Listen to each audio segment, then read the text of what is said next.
crystal edge onto screens. Today we are on our gunmetal screen. This is our final Phantom gunmetal black slate projection screen paint. I painted this a few days ago. I'll put that link below showing me painting the screen. It's painted directly to a wall, red wall, no priming, no four-coat applications, none of that nonsense, no trying to figure out how to paint 3-inch line of paint down the middle of your screen. I don't know, like I said, I've seen that in the demonstration. That's the reason why I'm repeating that, because I don't want people thinking that they have to go through that process in order to paint a screen. It's the same way we've been painting screens since we've been doing it 7 years ago. We got our new site opened up for those of you, like I said, at the end of the day, if you know, instead of going out and spending money for a products out there on the market that are untested, that do not back up their products, we do have a website now that you can go to and you can copy the old ingredients from our old screen paints from back in the day. So we're going to be doing some demonstrations today. We're showing off the screen we have right here. Now I got a projector swap out. I put my 1080p projector in here today. Put a Sony VPL FH30. These are not very expensive projectors. Anytime you see me using projectors in demonstrations, this is a projector that a customer can easily go down and pick up with no problem whatsoever. It's not going to be a $3,000, $4,000 projector. It's not something that's going to break your bank. And at the end of the day, it's going to look fantastic on a screen paint. You don't have to spend a lot of money if you don't want to. I'm in the process of purchasing another one because I gave one away to a customer, which now I realize that I do need it now because I want one in here. Mr. Taco, you're going to hear me say this a lot on camera.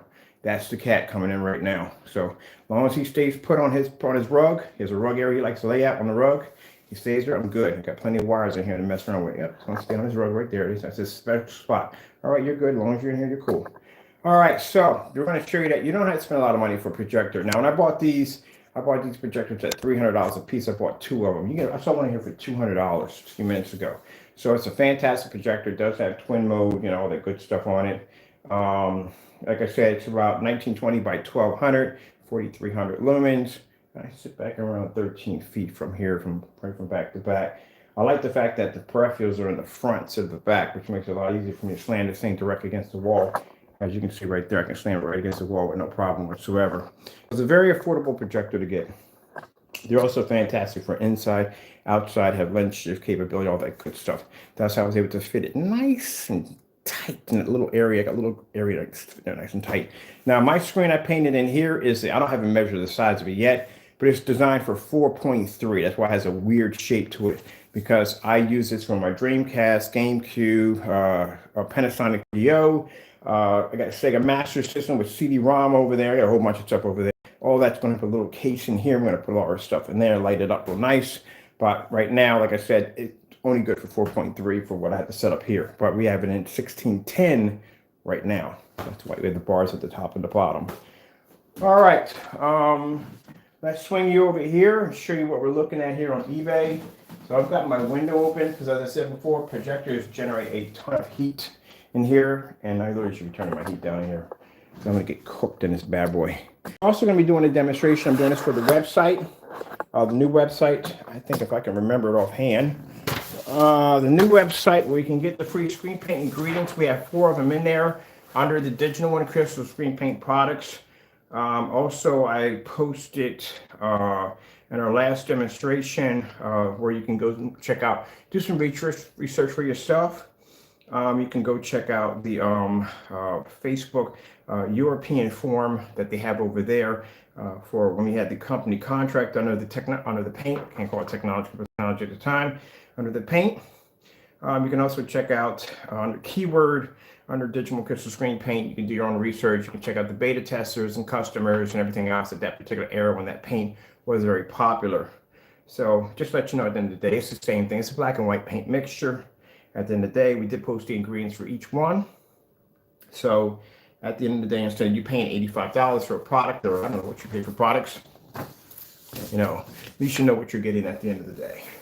All right, so let's move on from there. We're going to be doing some demonstrations also too. I got another version of the Digital and Crystal Screen Paint. It's more of a darker version than the original. The original is a little lighter. It's a darker version. We're going to be doing a paint on demonstration with that downstairs on some cardboard. We're going to be putting that against the new technology we have now, so old versus new, to show you that this is the reason why we are posting. A lot of people asking, why are you posting the ingredients? So you're afraid it's going to conflict with your orders? Like, no, it's not going to conflict with the orders, because this stuff that we made back then was like I said, it's completely different than what we have now. So in those demonstrations, we're going to be showing you the difference between the old versus new, digital and crystal screen paint, the products versus the new. And like I said, at the end of the day, you know, the way these products are made, these screen paint products were made back then, from what I've seen from one of them already, it's made exactly the same way because it matches their product with no problem whatsoever. We did offer to send them up the product for a review, but they never replied back on that at all, period. And I doubt yesterday we had somebody come into the room posing as that individual, but as I said before, we doubt it was them, because if we couldn't get them out of 8 to 9 times to do the make the screen paint on camera or to do the Digital One review, they clearly were not going to come in and make the product live. It wasn't them. You know, at the end of the day, it was somebody else. All right, so let's go over here. We're looking for, my mouse died that quick on me. That's what I like about these cordless mice. They have like a mind of their own. I'm looking for here another one of these Sonys here. So we got a few of them here. What the heck is all that? That's not necessary. All right, I saw this right here, Sony Ultra Short Throw. I'm like, ooh, Sony's got a good one for that one for 63 bucks. Then I realized it's for parts only. So we're just looking for the FH30. The FH30 lamps aren't that expensive. They're actually very, very reasonable. That's another reason why I chose this one. I was looking at this one. I thought this would be a good one, but he's only got shots of the screen, which is good. Oh, he's got the projector on display. Okay, cool. So I was like, I don't know, because he doesn't have the projector on display, but now he does have it right here on display. So you can see, this is why it's very important that, I mean, scratches and stuff I'm not worried about, because I got a scratch repair kit that'll remove that all out of the way. And besides, this is something I'm going to be using for work anyway. But I can remove all that anyway. Put some cool decal stickers up there. I really don't care. As long as we don't have any cracks in there, that's what I'm worried about. So this is the reason why you have to see the actual projector, not a picture of the projector, because you want to make sure that you're not doing something where you have huge chips of plastic that are broken off on the projector. So we're looking at the bottom right here. He was honest, he put the magnifier up. Some people don't even want to put the magnifier up when they have scratches. So this is the only thing he has on it. It's just the marks at the top. But at the end of the day, you can get a scratch repair kit that you get for cars, and you can clean it up with no problem. I used to have a solution back in the day that you could use. So I'm looking for any cracks. Cracks basically tell me that something was dropped on the projector. These things have pretty heavy chassis. So like I said, something was dropped on it and you see cracks in it, then you need to stay away from it, because chances are, like I said, motherboards and different components are right up against the chassis, and if something dropped on it was able to crack it, chances are there could be some damage inside. But his is clean. He just has some marks, it's a little dirty, that's basically about it. But I got a repair kit that'll clean that up. He's asking for $28 for shipping. Not bad at all. Checking, I always check for certain areas, certain states that may have some issues.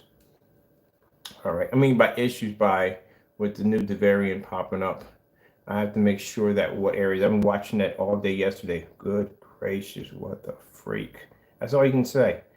It's not a nice one. None of them are nice, but this one is actually pretty bad. Really bad. I am basically already getting ready to be scheduled. If they do have them, if they are available, I might be ready for my booster shot. I think I got mine in July, August, September, October, November, December. Yeah, that'll be 6 months. Yeah, I'll be ready to go for my booster shot pretty soon. Not really, on an off topic while we're looking through this, not really scared of the booster shot or none of that at all at the vaccine. I put my trust in God. I mean, when I first walked in, I was a few nervous going here and there, getting the vaccine shot.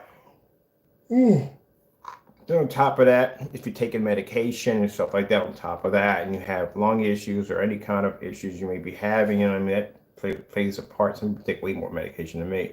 So, that pretty much plays part also too. But, nothing happened. My symptoms were really interesting. I was just tired and extremely hungry and very thirsty. That's pretty much it. So for both of mine, when I went to Rite Aid and got my shots done, I went over and grabbed a bunch of junk food. That's what I did the first time. I always listen to what God tells me.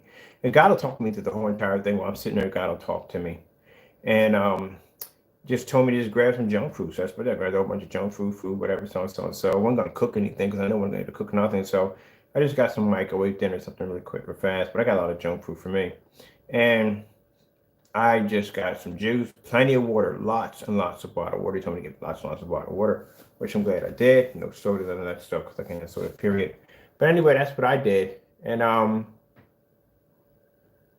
had when I after 10 minutes or 15 minutes of it, I got really drowsy, really tired. My friend was like, "You look like you're freaking out of it." I was like, "Yeah, I feel real tired." I was more worried about my heart rate speeding up or anything like that. I let my anxieties kick in because, like I said, I prayed and put it in the Lord's hands. So I wasn't worried about that. So everything worked out. I was tired for about a couple of days and ate a lot of food, drank a lot of water, and slept a lot, and that was it. And here I am, still here, fully vaccinated. All right, so here we got one. Someone has one, Sony VPL FH30, about 350. So yeah, you're gonna run. They're not expensive projectors. Someone's got one here for around 200. Oops, I'm stand. Lean forward. But it does. We got one here for $249. Just the same fellow right here, 260. Someone's got one here for 269. Excuse me. Sorry about that, people. Having a little bit of indigestion. I got up this morning, and I know it's when I ate something bad last night. I really got to stop eating things late at night.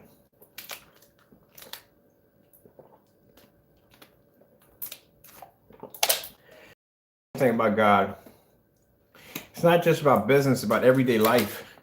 Like when I get up in the morning, he'll tell me exactly how to handle a situation. Like right now, I have a little bit of, I used to have a problem with my acid reflux disease, but he showed me how to handle that. Get up in the morning, he'll guide you exactly what you need to buy, what you need to use in order to get it. A lot of you not, and people don't understand how amazing God is. Everything down to the smallest thing, he will basically talk to you. Just gotta listen. But I get up in the morning, especially when I eat something late at night that I knew I shouldn't be eating. But yeah, I get up, I take a Tums, and basically I just drink a lot of water. And at the end of the day, boom, it's gone. Well, actually, before that, it's gone. So that's something he told me to do. A lot of people understand Holy Spirit will talk to you. He will talk to you.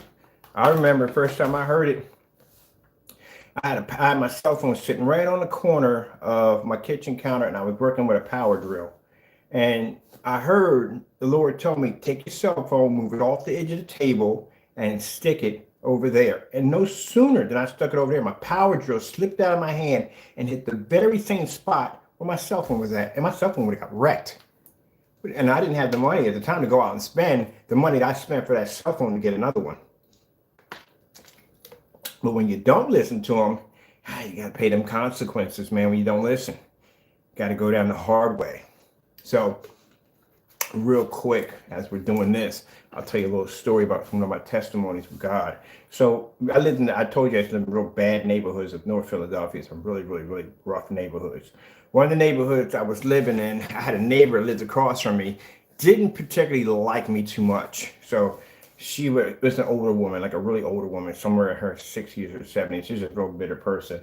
But somewhere around that time, she would bring over her family members. Now, they were from down south. They had a huge, massive family. Their family was huge. And a lot of them were extremely rowdy people. So every day I would open my front door, these people would just be there. That's why I said the beautiful thing about where I'm living at right now, walk out the door, there is nobody freaking around me. That's what I love about this place. But every time I walk out the door, they were always there. These people never went to freak home, but they were always there. So as I came down the stairs, and they wouldn't say anything. They would just give you these dirty, evil looks. You walk out of your house, you got about 10 people on the porch giving you evil, dirty looks. That's why to this day, I can't stand houses that are basically right next to each other. Can't stand that nonsense. Drives me crazy. But anyway, but every day I walk out of the house and these people were out there, and I hated seeing these people every freaking day I walk out the door. They were out there. They wouldn't stand in front of my property because I had big pit bulls in the house. But they basically would just be on their porch, just drinking and smoking all day long, just staring at me every time I walked out the house. And it was just an uncomfortable feeling. So I had a doctor's appointment coming up. Now, I could easily go through the back of the house, but in the back of the house, I had two big pit bulls back there. And one of the pit bulls did some, I didn't get a chance to get them outside on time and rushing to go, because I used to get them out early in the morning to do their business, but didn't get a chance to because I had a doctor's appointment early in the morning, and they dropped something in the hallway. In the hallway, in that particular area, going from back there, it was a little dark. And I didn't have lighting in that area, but when you got to the living room area down there into the kitchen, it was a little bigger. I had a big house. The house I was living in was like a 15-bedroom house. It was way bigger than this house right here. Old Victorian house over in North Philadelphia. So someone had cut it up and converted it into apartments. And when I moved into it, I just converted it back to a big house, somewhat to a big house. But we still, the area was still an apartment area. So anyway, the bottom area. So as I'm all dressed up, ready to go to the doctors, and the Lord says, walk out the front door and go about your business.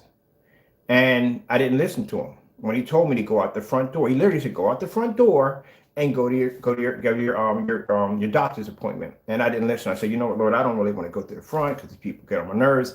And if they say something, it's going to start something. I feel like dealing with this today.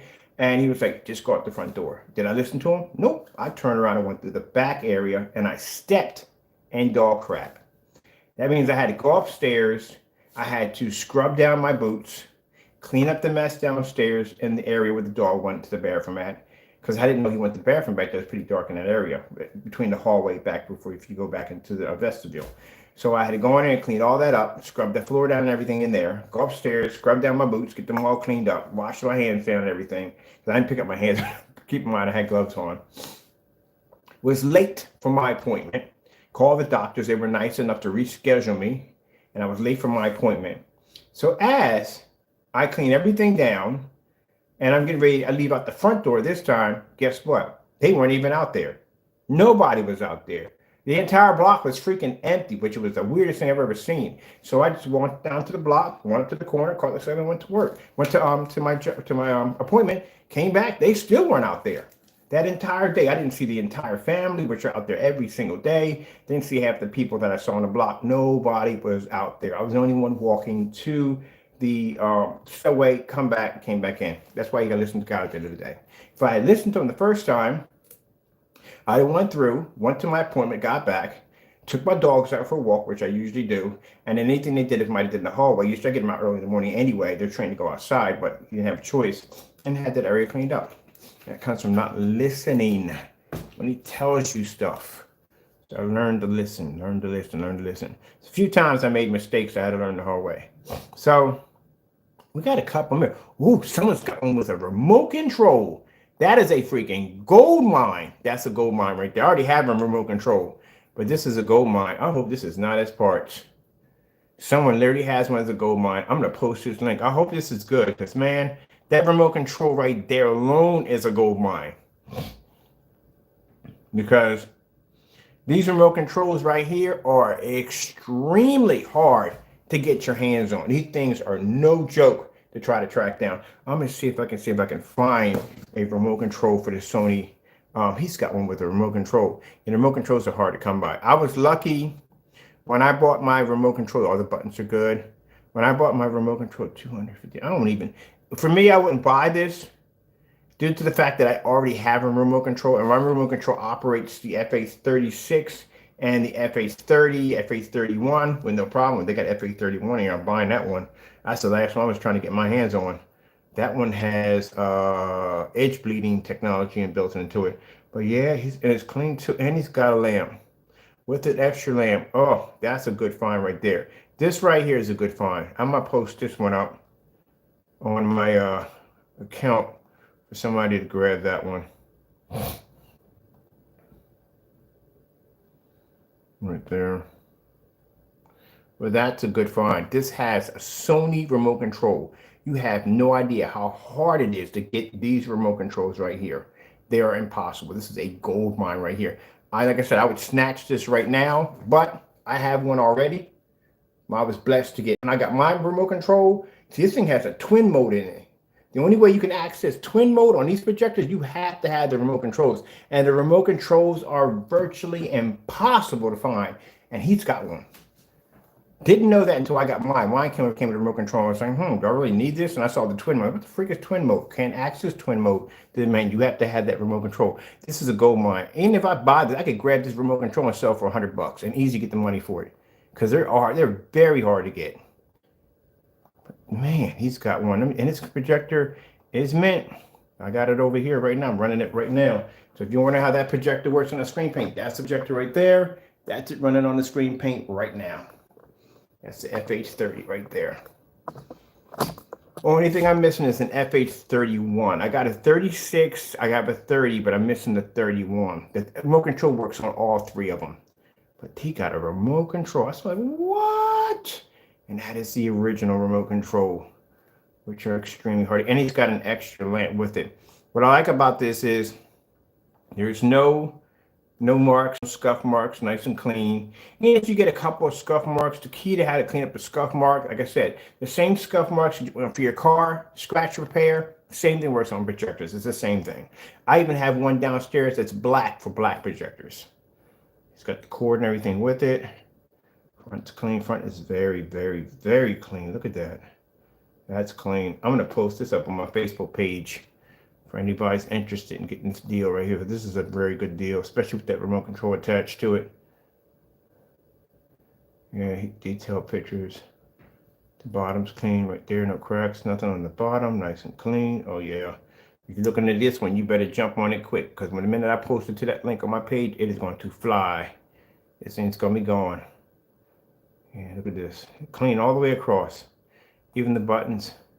Clean every last one of them all the way across. Nice job keeping it clean. Excuse me, people. Sorry about that. I'm hearing that quite a bit on camera. I do apologize. I said got a little going on. And he got another lamp to go with it. That is the actual lamp, because I swapped mine out quite a few times. Lamp for this thing is cheap. Like $50-$60 is what you're going to pay for a lamp. People are like, oh, it's a lot of money. Oh, no, it's not a lot of money. I can show you projectors that'll cost you a lot of money. Look at Barcode. Barcode's lamps are $1,500. A lot of you not. And these are old projectors. And that lamp will still cost you $1,500 at the end of the day. That's a good find right there. I am definitely going to be coming back to you with your pickup. What you got over here for your shipping. Economy shipping, $15. That is really good. My shipping wasn't anywhere near that price. Mine wasn't anywhere near that price. This is $15. This is to show you that got the same projector there. There's my Sony VPL FH30 right there. And that's my display on my screen paint.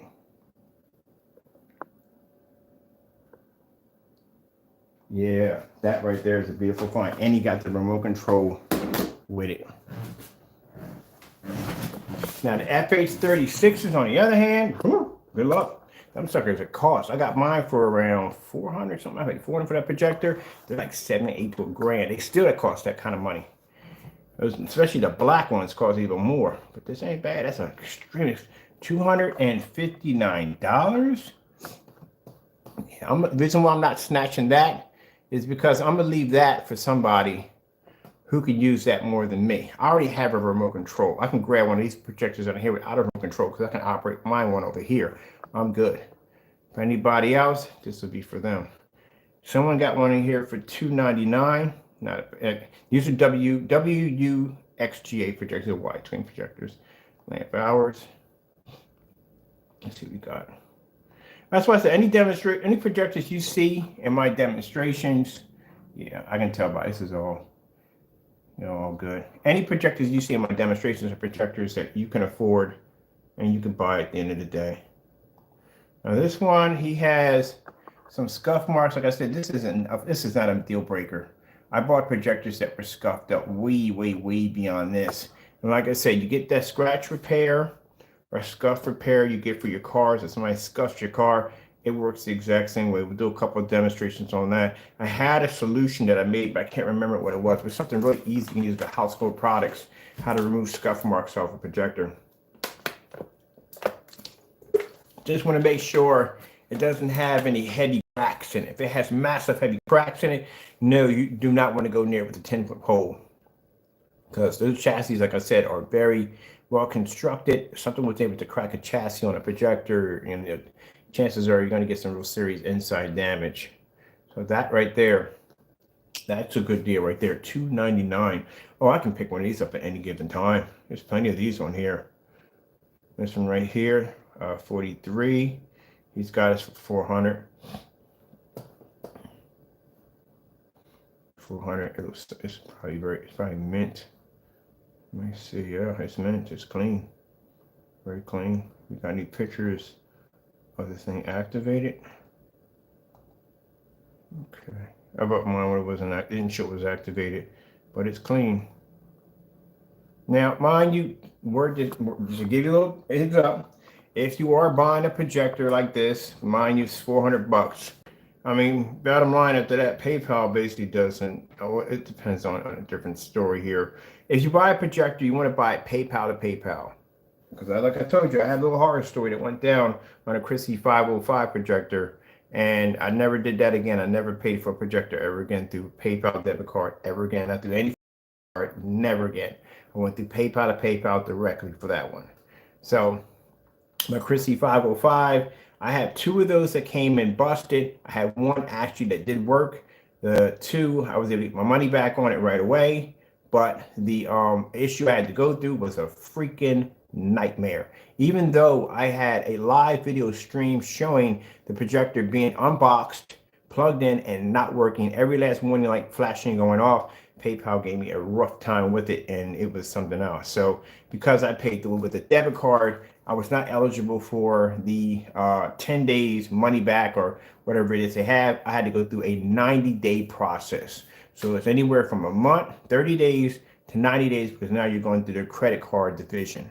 So you have to present the projector, you have to have pictures or send you a form, you have to fill it out, you have to have a witness, you have to be an expert in the field to know what you're talking about when it comes to what's damaged on the projector. It can't be, oh, the projector's damaged. No, you have to explain to them what is damaged on the projector and why it causes the projector not to function.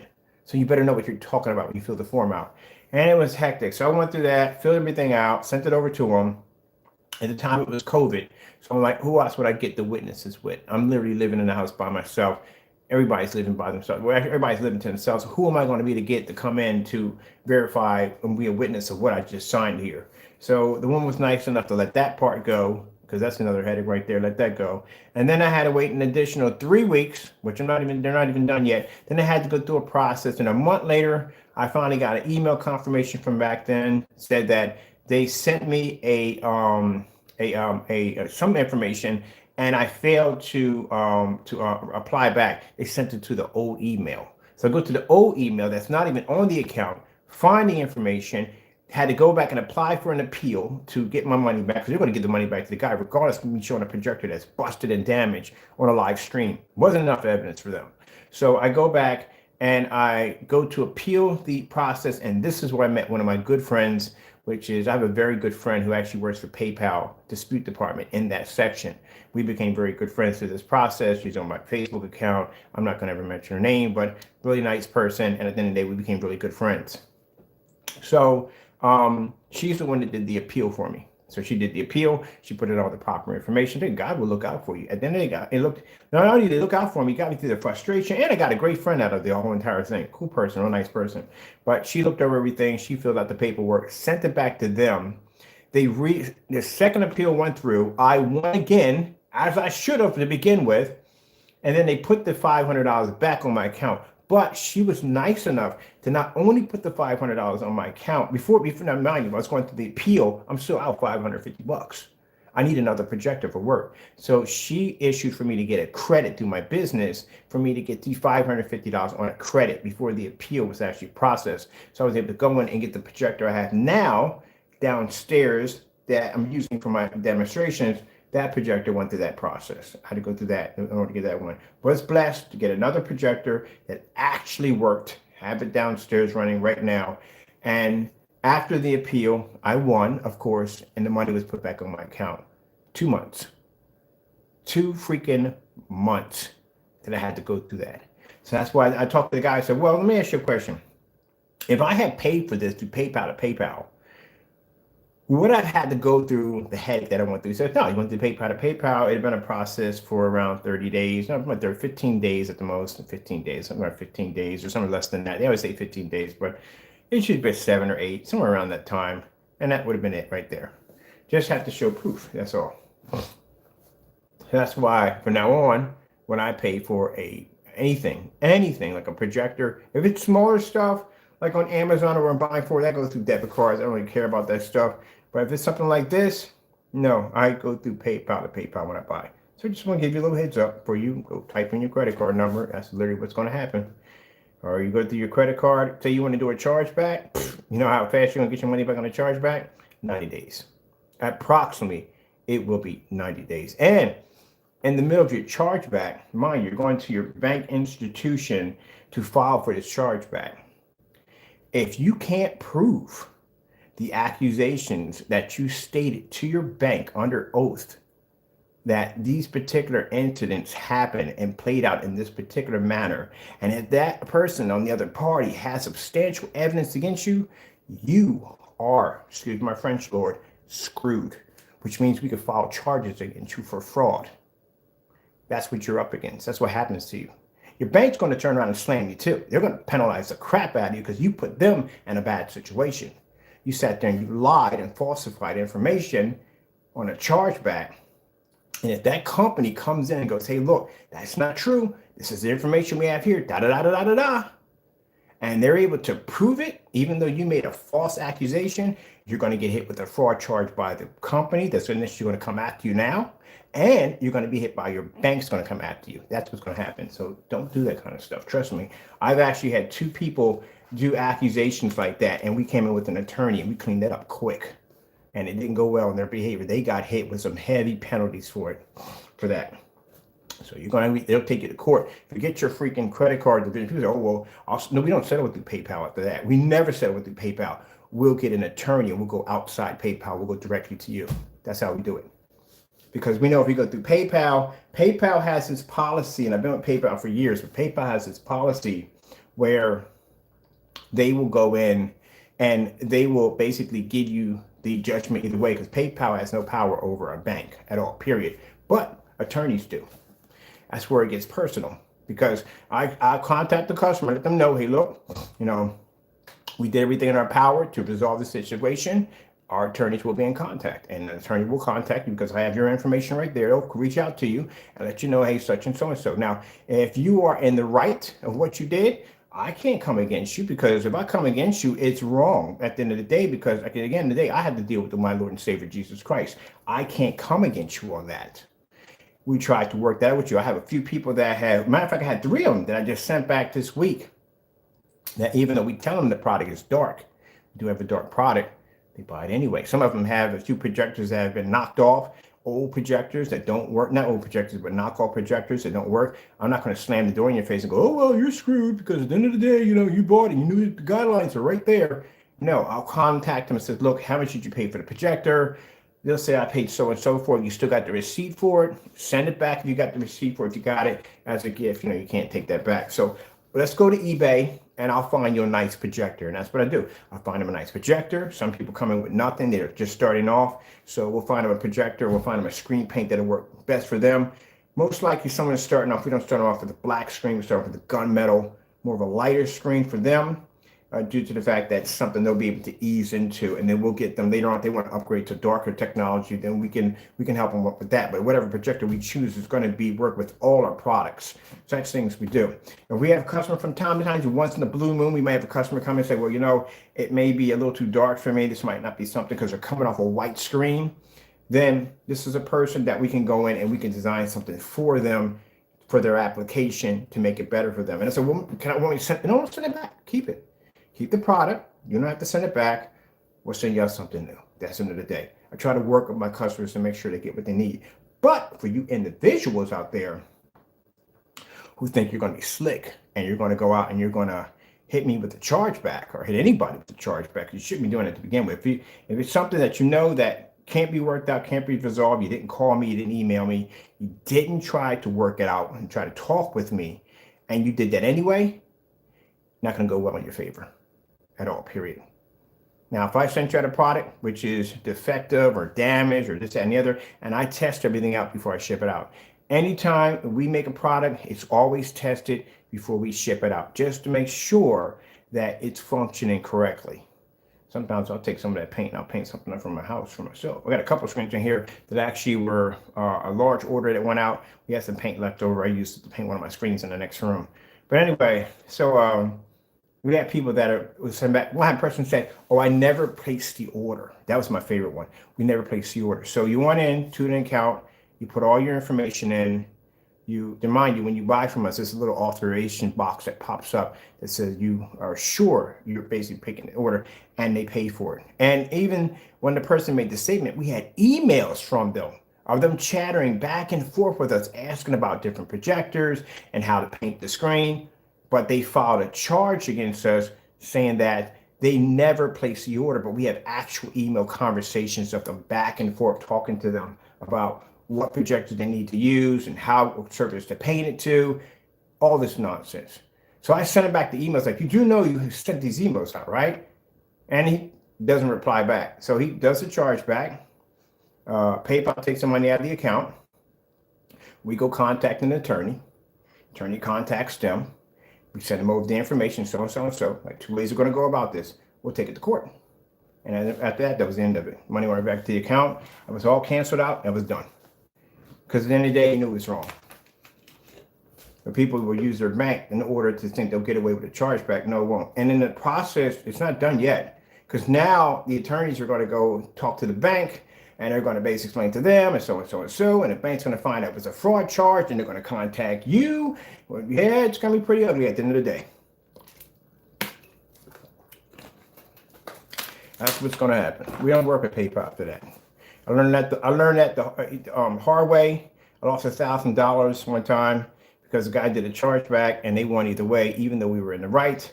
I said, from now on, we don't do a PayPal anymore. We let attorneys handle it. We contact an attorney and they contact them and let them handle it from there. But we try to work things out with you. That's why if you look on my page and under the policy, it says equal exchange, which means we'll try to exchange out something for you. And at the end of the day, usually we never have that. It's rare we have that incident that pops up. We have pretty amazing customers. Every once in a while, like I said, we did the whole hiccup happen and we had items that weren't shipping out. And then we figured out some of them weren't shipping out. They're literally still at the post office. They weren't shipping out because they had to contact me and talk to me, and some things that went through. I had to update information on my shipping accounts and stuff like that. So I went in. Good thing she did go in. It's a good thing she did talk to somebody over there to scan the items. I said, this time we're not going to drop anything off anymore. We're just going to scan it. And I was thankful she went over and she basically scanned the items because that's where the packages were. Some of the packages were still there at the post office. And she was talking to me on the phone. She said, your packages are still there. What is so? Last Saturday we shipped those off. They should have been gone. And, you know, they're telling me they're at the hub. 1 minute they're telling me at the hub, they're taking it at another station, but these packages are right there. So what are these packages still doing here to begin with? And then we found out the shipping information that I have in my contact was needed to be updated. And that's what I wanted. Updated all that information right there on the phone. The guy was nice enough. And then next, you know, on my account, and watching my tracking numbers activate one by one. Those are notifications that we're getting on the other end. No, I'm not show you too much. No, I'm not showing you that crap to begin with because I think I got the customer's names next to them. So every tracking number that I did a detailed scan on, they were able to find every single one.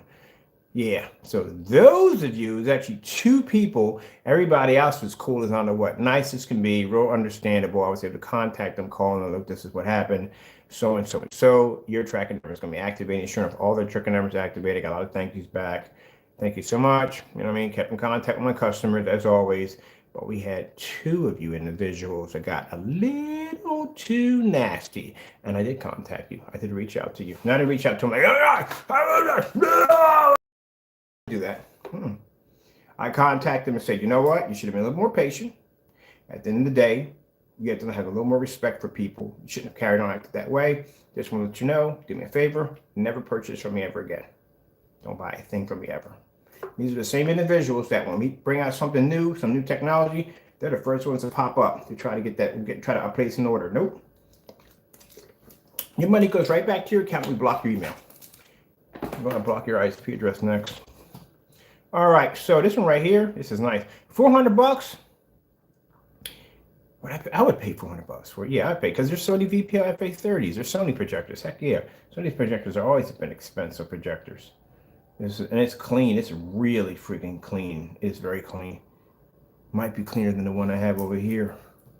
So that right there ain't a bad deal for 400 bucks. Wouldn't do $600 for that bad boy. Now this one right here, this is what I got a problem with. These projectors right here. See how this one right here is showing you exactly what you're getting. So if there's any cracks or blemishes, and make sure you look for the parts only. Because I had somebody go out, I was talking to them on YouTube, and they bought the Chrissy LW505. And when they got there, it was not working. It was not functioning. I said, did you check the listing for parts only? And that's what he bought, a parts only.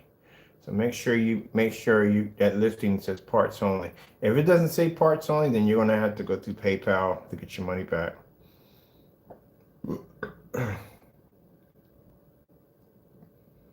Like I said, even with the chargeback, you're still gonna have to wait an additional 90 days. You know that, right? 90 days, really doesn't, it's no skin off my nose at the end of the day, and I'll tell you why. I'm not gonna tell you what I make in a day, but what I make in a day pretty much, I'm trying to say it's about being too, just not bragging or anything.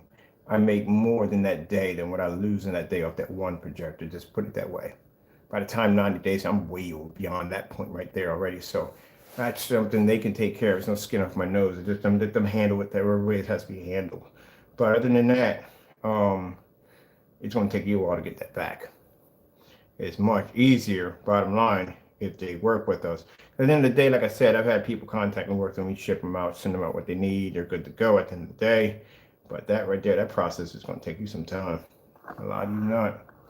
Anything you're doing at chargebacks is going to take you some time. It's going to definitely take you some time. I learned that the hard way. I didn't do a chargeback on the projector. I just went through mind you, I didn't even do a chargeback on that projector downstairs. I went in to get file a complaint, and because it was through a debit card, automatically went through the 30 to 90 days. I was like, good gracious. I was a headache. Look at this. This is what the lamps cost. Now, this is what you got to be careful about. You got to be, when you go into your account, you want to make sure that you put in, let me see what we got here for my settings in here. You want to make sure your settings are going to be, depending on where you're at. If you're overseas, you want to make sure it's for overseas. If you're in the United States, you want to make sure you got it set for inside of the United States only. Because what's going to happen is some of these projectors could pop up overseas, you can place the order, find out it's coming from China. I actually had one incident, which I still don't understand how that even happened. We bought a lamp, and I thought the lamp was coming in from America, over California, Florida, usually where I get them from. And they had it marked up there. It was coming from there, but it didn't come from there. It took too late to get here. Like, it took forever to get here. I'm like, why the frick is this thing taking so long? It's coming from California. And I found out it wasn't coming from California. It was coming from China. So that's why I said, sometimes you got to be careful. This one right here, this is why, if you look at these lamps right here, at the bottom, when you go down, people click, be careful. From Australia, you definitely right now, I'm not saying anything wrong about Australia right now, but right now with the variant coming through, Australia's shut down. We ain't shipping to Australia, period. You place an order from Australia, your order is going to be denied and sent back to you, because I automatically know from the door that is definitely going to be a nightmare to ship through customs. So it's not going to happen. We got certain states that we're marking down, right? Certain countries we're marking down, and maybe a few states we're marking that we will not ship to you at all, period. Due to the fact that we know that this is a package that may end up in limbo, which means the package could be fluctuating back and forth. They may deny it, they may put it on hold, they may be waiting for information from that particular carrier, if they can ship it to them, if it's okay. It's going to be a whole lot going on. So while that's going on, this package is sitting there in standby mode, and the customer's on the other end thinking about, gee whiz, well, the package is not going anywhere. I keep checking the information. It's not saying that. I keep saying that. And our end, we're checking the information. It's not going anywhere. It's not going anywhere because somebody has it on hold because they have to get authorization to ship it to the next point because of the variant. See how much of a nightmare that becomes? And in between that, instead of sometimes we have a customer that will contact and say, hey, look, you know, so and so and so. We'll say, look, this is what's going on. This is the problem that we're having, so and so and so. And sometimes the customer is very understandable and they go, okay, no problem, fine, we'll wait. Thank you so much. But then we have some particular ones, and we all deal with them at the end of the day. If you do business, that will go, I'm hitting him with a chargeback, or I'm going to go back and file a complaint against him. I'm not even going to talk to him at all, period. And those are the ones at the end of the day that, like I said, I'll have my money back on my account. They'll tell me, no, I'm not worried about that. But at the end of the day, like I said, you just received an official ban from us. We won't sell you for jack because you consider to be a risky customer. We won't sell anything to you. But at the end of the day, like I said, it becomes a headache because it's money taken out of our account. It's time I got to take out of my pay to go contact PayPal, figure out exactly what's going on, explain to them, they know what's going on, and they'll go, well, Mr. Bird, did you know that you're not supposed to ship to that particular region over there because of such and so and so? There you go. That's the reason why. And I don't trust PayPal anymore neither, because PayPal dropped the ball on the incident that happened in Australia. They sent us a confirm. That's the reason why next time we get a confirm through them, going through another country, we will contact the postal service and say, hey, look, we need to know what areas we can ship to and what we can't ship to. And they'll say, well, blah, blah, blah, blah, blah. And we'll put that on the list. Okay, we know not to ship to these countries or these states. PayPal sends us a confirm one time. This is the reason why I said once I get burned in something, I don't do it again. I don't repeat it again. So we got a package going to Australia. PayPal sent us a confirm saying it's okay to ship that package to them. Now, say we decided to hold on that. Usually you don't hold on to confirm, you send it through because it's a confirm. It's a confirm from PayPal saying, go ship it out. That's what we did. We shipped it out. Package went out. It delayed for about a while, delayed for like 2 weeks. So I'm like, what's going on with this package? How come it's still sitting in the same standby mode? So we go back, we contact the customer and say, hey, look, are these addresses the same to you? You got anything different to move or anything? They're like, no, it's the same address. No problem at all.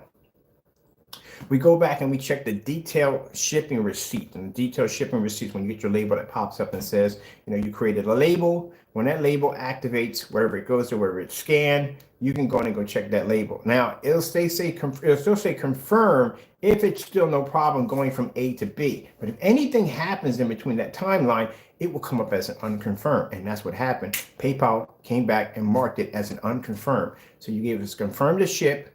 Once we ship it out, then later on, we got an unconfirmed that there was a problem. Shouldn't you have saw that coming before you gave us confirmed to ship out? Because that order cost me $107 of my money to ship it out over there for free. So eventually, PayPal was nice enough to refund me my $107 for my shipping costs. Thank you so much. I really appreciate that right there from the door. But the argument we got into over there was the fact that they were saying, well, it's kind of like saying, it's not our fault. You got to take that up with the postal service. No, it's your fault because you're the ones that told us to go out and place the order, put the order through. It's okay. It was from your authorization, not from theirs. So from now on, when we get it confirmed, we go check to the post office now. We don't go to you guys because I don't trust you guys now. But like I said, it's one of the many things that hiccups in business. That's what it is. Now, do I still do business with PayPal? Heck yeah, I still do business with them at the end of the day. I do. It's just that not all businesses are going to run smoothly. And sometimes you learn some things in business like, okay, avoid this, work with that, and work with this, and avoid that. And some things just how you have to do it. But yeah, for now, we just get our information because everything will work smoothly with PayPal. We just go get our information from the postal service, and the postal service will give us more up to date on where we can ship to and what we can't ship to. Because right now, because of this new variant, I have been watching this thing every single day, trying to figure out what this thing is going to be doing. Right now, they don't have any information on this nightmare. No information at all. All they know is it has over 30 mutations. That's all they know. Whew, man. Anybody does business, this is not good. It ain't bad. I mean, at least everything's functioning. That's the good thing about it. At least it ain't when the first one hit. When the first one hit, that was a nightmare because everything had to be locked down. Pray that this one have to go through that again. It's a nightmare. But I'm pretty sure everything's going to function well, you know. Just going to have people have to be a little bit cautious. That's what you're going to have to be. You can't be out there running out because you got shot to run out there and have a party and woo, going to concerts and all that nightmare, because at any given time, when you're at one of them big old concerts, big old party, big events, traveling back and forth, any given time, somebody can sit right next to you that may have one of these special the variants.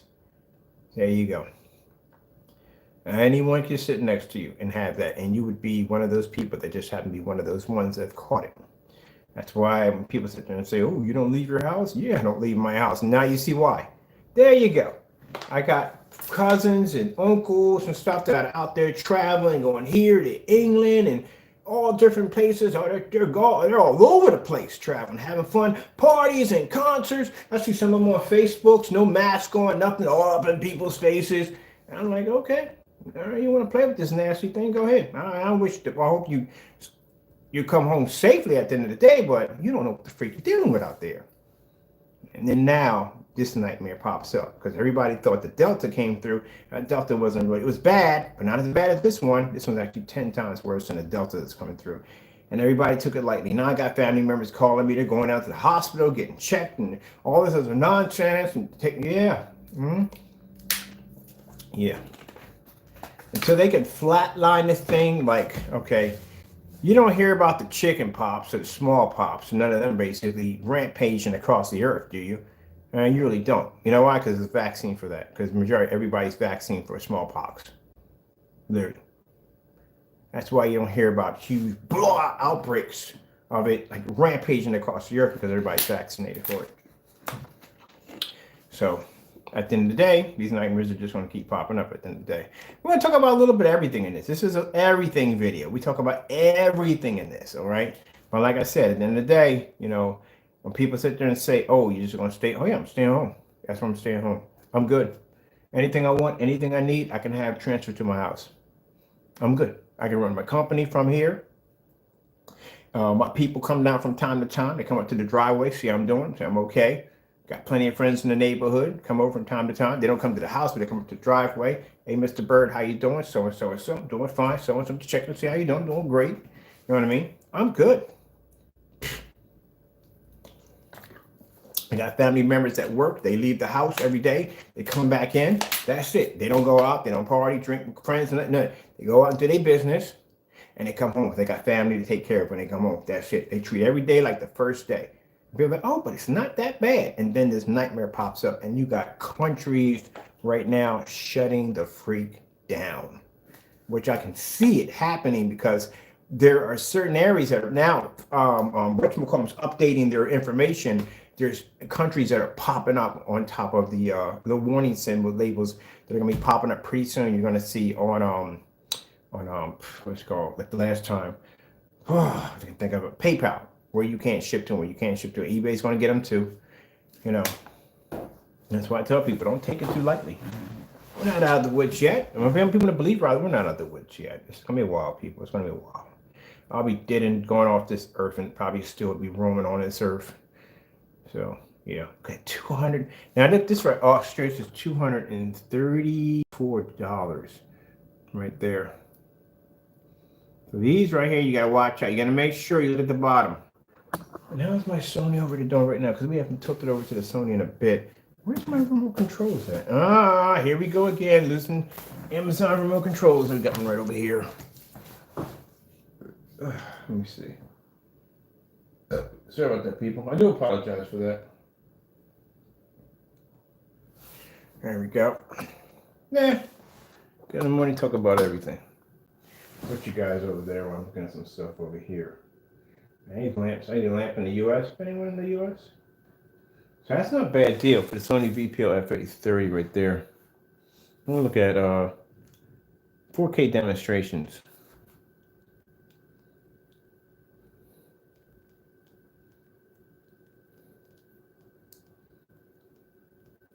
What's going on with this one?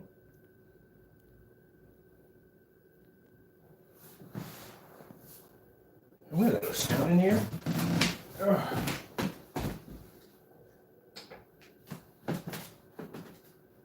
I'll get down low because Taco's sleeping. Taco does not like loud sounds.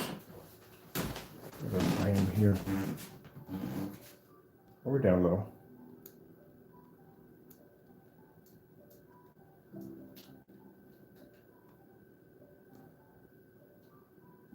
I have to get batteries from Sony in here.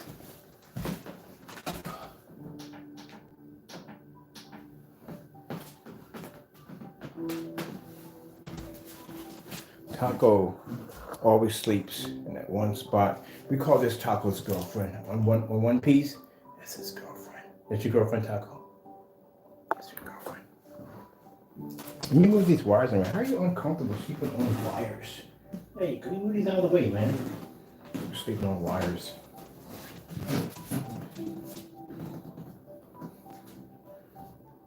How are you sleeping on wires? Because I do. All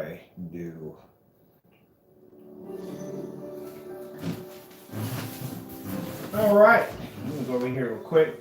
So the Sonys are pretty good deals. We got a lot of good deals in the Sonys.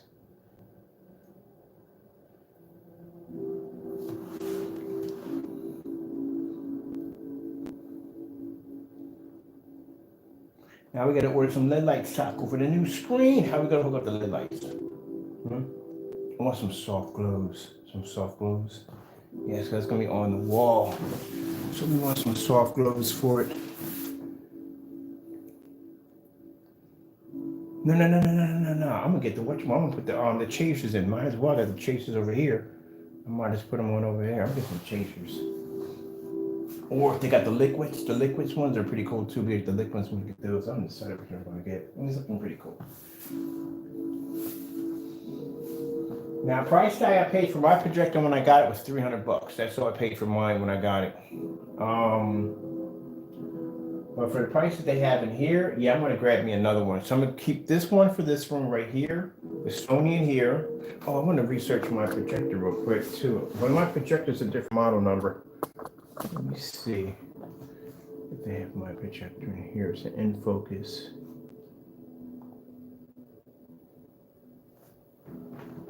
In focus. I need to get another one. These for the office. Let me see. In focus.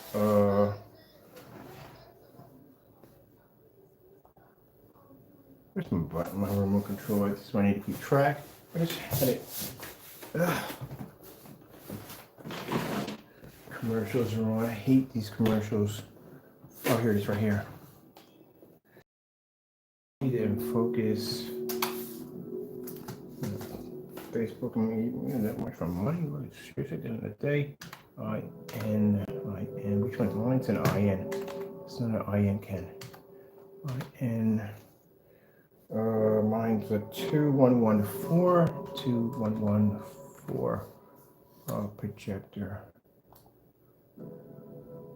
Here's mine right here. Yeah, like I said, they're cheap. They're like $100. Projector central. What are the specifications for this projector?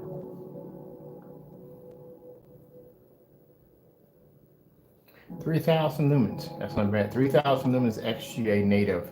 This is what I was using for the gaming in here. And this one they wanted. I don't want much for them. Let me see if I got any more of these on eBay. I'm gonna get a couple more of these.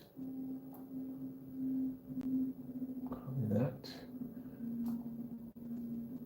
But curious, I'm gonna see if they got the Sony VPL FH31. Sony VPA. These is projectors I have on a list that I'm hunting down. FH31, FH31. That's what I need for that. I need for my Sony collection.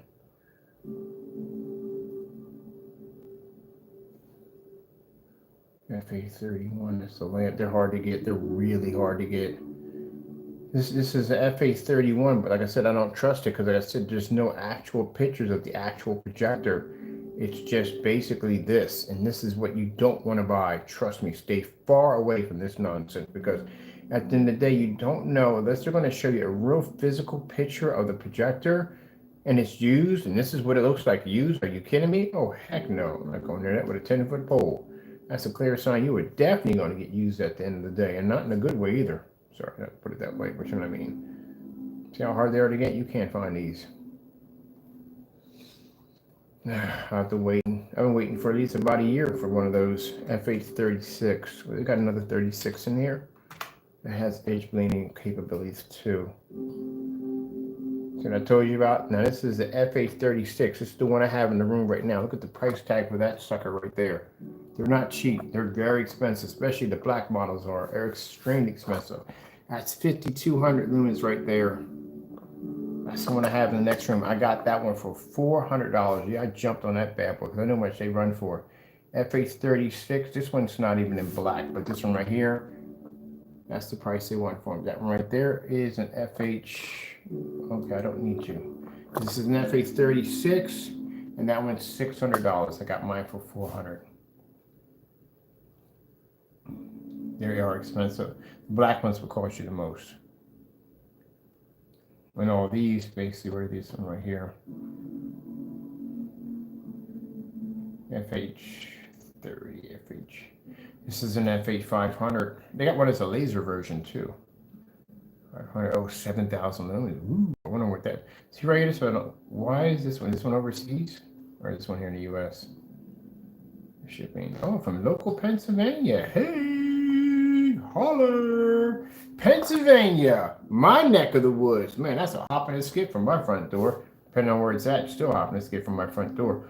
Oh, what we got on here? We got some good ones on here. Oh, this is where I don't need to be at. I don't have enough projectors as it is, but I don't want a Mitsubishi projector. Look at that. It's a big boy, too. Oh, man, we got to click on this right here and see what they got here. This is where I don't need it. Where we at right now. I got $3 grand right now to go out and do some projector shopping. I will clean up on this bad boy. Oh, man, this is gorgeous. The venue, too. It's beautiful. Oh, look at all the different. They got HDMI on back, which you really don't care at the end of the day because we can get adapters for that. HDMI, yes, it does. $300. Yes. Let me see. What is the? Let me count on this right here. I'm not a big fan of the Mitsubishi projectors, but $300. Oh, he's got an on-screen display. How old is the on-screen display? Oh, that's pretty old. That's pretty old. I can tell by the menus on how old the displays are. But still, doesn't make a difference. Really nice. That's a nice find right there. All right. Checking out some stuff in the neighborhood. What we got right here? This is another Sony projector. It's not a bad price. Hey, the CS. No, do we have a CS2? I think we do have a CS2 projector. CS2.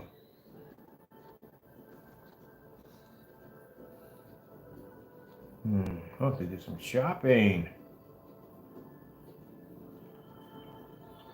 I love Sony's. I'm a bigger fan of Christie's than Sony's.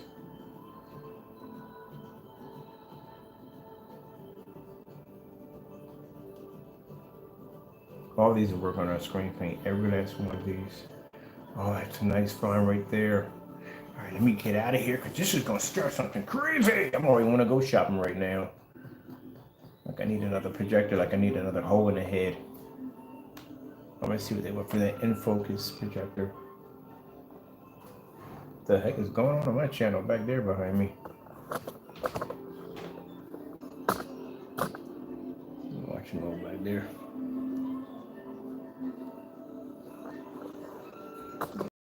Come back over here. All right. Let me see what they want for the in-focus. That doesn't always go near that because again, at the end of the day, you don't have an actual picture of the actual projector. Here for $38 pre-owned. Someone's got one here for $90. This isn't a bad deal right here. These are two good. This is a very good projector. I actually own this one. That's when I was doing some demonstrations off of. This is how much the lamp would cost you. It's $23. Yep. Lamp would cost you $23. Now, as you can see, it's not coming from Australia or any place like that or any foreign country because right there. If it was coming from another country, you would see this at the bottom. You would see right there at the bottom. We don't do Valve projectors. Sorry, we don't support them. Our screen paint doesn't work on Valve projectors. As a matter of fact, we have a whole section on knockoff projectors for that particular page.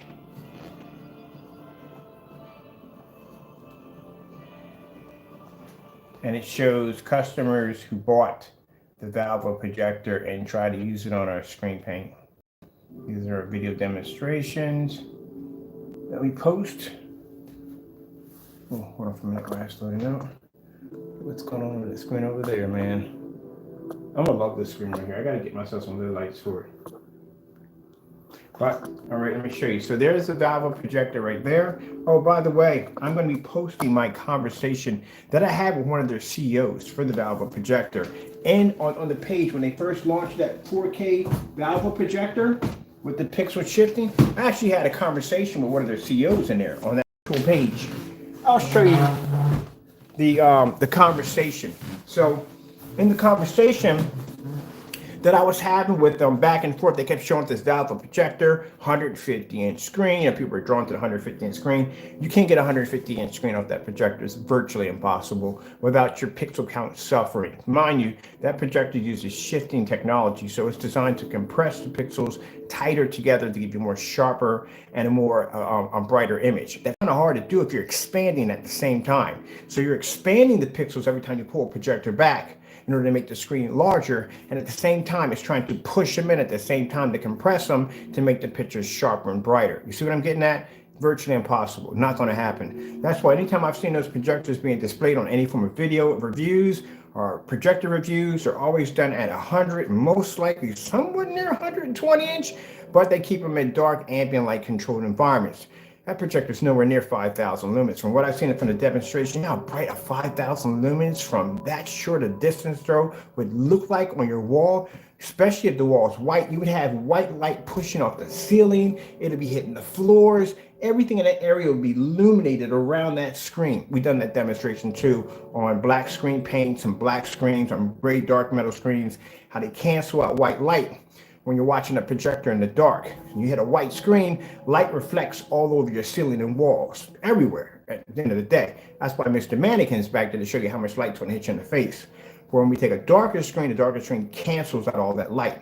Now, mind you, this projector we're using in the demonstration is 4,000 lumens at 12 feet away. This is a projector at 5,000 lumens at less than a foot away from the screen. So imagine the backsplash you're going to get off of it. That's why I can tell when I was watching the demonstration on the very little light that was pushing off in the screen was not illuminating the corners and walls, which showed me at the end of the day the projector was way below the specifications that they were putting out. Actually came off at 1650 or something like that, something low, like 1500 in that range. That's where they came off at when they really were at 5,000 lumens. So they already failed at the attempt of trying to claim a projector to be 5,000 lumens. We had that discussion also too in some kind of debate chat room with them, whatever it was.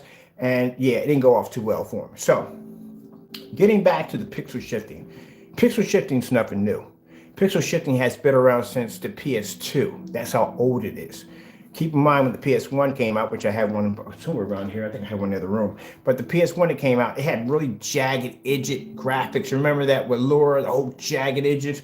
And then when the PS2 came out, it was backwards compatibility. But there was an option on it that you tapped down the X button, like kept hitting it over and over and over again. You can actually cause a kind of a pixel shifting kind of technology to smooth out a little bit these jagged edge graphics. That was pixel shifting.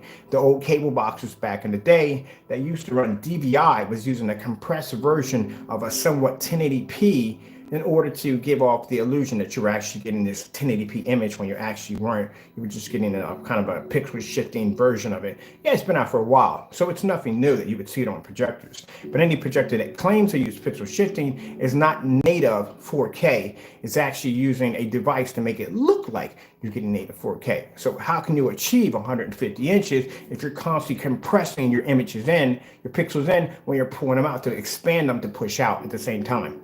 Doesn't work that way. So I have quite a lot of knowledge on projectors. I do. And this projector right here is a bunch of hoo-ha, and that's what it is at the end of the day. So it doesn't work on our screen paint products at all, period. Neither does the WeMax. Doesn't work. And this right here are pictures of customers who tried to use the black screen paint technology when using one of these projectors. They don't pull up at all. It's more of a like an advanced version of a knockoff projector. Usually majority of most of the older knockoff projectors, the smaller ones that have those weird names attached to them, don't even have glass lenses. They're made out of plastic. But here, I'll show you I got to post this thing one day. This is a very interesting conversation that I have with this fellow on my cell phone. And I kept telling him, look, I'm going back to your site. You're showing clearly here that you're stating that your projector is 4K. It's not 4K. If you go to any projector site that has a 4K projector, it will state the pixelation count on exactly if it's 4K or, and so forth. You don't have that. On your site, it just clearly says resolution count 4K. That's because they're saying, but no, the guy was like saying it's pixel shifting. It allows you to see 4K. You're really seeing 4K. Yeah, sure. Yeah, okay. You're not seeing 4K. So that's why I don't like those projectors, because those particular projectors, even though it's a better version, it is a much better version, I give them that, than the projectors I've seen out here that are knocked off projectors. But at the end of the day, it's not 4K. It's using pixel shifting. Let me see if we can find that little conversation there. I think we had it with the Black Diamond stuff, I'm pretty sure. Where's the Black Diamond letters and all that stuff like that? Is this Black Diamond? No. That's people and family, blah, blah, blah, blah. That's something right there, so and so and so. But I got to post it. I post it every so once in a while when there are people in there looking at buying that projector, and there's spokespersons in there talking about this is a 4K projector. You're going to get great resolution. And I said, no, it's not a 4K projector. And I'll get in a couple discussions with people in there that had the projector, like, you know what you're talking about? It's 4K. No, you don't even know what 4K even looks like if you're giving me that conversation to begin with. Here you go. And I'll send them that document, and they'll be like, oh. Then they'll start a whole firestorm in there. And explain that one that I actually got. He admitted in the conversation. That's why I screenshot it. He admitted in the conversation, okay, it's 1080p native. There you go. It's 1080p native, but it's trying to mimic a 4K. So at the end of the day, you're not getting a 4K projector. You're getting 1920 by 1080p. That's what you're getting at the end of the day. You're not getting 4K. And then they try to chalk it up by saying, well, maybe the images. Nah, not even the images. I'm sorry. Don't even use that one either. Either it's 4K or it's not 4K. And that's what it comes down to. That's why I don't like those projectors to begin with. And they don't work on our screen paints. There's nothing we can. We did have a screen paint for it, but that one got sold off to another company, and therefore they bought the rights to no contract negotiation. All right, so let me see what we can find here, because I know it's here somewhere. There it is, Black Diamond. It's the Black Diamond file. Like, why do you call it the Black Diamond file? Because in this file, this is where we have the document from Black Diamond that we first initiated contact. They contacted us first. And then after that, that's when they decided to get an attorney on us, because we got into an argument due to the fact that we wanted an NDA, a non-disclosure agreement. Because I'm not taking a 25% formula down to your facility without getting that document drawn up. All right, so this is what you're going to see here. This is a conversation that we had with Valve Projector on their forum site. I was showing off the projector on Facebook. So this is the conversation we had in between with Valve Projector, as you can see. That's their official site right there. Right here, this is me having the conversation back with them, even at 4K images, the native 20p resolution at 1920 by 1080p, meaning you are using a compressed 4K, but you're advertising that it does 4K, so and so and so. I'm pretty sure you know this, but here you go. Trying to tell them this is what native 4K is. You know what I mean? So, he's reading that, blah, blah, blah. And we're showing another different form. I refer to one or two in high definition resolutions, which is 3840 at 2160 pixelation or 4096 at 2160 pixelated 4K, which is 4 times. It's actually 4 times the watered down version of 4K, which is right there. Did you know that? So as we're going and we're having this conversation back and forth, and then this is a conversation I'm having with somebody else at the same time, and then he finally breaks down and goes, Valve is a 1080p pixel shifting 4K projector which can receive and display 4K images. Blah, blah, blah. No. It cannot. Sorry. It has a single chip DLP, which a pixel shifting from 1920 1080p. No, it doesn't. I'm sorry. That does not work at all, period. What you're telling me is this thing can regenerate Is it regenerating pixels? Yeah, we had a conversation in there. It regenerates pixels. So it's a machine there. You ever seen the thing on Star Trek where the person goes in, he types in the food they want, and the food just pops up? So that's what it's doing inside the projector. It's just regenerating pixels as it goes along, if that's what you're saying. Because that's a bunch of bull to me. Because at the end of the day, sorry, Val, but this is what it comes down to. If you're telling me you're doing 1920 by 1080p, and this is a system that's using pixel shifting to shift the pixels tighter together, so what very little pixels you have, 1920 is not a little bit of pixels. My projector is 1920 by 1080p, so my pixel count is higher than the 1080p projector. But if you're 1920 by 1080p, and you're talking about you're pixel shifting this to 3840, 2160, are you kidding me? Where are you getting the extra pixels from to make this up right here? So you're shifting them in that tight, and that compress to pull that image. So what happens if you, at one point, this projector does to 150 inches. So at what point does this become a cancel out for this particular option as you start to expand the projector? Does it at 100 inches? Does this work better at 120 inches? This is what I'm throwing at them. So at one point, where does it start to cancel out? Because everybody knows if you take a projector that's 600 by 800 res, which means the resolution count is going to be really low to begin with. And as you start to pull this thing out, the screen door effect starts to make itself known. It starts expanding. You can watch these pixels get bigger and bigger and bigger and bigger and bigger as they start to expand, which means they start to deteriorate in the environment.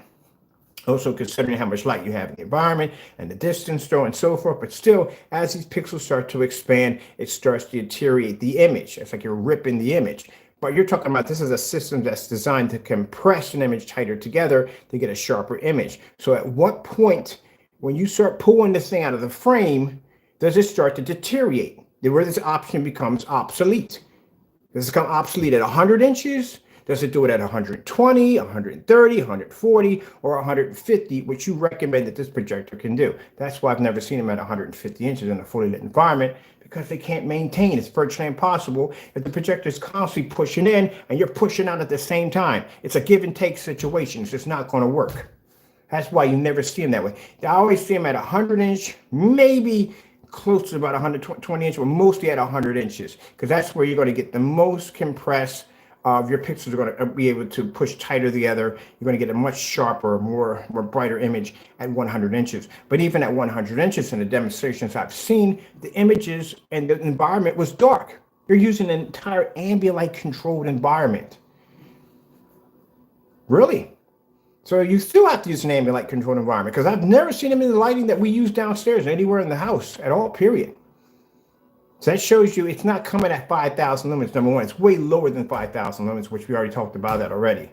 That projector is basically nothing more than a 1080p projector. Now, here's the sad part about it. People go out and they spend $3,100 for this projector because they're bent on the thought that they're going to get this huge 150-inch screen in their house with an ultra-short throw projector, which is usually unheard of. Usually most ultra-short throw projectors, you come in at 80, 90, 100, 120. That's the most they max out at. The only projector I saw that had that capability, there's two of them, but the one I saw mainly that had that capability was a Dell. A Dell had, but they're hard to get. They're virtually impossible to get your hands on. I don't know why. This was a $6,000 ultra short throw projector by Dell, and literally did a full 4K settings with at 150 inch screen at 5,000 lumens. That's why I'm interested in tracking down 3 of them for myself for my new home, because that's the only projector I've seen that had the capability to do it. But them projectors are hard to get, and when they came on the market, they were $6,000. That's the reason why that projector was $6,000. It's rare that you hear of ultra short those being with that much of a lumen count. Number one, a projector, the reason why these projectors right here will have like 5,000 and 10,000 and 20,000, because these are long throw projectors. They're expecting these projectors to sit back depending on the size of the screen, especially venues. Venues are going to do screens over 100 inches. You're talking about maybe 150, 160, 200, 300, 400 inch screen, 1,000 inch screens. And you're talking about massive size screens. So a projector of doing maybe 180 or 200 inch screen is going to be back farther than your average 14 feet or 12 feet from a projector screen. You're talking about at least my projectors outside sit back 27 feet from my screen outside. So you're going to be back a good distance. So you need enough lumens that they know that when they calculate, okay, if we got a projector back at 30 feet, we got about 10,000 lumens. We have to calculate how much window light and how much light we have in the environment per square inch. We have to measure how many lumens we're going to lose from traveling from A to B to make it to the screen. The screen is only designed to activate, say, at probably about a minimum of maybe 3,000 lumens. So we have to make sure how many lumens we lose in this process, or the travel distance, how much light, window light, all that. And we have to make sure whatever's left over has to be somewhere in the mark of 3,000 lumens to get the screen to activate. There you go. That's why they have such massive amounts of lumens on such long distance throw projectors. Short throw projectors, the highest I've seen on a short throw projector was 5,000 lumens, and it's made by Optima, and it's like $7,000. It's the 4K laser projector. That's the highest I've seen. But ultra short throw, not really a requirement. I mean, you can get a screen to pop on ultra short throw like a 900 lumens because you're literally sitting on top of the screen. You're right there already. So automatically, like I said, at the end of the day, this right here, what he's explaining is a bunch of blah, blah, blah, blah, blah, blah, blah, blah. Just basically a cheaper way of marketing a 4K projector and just charging a ton of money for it, because at the end of the day, you're not even getting 4K. I mean, heck, you just might as well go buy an Optima GT 55 or 5600. I mean, a 5500, I had a 56 too. A 56 is going to be a 20,000 to 1 contrast ratio. They didn't even explain exactly what the contrast ratio on this thing is yet. They haven't even explained what it is yet, how high it is. But I know that the Optima GT 56 from the door, 55, has, the 56 is 3,600 lumens, and the 55 is 3,000 lumens. If you didn't know the difference between the two, that's it. One of the two options in there, but that's basically about it. But one has 36, and one actually has 3,000. At the end of the day, like I said, it really doesn't mean jack squat, because you're literally sitting right up on top of the screen if you're doing a traditional 100 to 120 screen. Now, the screen I had downstairs on the NEC short throw, ultra short throw, they were school projectors. They were designed for auditoriums, schools, hospitals. They were only made to do 180 inches, that's it. My screen downstairs is 148 inches, which shows you at the end of the day, you don't have to spend $27 or $37 or $3,100 for a projector claiming to do 150 inch when you could do it with an everyday projector that would cost you $60. You know why? It comes down to the screen. Every last one of those projectors that were displayed, they were displayed off white screens. You can't run a Valve projector off a black diamond. You can't run it off a Dark Star 9. They don't pick up. The screen's too dark. Anytime I've seen those projectors displayed, it's always on a white screen or a wall. That's it. So you can't run them off anything. I've never seen the projectors run off. If they use any of the black diamond versions, probably the lighter ones like the Slate 7, Slate 8, they're more lighter than the actual black diamond itself. The actual black diamond itself is very dark. I do know that for a fact. So no, you're better off just saving your money. Forget about the Valve projector. I've gotten up to 140, up to 150 inch off a Valve projector using our black technology. And I got the demonstrations to back it up. We then went outside at 140 inches outside with the Optima GT 55, outside at 140 inches, and the image was clean. It comes down to the projection screen, number one, but when you're dealing with these projectors, it also comes down to the projector also too. But like I said, you get an Optima GT 55, it's going to cost you about, sometimes you get one for $900, you get it for $1,200, $1,300. It's not a lot of money. It's a projector that's going to give you, and you can get 150 inch out of it. Using our technology, you can definitely do it because we do them all the time. And it's going to cost you less. It's going to be a 1080p projector because you're paying for a 1080p anyway. That's supposed to be a 4K, but at the end of the day, you got a 1080p projector. That's what you got. So if you're going to spend the money, just go get the $1,300, $1,400 projector. You can find it for cheaper than that, maybe $1,200. And you're going to get a 20,000 to 1 contrast ratio. You get a 235.1 setting in that projector. Wait, no, I'm sorry. That's a ViewSonic. Optima doesn't have that option. It does have the option, but one of the more expensive models. Those are the ViewSonics that have 235.1. It's my fault. But this one does have a 20,000 to 1 contrast ratio in the projector. Much, much better than dealing with this. And keep in mind, in the demonstrations we used our projector in, we were in fully lit environments. I have never seen this in a fully lit environment at all. But now you know that, yeah, that's the conversation I had with their CEO in the room.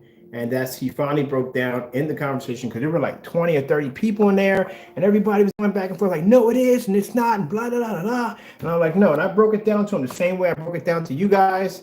And that was the end of it. Yeah, you were dealing with somebody in the room that, well, you couldn't basically tell them anything you wanted to tell them.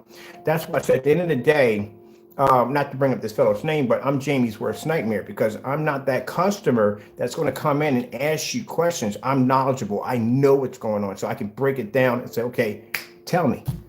And anything you tell me, oh, no, that's wrong. Did that already? No. We can tell you where you're wrong at, here, and here. Same thing here. If I walk into one of these forum sites and I have a conversation with one of these fellows, at the end of the day, I can get them to break down and tell me exactly what I need to know, what they're really selling at the end of the day. And there is the screenshot to prove it. Got him to admit that projector was 1080p, not 4K. But when you go to the website doesn't say anything about this. See where it says it's the Valve projector at 1080p, right? So if you go to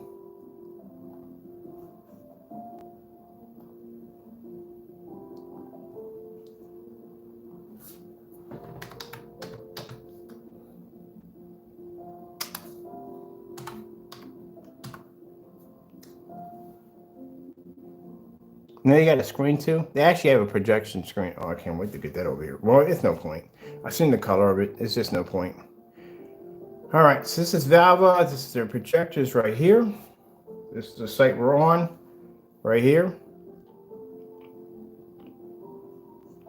No, we're good on that. We're good.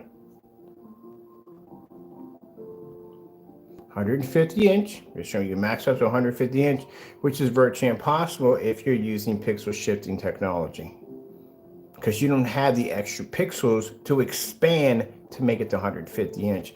That's why when you use 600 by 800 res on a projector, it looks nice if you have it at 100 inch or 120 to expand it outside that particular area. We don't need all that. I'm not a guest.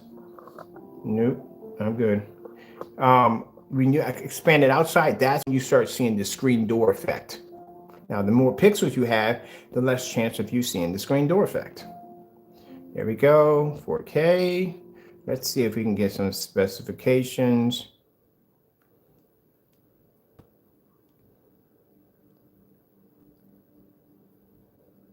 Living room. Let's see. Well, easy living room. Yeah, we don't have any pictures on that, do we? All right, look there right here. It's all claiming 4K. And we've seen both of these models react on a screen paint, and it did not work well. These things have to be on very light screens, or they have to be on a white screen in order for them to run.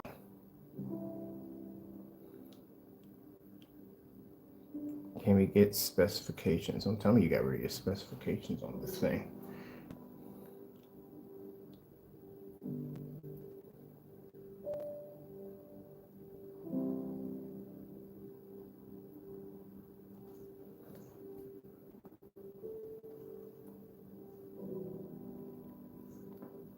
Okay, that's missing now. There's supposed to be, let's see if we go to another one. Let's go with the Valve 4K. Let's put in there so you can bring up that official site that they had on there. Right. Valve.com should be the first one. And if it's showing the original site, yeah, we're going to have to go to Projector Central and dig up their projector now. See if you have a product, their product from TV, so why do you have this down at TV? It's not a TV projector at all, period. Here's the AR Pro screen. Oh, we're definitely going to research that one right there. That's definitely going to happen today. These are the laser projectors. Let's see which ones we have. Do we have a selection of projectors here? Do we have a specification sheet? See, look at this right here. 4K resolution right there. That's what it's claiming.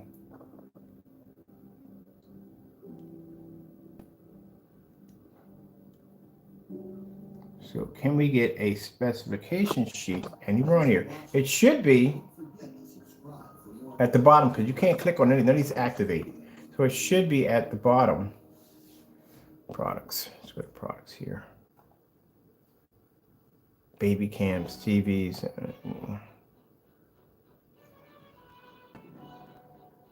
Okay, here we go. A nice beat in the back for commercial. All right, let me see. Support. No, we don't have anything here on the specifications. Let's see if we can click on one of these. It should be pretty easy to just get to. That's this screen. See that screen right there? See the color of it right there? Way back, I can show you emails where we got contacted by Valve Projector requesting us to develop a screen paint to make their projectors look good in a showroom. Before I said that we would customize anything for them, we want one of their projectors to test out over here. So we can make sure that this thing actually is doing what it's exactly supposed to do, which means I'm going to put on a black screen. Because if it wasn't going to show up on a black screen, automatically it would have showed me right from the door what we had over here, a projector that was not worth doing. We couldn't do it exactly what it's supposed to do. Let's see if we click on here, if we can get a specification sheet here. All right. There's no specification sheet. You see this crap? There's no specification. I'm clicking on these things. All we got here is just telling you that it's just 80 to 150 inches. Where is the specification sheet? There should be a specification sheet somewhere in here. All right, we got remote control, blah, blah, blah, blah, blah, blah, blah, blah, blah, blah. There's the screen right there. That's it. There is no specification sheet on here at all. And there's anytime you get a projector, there's supposed to be a specification sheet. Let's go over here. Let's bounce out of their page. They should have it here in the page. This should definitely be in the page, giving you a specification of the projector. So let's bounce out of here. Let's see if we can find somebody over here, Ultra Short their products, or rather just go through them, but they don't have it. Let's put down specifications. There we go.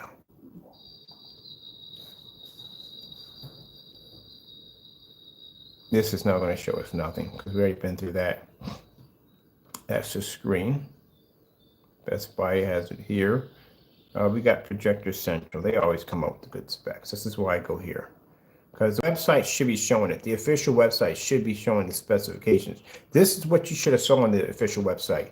This is the specifications that should have pulled up, but you didn't see it at all. Massive 150 inch. I don't even know how that's even possible.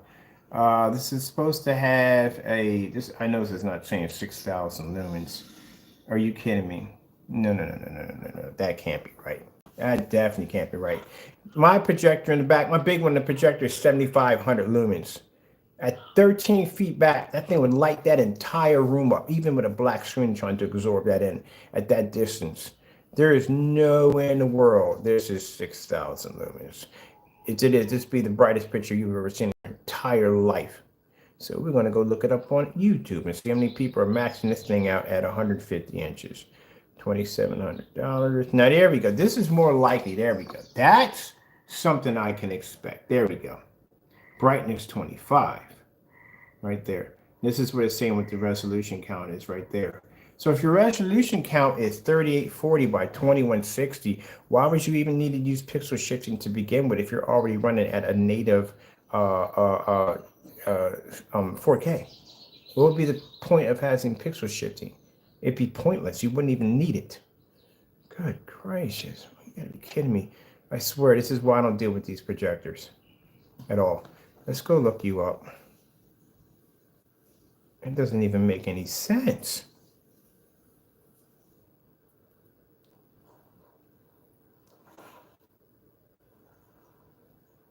But you're saying here you have a 6,000 lumen, a brilliant 6,000 lumen light source. So which one is it? Is it 6,000 or is it 25? Because right here, they're saying it's 25. So where's the 6,000 at? That doesn't even make any sense right there. That's what, even in eco mode, that's a huge drop from an eco mode. Now, they said in eco mode is 2,500 lumens, and it's 6,000 lumens, and then you put it in eco mode, this is what it drops down to, but it doesn't even have that. See, that's what I'm talking about.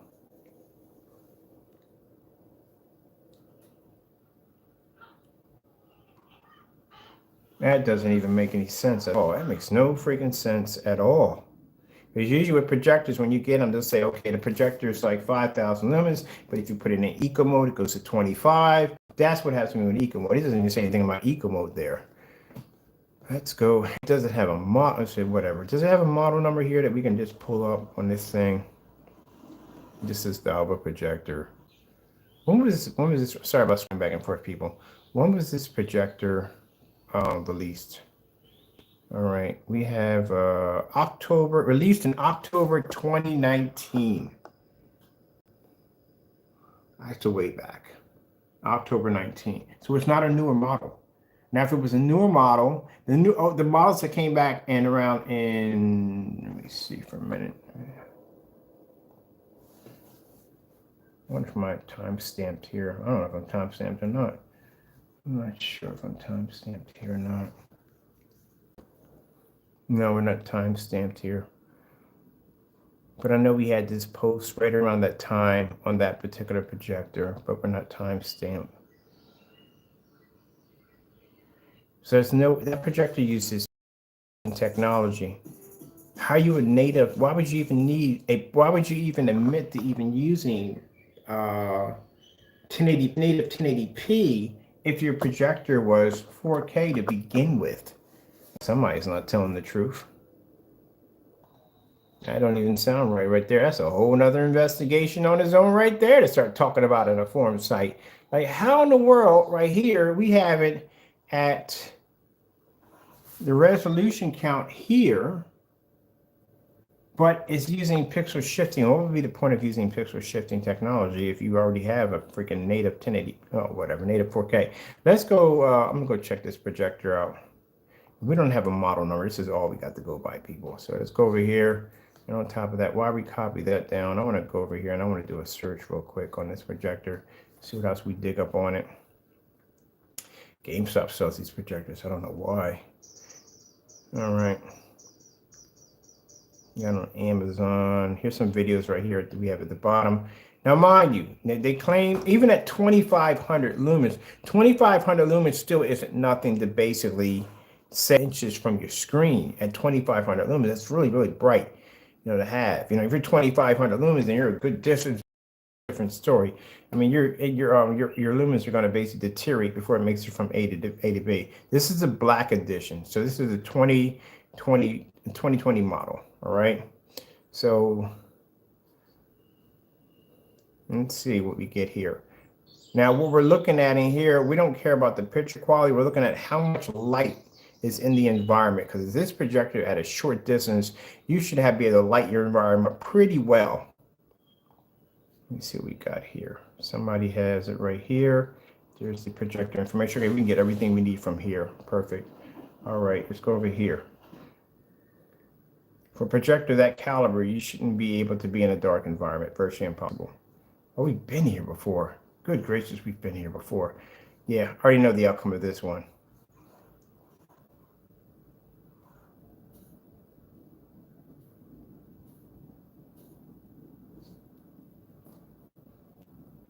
Does he have one with the lights on? I'm pretty sure he did want the lights on. Now, what I don't like about these demonstrations, number one, because the screen is a very light screen. And as I said, one of the problems that when you're dealing with a screen that's light, even if you're using this projector or any other projector, one of the problems is they don't show contrast. These screens do not pull contrast. And because we're actually going to buy the sample sheet and get it over here to show you that it's not going to pull contrast at all. It does the exact same thing. Oh, I like these speakers. They're beautiful. I like these. I might want to buy these right here for the downstairs area. Not for the downstairs. I mean, like gaming room. I like these. I forget what kind of speakers these are. So I'm buy some of those. But anyway, as for the screen, usually they're doing demonstrations, and this is really not a fully lit environment, but they're doing this in a demonstration. Keep in mind, oh my, whatchamacallit's dying. I'll be back. Well, I knew that was going to happen. Hurrah! Taco. Oh, here's another person. Never mind, Taco. Stay there. You good.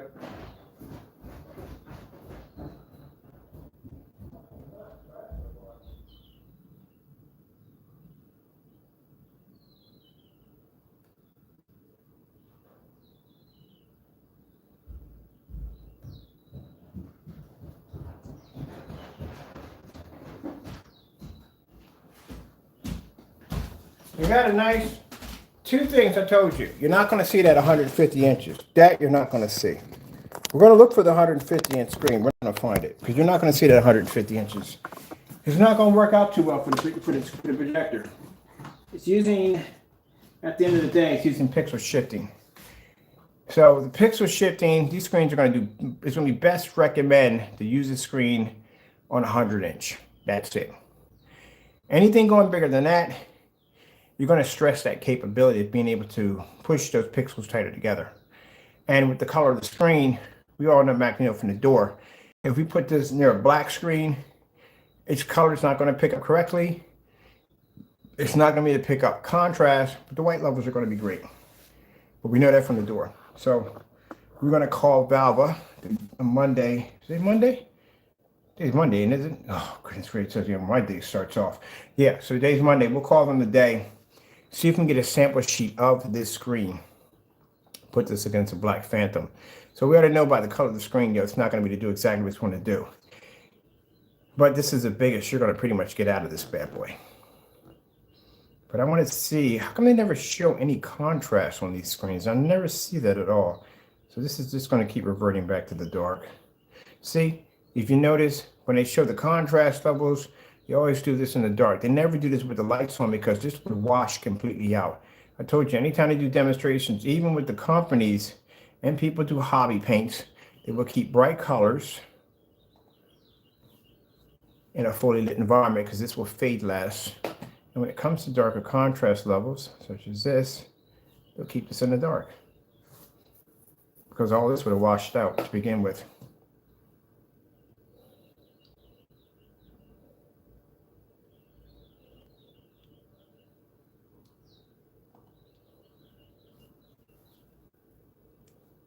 And of course, any gray screen is going to be able to overpower a white screen.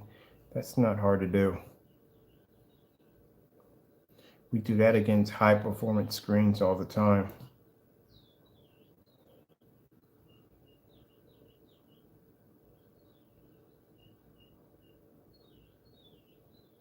So let me get a color of the screen. Yeah, that's a cakewalk. Blow right through that with no problem whatsoever. We got the Dark Star 9 is darker than that, literally darker than that, and we can take on the Dark Star 9. But this whole entire versus demonstration is done.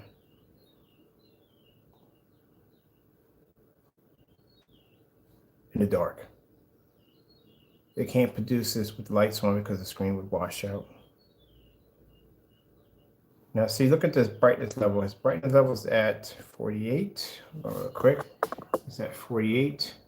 The projector we have are long throws, and they're actually the we have on those for the brightness are 20s. We're 20 feet back.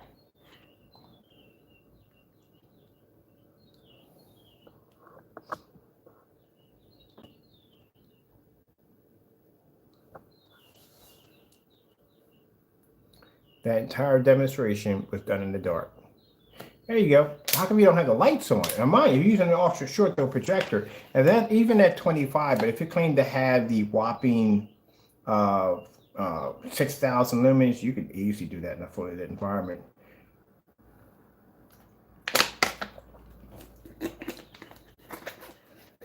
At the end of the day, it just shows you that you're going to be in the dark with that projector. This is the best. It's called an ambient light controlled environment. Your shadows right here. Like, but Ken, look at the size of the screen.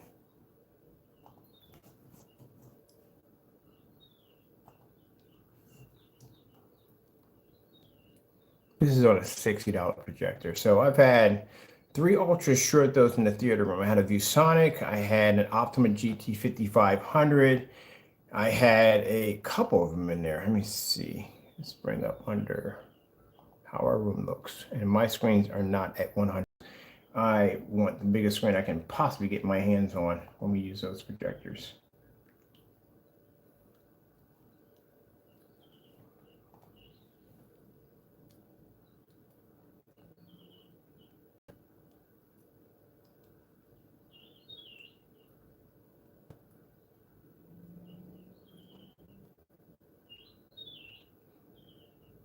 Oh, it's going to take forever to track that down. Let's put down easier one.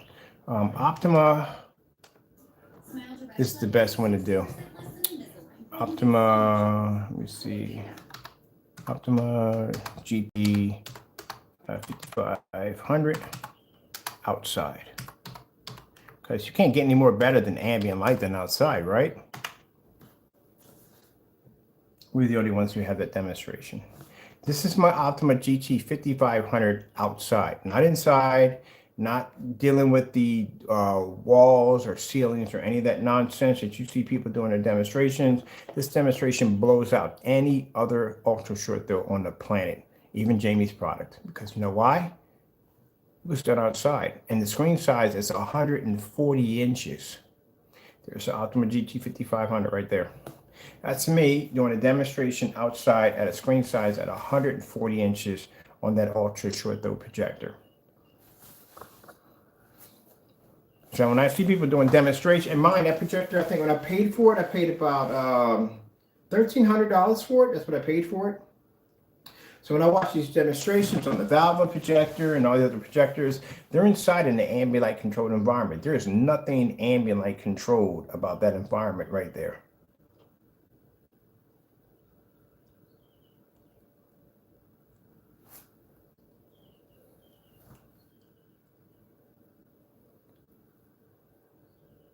I think I might do me. Well, the weather's been kind of funny. So, like I said, we try to get outside. It gets real cold and brisk out there. I want to do another short throw projector. Wish I'd have built the screen a little bit sooner. That would have been nice, but I didn't think about it.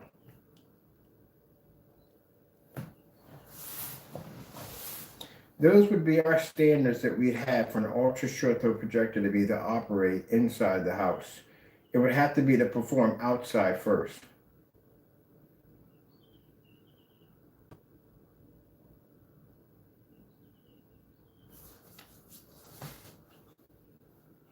That's why I said when people talk about ambient light rejection screens, your screen isn't ambient light rejection unless you can pass one of those tests. You should be an operator projector outside with no problem whatsoever. What I don't like about those thing to do for the Valve projectors and certain projectors they use, even for the other projectors that they have, not to be Valve, those environments are basically all set up. My projector's not calibrated. What's the point of calibrating? At some point. My screen's outside. I can hit a 190-degree viewing angle and that image would pull it with no problem whatsoever.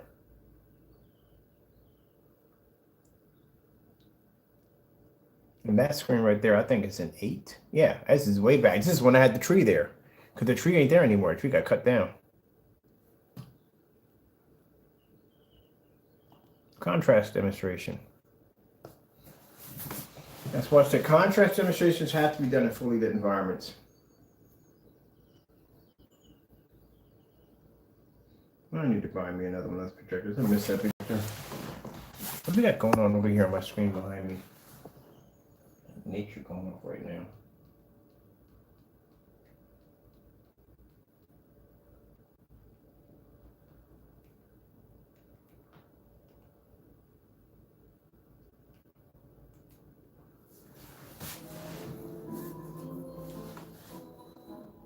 Oh, Grinch got some. I got my Christmas candy too.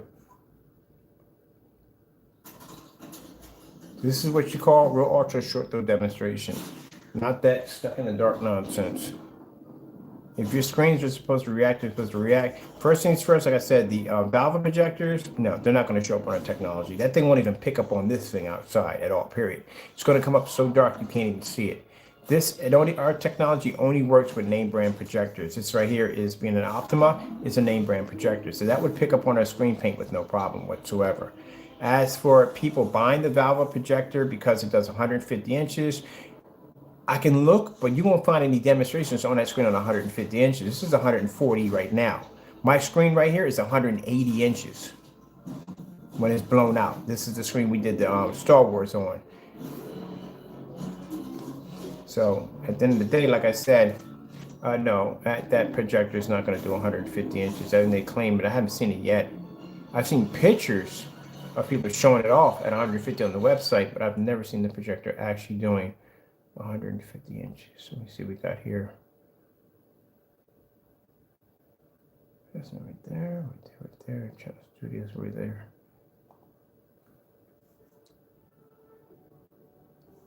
And look at this other projector. Let me see if we can find this thing in 150 inches.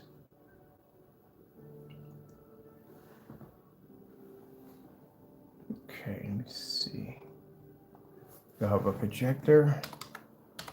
We have a 4K. I wonder if they make the screen. Interesting, do they make the screen in 150 inches? Because they don't make that screen in 150 inches. It's only to 100, 120. That shows you right there that it's going to have issues at 150 inches. See, laser projector.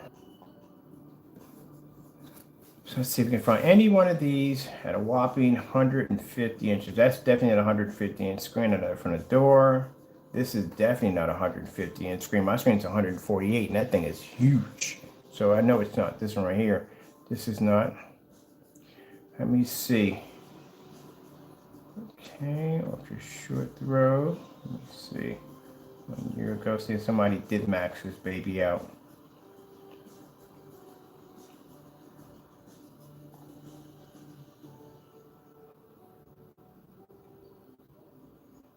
What's the screen on here? Valve something Optima screen. This is the screen from YouTube. The screen. I'm gonna get a curious. Let's see how big the screen is.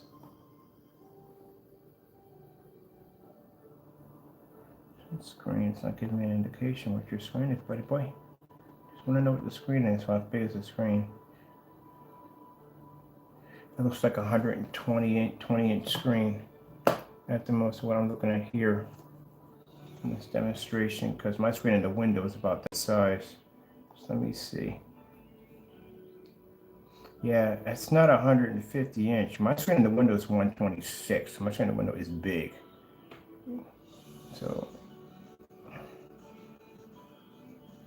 demonstrations done mostly in the dark. Okay, let's get this projector showing right here. Yeah, that's not 150 inch. That's about 120 inches. My screen in the window is about that size. Literally, my screen is big. So that's about 100. That's not 150 inch. 150 inch would be big, much bigger than this. And as you can see, this is all being done in the dark. I'm showing you how to set the projector up, I guess for the apps and everything. All right, let's see some light hit this thing. We know everyone has to do things differently now, including how you shop. Please don't have this where this. I hope these open up all. Oh, come on. Are you freaking kidding me? We didn't just see that a few minutes ago. I'm so tired of these fake freaking ambient like projection demonstrations. You got a window right there. Why did you just open up the window right there? Why is this the only one open? What the heck was that freaking nonsense? I really thought they were going to open up that window right there. Look at this. It's clearly a window. Good gracious. Poor Jamie's all up in this bad boy. Look at this. There's light pushing through here, light pushing through here. Clearly, this is a window right here. Why didn't they open up this window right here? This is a huge, massive window. They opened up the window back here. And of course, it's not making contact with the screen because look how dark it is right here. This is all dark. You got a little bit of light here, but this is all dark. Wow, come on. Look at this. It's a window right here. Didn't even pull the blinds up. We get all the way over to this window right here. Why didn't you open this window? And your contrast is washed out. That's washed out right there. Like I said, pick and choose. If you open up that window, this thing would have whitewashed right on out. But we'll find out. Oh, wait, this is vivid. Is this vivid? Or this is not vivid, is it? Because we have, what screen is this? This better not be a Valve, because we have Valves over here. I want the Valve and Vivid to look exactly alike. I swear they look just alike. I got to put those two next to each other. I had a huge window right there. Why didn't you just open the window? You're on ultra short throw. Did he open the window? I'm going to just say too soon if he didn't open the window. Or he just did the rest of this demonstration in the dark. Oh, he did the rest of the demonstration literally in the dark. I could never understand that. I never could understand that when they do a demonstration and they'll show a little bit of light in the environment and then they'll convert back to darkness. So basically you're just telling me in the demonstration that the simple fact that your screen, that's washed out. Your screen, you can show a little bit with the lights on, but with the lights off, it shows a better image. So at the end of the day, you're going to be in the dark. That's all it comes down to. And look how, you got to be kidding me. You're that freaking close to your screen. I just wonder sometimes, I swear.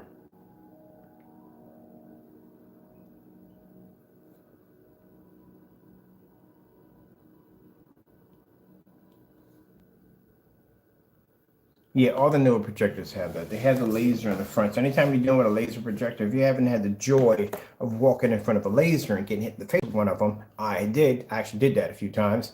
I actually did it one time. The learning experience is something you do never, ever, ever want to do again.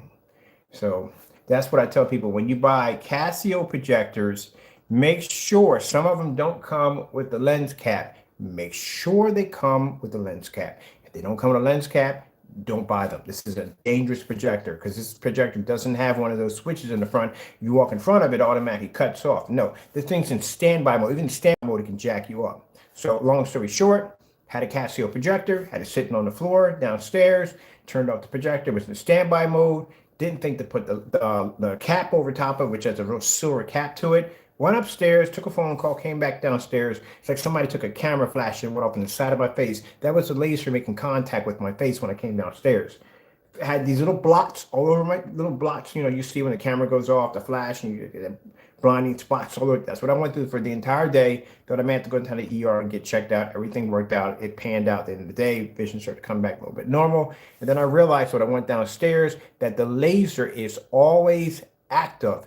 Even in standby mode, you have to turn these things off. So that's the reason why you have that silver cap, because that silver cap basically clicks over top your lens. When the laser just charges out, it reflects and goes back into the chamber in which the laser first came out of. That's why if you ever see one of those Casio laser-lit high-end projectors, if they don't have that cap on top of it, don't buy them, because now you run the risk of your kids walk in front of this or one of your pets. And pets are newsy. Pets will walk right up on top of it. So will kids. So, you know, save yourself some time to the ER or someone really getting messed up. You know what I mean? Don't go near don't have that cap on them. All right. So eventually all these demonstrations convert back to the darkness. I don't know what we're reviewing here. We're in pitch black darkness because you can see that you can't see the walls, nothing. This is how dark your environment's going to have to be. Does this look familiar to you? There you go. Nothing wrong. Well, that particular projector is going to have to be used on that screen. You can't use it. We have customers that will contact us with those projectors, and we have to turn them away. We're sorry. We can't work with that at the end of the day. This is an ambient light controlled environment, as you can see. I love how they have one little light in here and they're saying, look how much light we have in the environment. Good gracious. My living room is not even that dark. Oh, okay, Bruce. I'm done with this.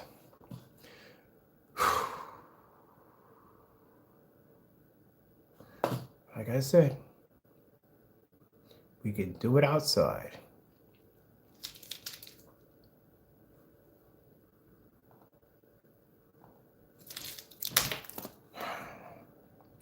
Optima GT 5500. And we did that with the which one? We had 4Ks for that one. Oh, I can find one actually inside. We had the GT56 inside. GT. We had the GT55 and 56. GT. No, wrong word. GT. We need a GT 5600.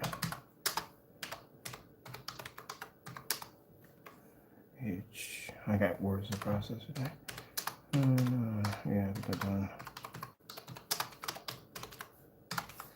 how much ambient light you're supposed to have in your environment when you operate an ultra short throw projector. Literally, I have no idea how in the world these people are doing this nonsense in such dark environments. Let me see if we got the Sony short throw in here. I think we got Sony in this one too. I got Sony ultra short throw in the next room. Sorry about the choppy video. This is before we got boosters put in. So this right here, we have, well, I had quite a lot of screens in this one.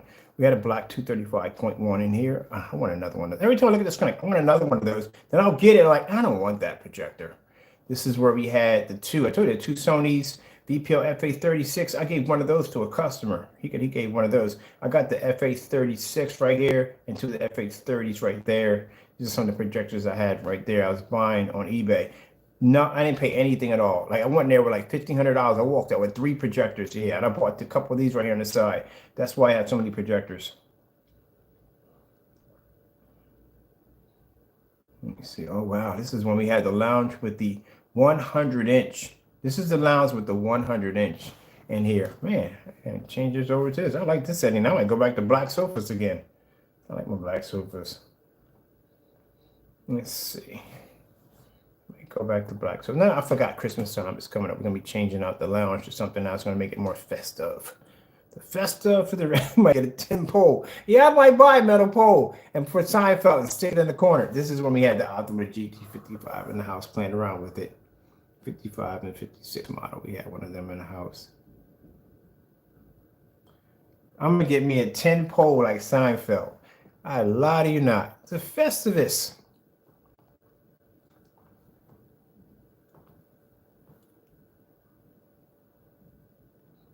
I'm gonna get me one of them. I'm just gonna put it in the corner for fun. This is let me see, Optima GT55 right there.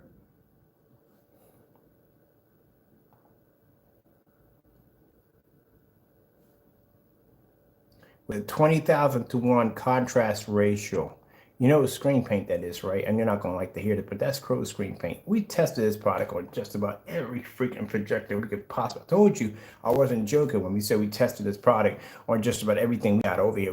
We tested on the Optima GT5500. It couldn't pull the color level at all, period. It had a really hard time pulling color.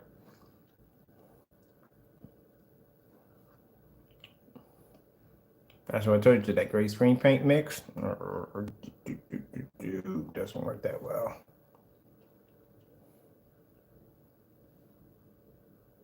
So we do have it for you guys for free if you want to go down that road.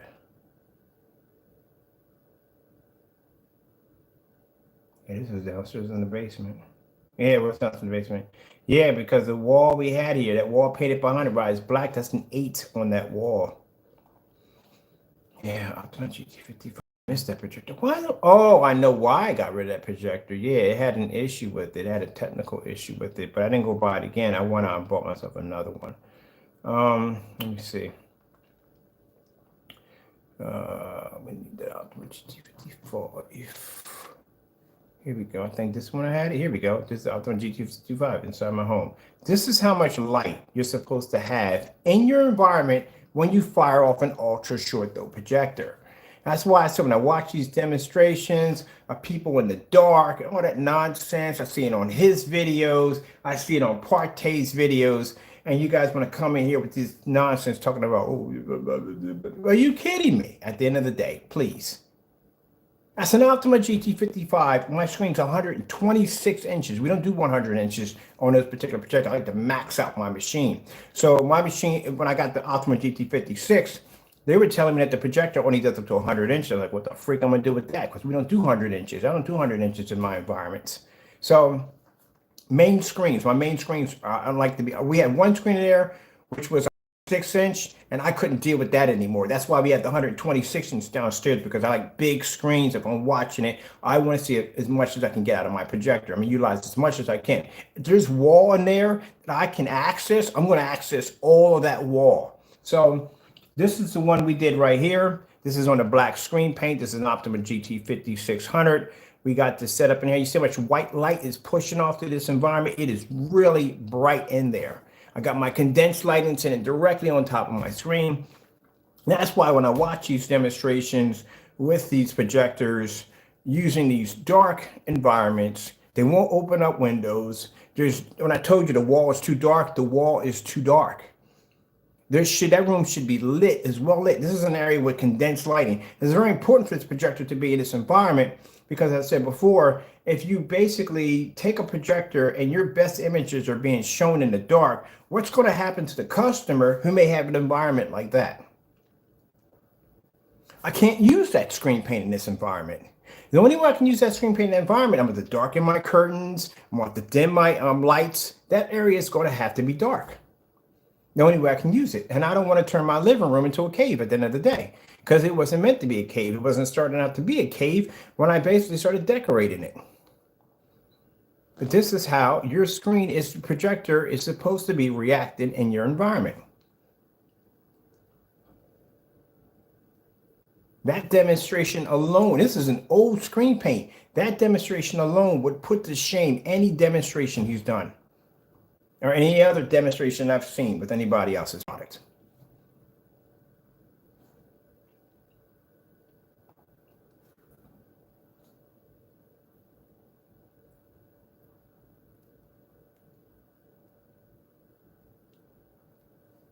This is my living room. This is not a theater room. It is my living room. So when I come downstairs, I want to watch a movie sometimes, and watch a little TV show, and I watch some sports. Some people may come over. It's before COVID. Some people would come over, and we could all sit down and relax. Some people can go through their phones. I have a friend of mine who likes to read books. You know what I mean? You can do all this in the area right here without turning your living room into a cave at the end of the day. So when I see demonstrations where you're showing off a P2 and the image is so washed out, and you had to convert that video into the darkness in order to make your colors pop, at the end of the day, that tells me that that's a screen paint that can't be used in a full lit environment, because it's going to wash out. My screen size is much larger than yours. It's a 126-inch screen. It's a big screen. I actually expanded the screen. I think this is the one with the levitate. It's the levitate. I think it's the one I painted right to my wall. This one was painted right directly to the wall.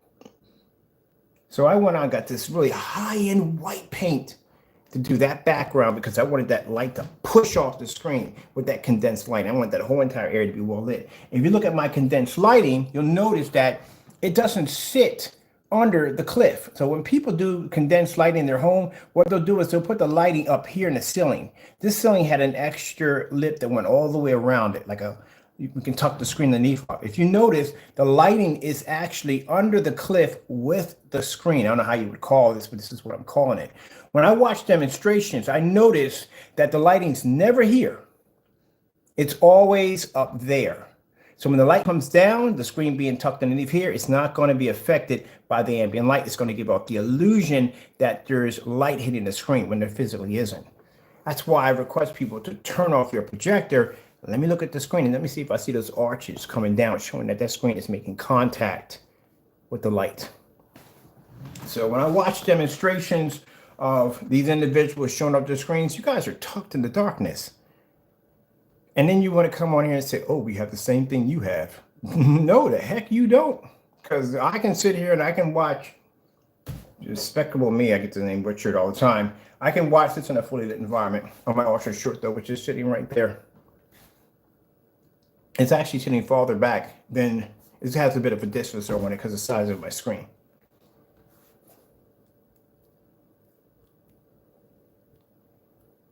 Why do you think I laugh when I see their demonstrations? When they show their ultra short demonstrations, and I start laughing, I go, no, your environment's too dark. No, your environment is literally too dark. It should be lit in that environment. Now I got extra LED lights running from here to here. I put a set of LED lights here, and I got a set here. that are adding more light on top of the screen to show you how much that black technology can absorb from an ultra short throw. And that's why when I come in there and you naysayers be like, oh, you're just hating on his work. No, it's not hating on his work. His work is very sloppy. That's why, at the end of the day, this is what you're supposed to be seeing. I want you to look at that for a minute. This is what you're supposed to be, when an ultra short throw projector fires off, that's what you're supposed to be getting.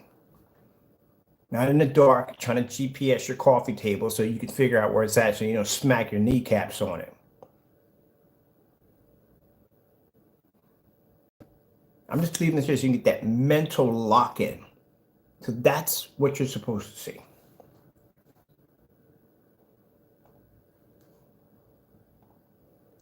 And this is regular TV. Regular TV I'm watching. Why in the world would I be sitting in the dark just to watch regular TV? If I'm watching a movie, once in a while I'll have the lights out for a movie, it's a give and take, you're watching a movie. But not when you're watching TV. If you got to turn out the lights and darken your environment because you're worrying about your TV shows washing out, that's the first red flag you're having problems. You see how that looks from corner to corner right here? Doesn't even wash out from corner to corner. Nice and sharp, just pushes right through. That's what I expect from my product. People say you have ultra short throw demonstrations. How many you want? Doesn't even look real, does it? Because you're not used to seeing it that way. You're used to seeing the same dark environments over and over again and again. This is why I tell you I get frustrated when I watch these demonstrations and it's the same thing over and over again. Same dark environments all the time. And then they put a little bit of light in the environment. Look, I got ambient light in the environment. Look how bright the screen is. Look how bright the environment. Not even anywhere near close to that. Look at this right here. This is another thing too. Now we got it in a well-lit environment. Let's see if we can pull up the same image.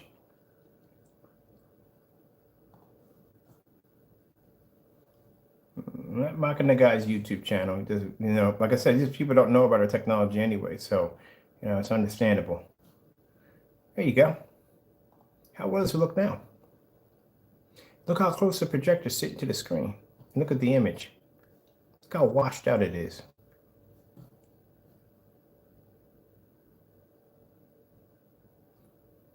Now, eventually, they have to convert to the dark. Gosh, the only way the image is going to pop up correctly. So you still got to be stuck in the dark with it. This is why we get people that'll contact us asking us if we can do what we're doing to our screens to what they have. Because you can't pick up contrast. Your screen's definitely not going to pick it up. Sad thing about it is that the projector is not going to be able to pick up the contrast levels you have now on your white screen or white wall. So that's not going to pick up. And the stuff we have is not going to work with it. So you can see how the image is right there. You can see it too well, but now lights out. There you go.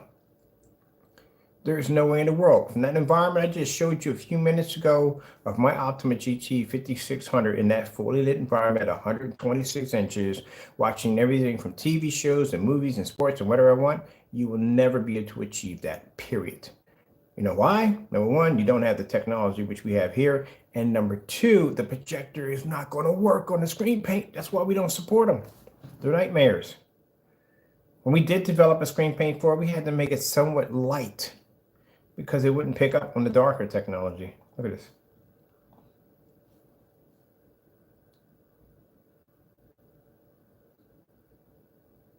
Now, I'm not knocking his review and anything, nothing like that whatsoever. I'm not knocking that. It's just the simple fact that he doesn't know about our technology. And if he did try to use it, it wouldn't even work. Look at that. Look how bad that image looks. Lights out. Oh, that's a perfect example right there. Let's go back to that one. Hold on.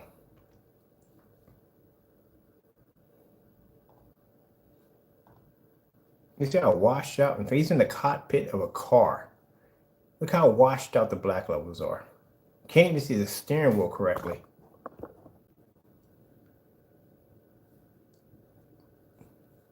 Now watch how the picture improves with the lights out. Ah, there you go. See? Got to be in the dark with those projectors. That's where you're going to be. In the dark. Every day. In the dark. They said this one's daylight. This is the I can't pronounce this projector for jack. We don't support these either. See the color of that screen? Automatically, when I see the color of that screen, it automatically lets me know that screen can't see contrast, it can't see color, and it is not even ambient light projection technology.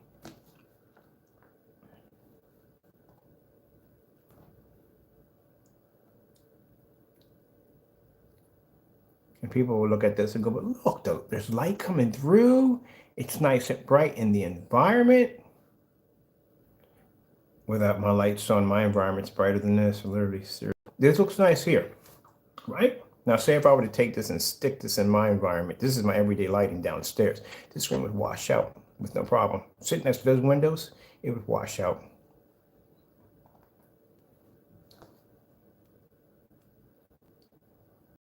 And I told you, they keep them at 100 inches. This is the best picture they're going to be to get out of this is at 100 inches. They can't expand this thing. I just got the same speakers right here. I'm going to figure out where you got these speakers at. I want these speakers right. I like these things.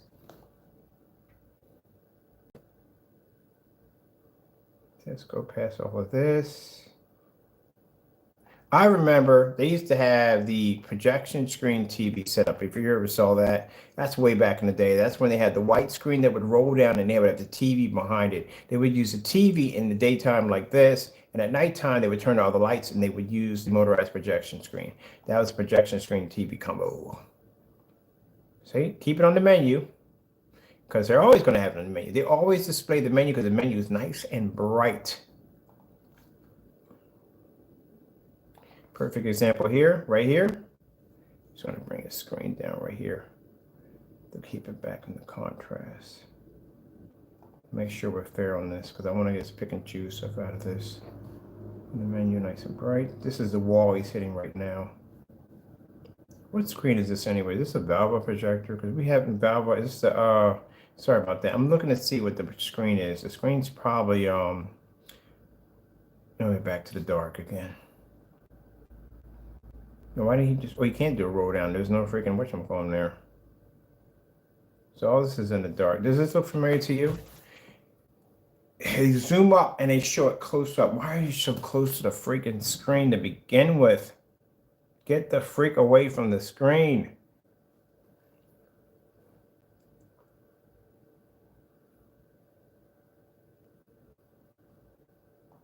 This is me literally 3 o'clock. And I remember my ex would hear me in here yelling at freaking videos like, what the freak? Why are you so close to the screen? Pull the projector, pull the camera back for goodness sakes.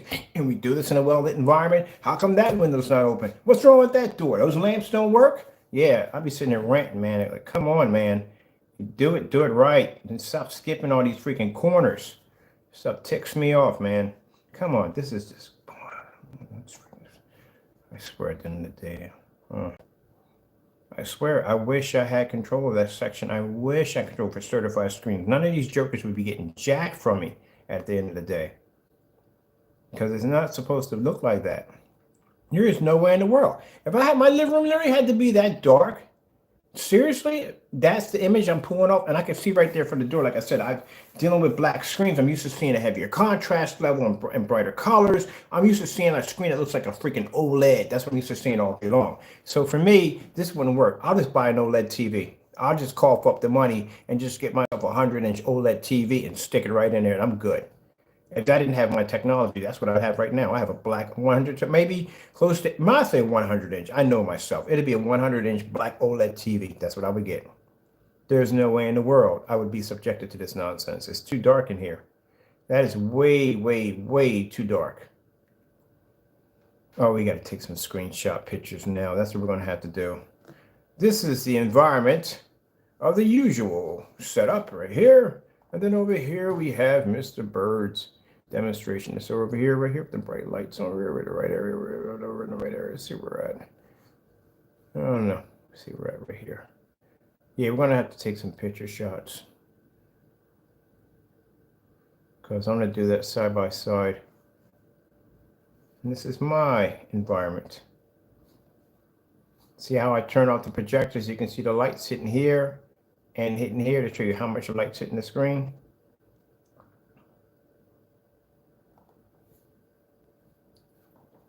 That's the difference between my environment and their environments. Oh, this house was very nice. And this house got me sick. I need to get shots of that. I need to get shots of this right here and shots of the other one to show the comparison of our technology versus that. That's what we need to do. That is not daylight. And I love how they have here daylight. That's not daylight at all, period. That's not even close to being daylight. Take that screen outside and see how much of an image you pull up, because we did it outside at 140 with no problem whatsoever. All right, see how many valves we have on here with, at least I'm coming out of my section here. We got this one right here, but the valve projector, I only found one of them. Let's see, got anything else in here? Anything with some well-lit environments? Ambient light controlled environments right there. Ambient light controlled environments. No way in the world. What else we got here? Valve 4K. The ultra short though screen. This is their screen. Oh, this is their actual screen. Okay, let's go ahead and pop over here and have a look at this screen. This is the screen. Let me see.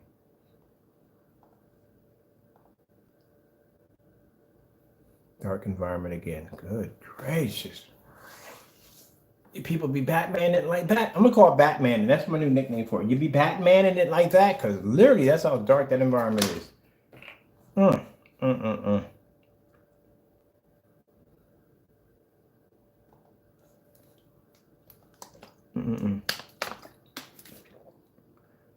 Why aren't the windows open here? Did you open the windows up at any given time in the video? Okay, there we go. You got them all the way open.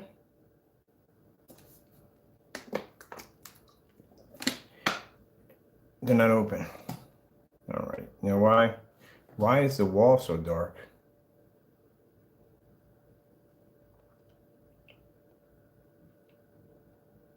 Remember I told you about the screen size? 100-inch. You could have got 120 at the screen size, about 100-inch. They'll tell you if the best viewing pleasure you're going to be to go with that projector is to keep it at 100 inches.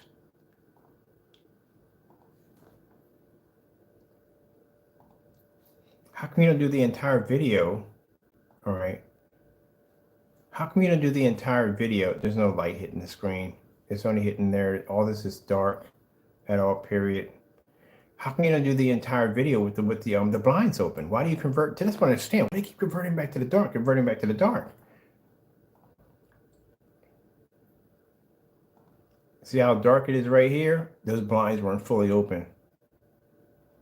It looks the exact same way as it did when the blinds weren't open. So here we go.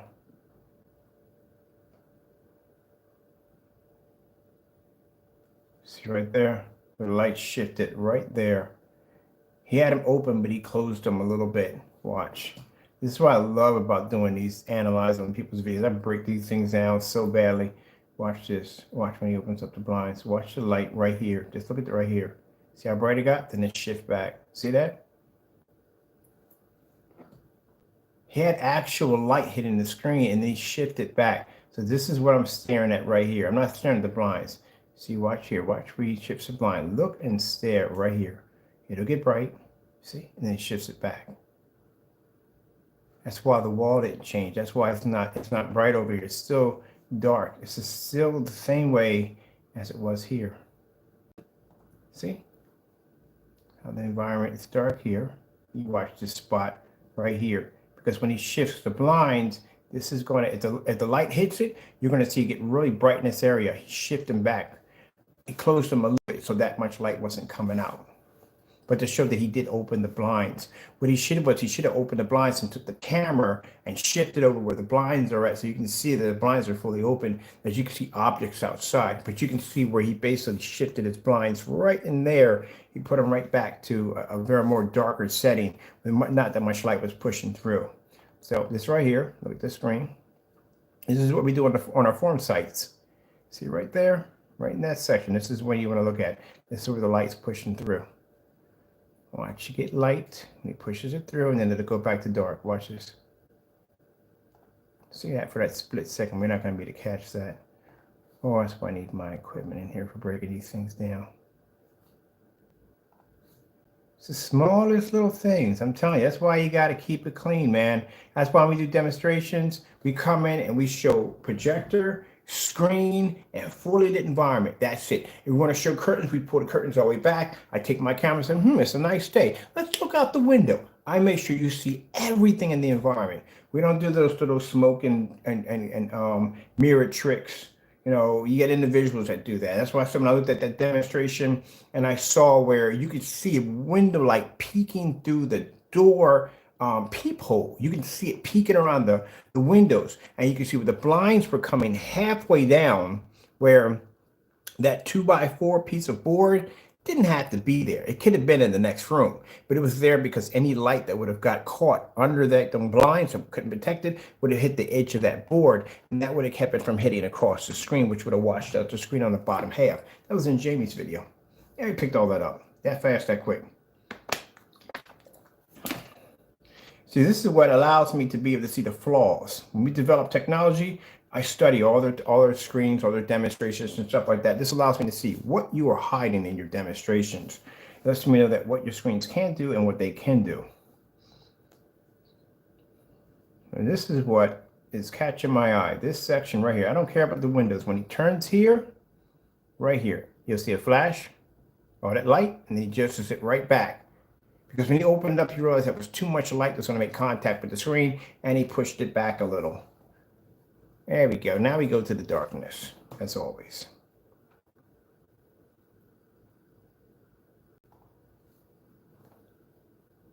Now this is the environment with the lights on. If you notice, the wall looks exactly the same way. I bet you the blinds are closed. I wonder if he has the blinds closed. He's going to the blinds. Let's see, back to the darkness. Nope, he didn't come back over to the blinds at all.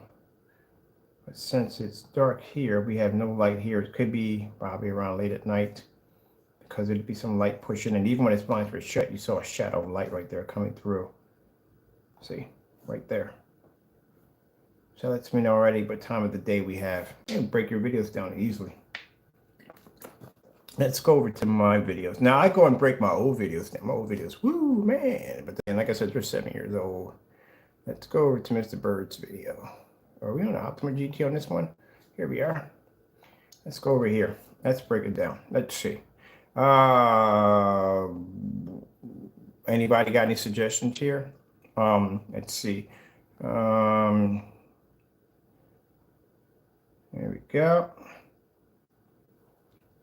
I mean, the image is bright. You can see it on a black screen. You can barely see her red hair. You can see his skin tones. You can see his felt brother in the back. See the plan they're on, so the image is not so dark you can't see it. Because I'm seeing everything crystal clear with no problem, right? Let's go look at the Goldbergs. Got some TV on here. This is regular TV. There we are. Is the screen too dark? You can't see it. I can see his skin tone, his shirt, even the individual color of his hoodie. You can see her red hair in the background. So screen's not too dark. You can see it crystal clear. No problem whatsoever. So that's not an issue right there.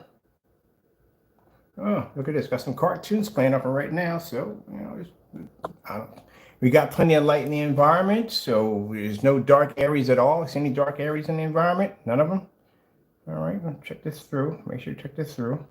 Make sure Mr. Bird is being honest with his own stuff. Let me see what we got going on here. There's the Optima GT55. So showing off the projector right there.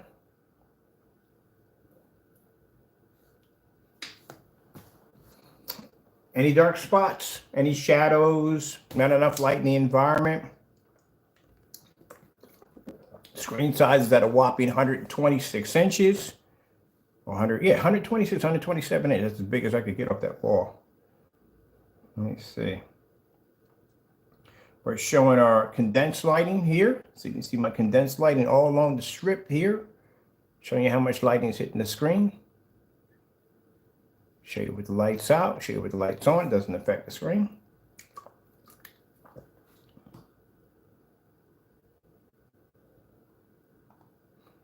We have the same amount of light that's making contact with the fireplace. That's what I'm about to see. The light that's hitting the fireplace, how bright it is. That's the same amount of light that's making contact with the screen. Let's go all the way to this part right here. in the demonstration. It's going to a split second where the screen converts back to its original form. Let's see, right there. See if we can get that in there. There we go. Now you see all the light? My screen's jet black, as you can see, nice and dark, matching my sound bar, matches my fireplace grill, so you can see the screen is actually black. But more importantly, you can see my condensed lighting. See how the condensed lighting is making contact with my screen at all time, right down the side of it, right here and here. Same amount of lighting we got hitting here and here. So where are the smoke and mirrors at? Got a black screen, plenty of lighting, ultra short throw projector showing its distance from where it's at. Image is pulling up nice and bright. We're in a fully lit environment, and we showed a little bit of everything on here, did we not? I even went into projector center and got the specifications on my projector right there from the door. Let's see how big we can get out of the screen.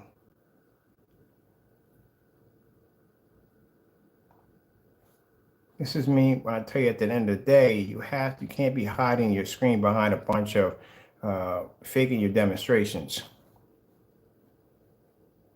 The reason why my demonstrations look this way is because I watch everybody else and I watch how y'all do y'all demonstrations, and I do the opposite.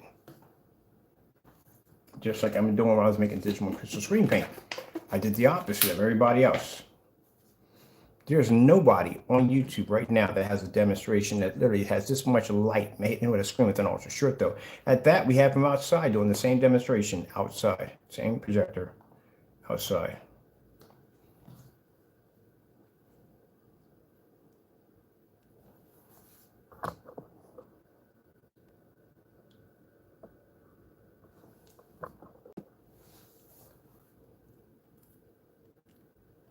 You can take ultra short though projector outside. Boom, boom, boom. Ultimate GT 5600 outside.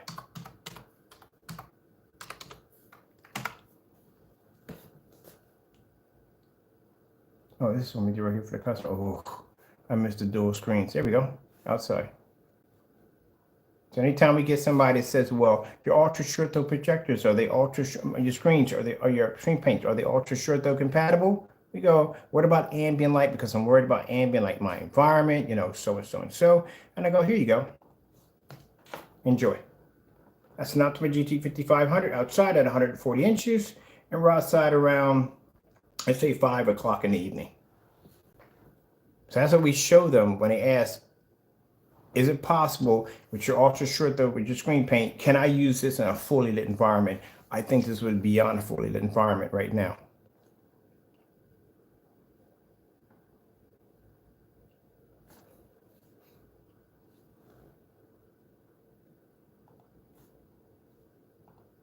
(190-degree viewing angle outside. There's light constantly passing past this screen all the time. Can you give me contrast levels, Mr. Bird? Yes, I can. I can give you contrast levels with no problem.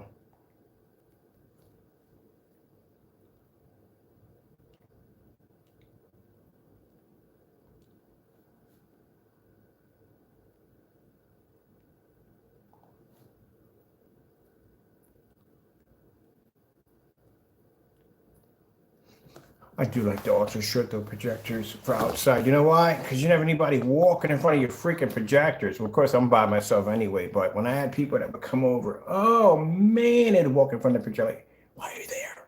Get away from the projector. Sit over there for goodness sakes. I mean, you could put it up on a freaking stand, like a huge stand, because most people when they have these setups, they'll have chairs here and chairs here, and they'll have the projector in the middle. You know, but then some people have the professional setup. They have the projector up in a booth, like high up, and they'll do it that way. Or you can just use ultra short throws. Which I think I'm gonna do it too. Oh man, we're gonna do a nice setup for out there. When we get back out, whether it gets a little warmer, we're gonna do ultra short throw setups. We're gonna do 250-inch ultra short throws side by side. We're going to do I told you that screen does a 235.1 where all the screens are expanded out, which we got to get a short throw view sign for that. That's what I should be looking for right now. And we're going to do the 250 inches side by side. And then see right here, see the part right here I'm showing you? This is a 150-inch screen. So 150-inch screen goes all the way up to the top of the deck, right here, all the way across. That's a 150-inch screen right there. The ones we have now are 180 inch, goes all the way to the top. The ones we have now are coming in at 150 inch. So they reach right about there. It's as far as they go. So what I did is I went outside and got some black Phoenix paint, and I painted this section right here. So now this is blending into the fabric screen right here. So that gives me 180 inch. So if I do one single projector out there, I get 180 inch. Because this border now is painted all with the black technology, blended into the screen. So we get 180 inch off that screen, 250 inches back to back, or we can max it out at 190 inch at 235.1. I just have to get the short throw projector because we don't have enough room to max out the screen at 235.1. We need a short throw to do that one. That's what I should be hunting down today, a ViewSonic short throw, because I want to see that entire screen spanned out. Well, actually filled out. Right now, we can only just do 250 inches to 180 inch. If you put down like, we take this out real quick, and you put in, let's search for anybody who has a dual black, 150 inch, 16.9 black screen. Oops, black projection screen. Oh, wait till we get to 235.1. I cannot wait for that one.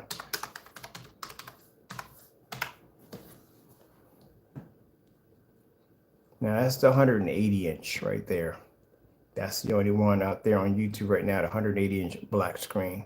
That's the one we had outside. I'm looking for my duals. That's 150 inch we did. That's the 180. So look at the 180. We're done with the valve. We're not going to find anything that is done.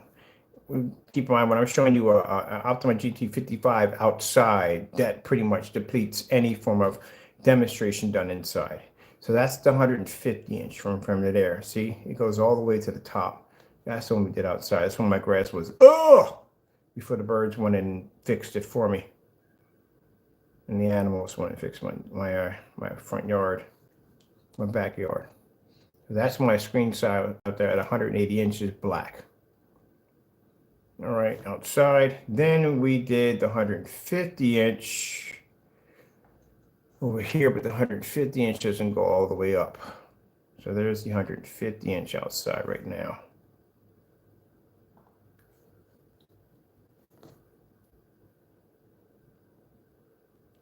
See if we can get a little closer up on the screen right there. All right, that's the 150 inch. So you look at the 150 inch, see where the material doesn't go all the way up to the top. That extra couple of inches would get me about a 180 inch screen. And it would be a little bit wider too, because we have the two side by sides. Now, if I had painted the top of this, I still wouldn't be able to make 180 inch because I'd be missing the width of it. That's why with the two side by side, you get 180 inch out of it. So that right there is the 150 inch outside. See how much better the grass looks than the ball spot. The grass is browning out because it's wintertime and it's dying, but we now have grass here now, no ball spots. But that's me outside doing some demonstrations on the 150 inch. So we were able to get out of that. Let me see if we got them into the duals. The duals should be in there somewhere. There's the duals right there. These are the dual side by sides. That's there.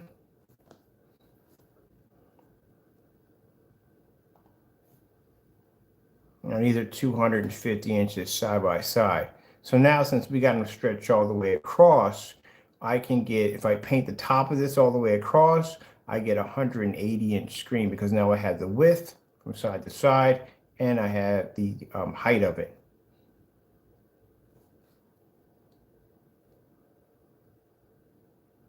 I'm here watching Tron and football at the same time. I love that screen. That screen's beautiful.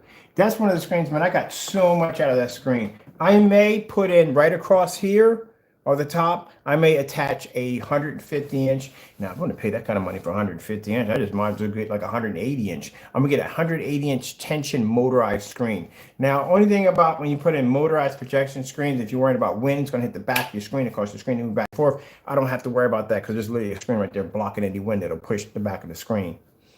So that right there is that one. Did we get the 180 inch? I think I did the 180 inch on the, I love being to go out there and look at my screens outside.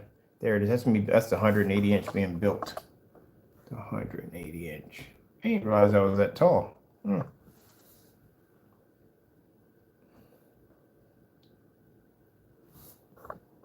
This is what I'm talking about. Y'all, you got to do demonstrations like that. You got to be outside.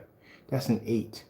That was the screen that was playing. Oh, this is the 150 inch we did in the basement. That's a big screen too. Arr. Do we have 200 inch screen? That's a 200 inch screen I had in one of the houses. 200 freaking inches. That is one of the biggest screens I ever had. It's 200 inches. 135 installed on the deck. I have no idea what size that was. 150 inch outside. No, this is a dual setups. This is one of the dual setups right here. I want to see the 150 and 100. Oh, that was a nice setup for this one right here. This is a fusion silver we developed. I miss some of the stuff, man. I used to work on, man. Okay, I've been talking for too long on here. I think we discussed about everything between this, that, and the other. I do want to see the 180 inch again. Let me see. We did here, right here. Yeah, but that valve projector, I wouldn't buy that thing with a freaking 10-foot pole. Even if it was given to me for free, what could I do with it? I mean, honestly, I can't run it off anything we got in here. It's not gonna run. And we use all dark screens in here, so it's not gonna run off anything in here at all, period. I don't know how that works. Oh, real quick, those of you who are, this is the Digital One Crystal Screen Paint free mix website. You might want to check that out for making your free gray screen paint mixes. Now, next demonstration is going to be a little short and sweet. We're just talking in here. That's basically about it. Next demonstration, I got to get ready for orders too. Next demonstration, we're going to be showing you another one of the gray mixes on the website. This is one we're going to do a demonstration on, so you can see the difference between our product versus the gray screen paint mixes. And as I said before, as for the other individual, and I know he's ranting and carrying on, but at the end of the day, get a pacifier. We don't care. You have to back your product up. If you're basically going to make claims, and I'm pretty sure the claims are going to come up. We've seen them in the junk mail already. If you're going to make claims, the product we have on the Digital Crystal Screen Paint is yours, you're a liar. And on top of that, because we have demonstrations, beta testers, all that stuff back on our product. So no, we already know that from the door. That product was out way before your product. Second, at the end of the day, our product is black and white paint. That is black and white paint that we made the Digital Crystal Screen Paint with. We have the ingredients posted right there. You can see it's black and white paint. You can see the silver and this glitter we add into it. And if you feel still that these are your products, then how about you just go on live and basically make each one of the ingredient screen paints we made from there under Digital Crystal Screen Paint, and go in and make the other ones that we made using your black and white demonstration video that you posted and deleted, and make those products live again on camera for everybody to see, so everybody can follow the ingredients on how you're making it, and then put it against your product. That's all you got to do. And either way, you're still going to have to do it. Even if you make a new screen paint, you're still going to have to match it against black and white paint, because people can just go there and just get it for free. So you're going to have to show a difference at the end of the day. And since you've not done that, and keep in mind, we're not even going to entertain the thought of going in and checking his channel, because we know that wasn't Crow in the room to begin with yesterday. It wasn't him. If we had to ask him 8 times in a row to do that one demonstration, what makes you think him coming to the room agreeing to do the demonstration? We already know when it comes to his agreements, right? Like the whole agreements about how we can order as much paint as we want, but at the end of the day, we ended up with a whole bunch of canceled orders from him. Look at these canceled. I got a whole stack of these things of canceled orders from him. And these are orders we got off his website right there that we ordered from him. And he canceled every single one of them. Right here. Look at this.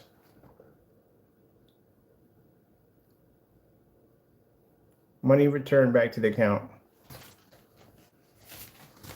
You know why this one's gold? This one's gold right here because this one shows this is the first order we put through. So the first time, oh man, we got to recap on that. So we can go back to this real quick. We got one fellow who basically his products are out of stock. We can't order his right now. We try to order. They can't order because his products are still showing out of stock. We got the other fellow who basically, where's he at? Right here. Canceled order. Right there. That's why I was telling you, Partey, you're a grown man in your backyard, walking around with a camera, talking about how you ordered from us and we canceled your order. Well, if we did that, you should have one of these. You should have one of these documents right here showing that your product was canceled. Now you get two of these. You get one from PayPal right here, showing you that the item was canceled. Right there is what you received right there. See? And you get a second one that looks like this. This is a server receipt. This comes from the server. Shows what you ordered, everything right from there with the product name and SKU number, all that right there. So you would have these two items in your possession if that was true. You don't have any of them. We've requested you to post them and you never posted them, which shows you at the end of the day, you're a grown man walking around in your backyard just spitting out accusations without any proof.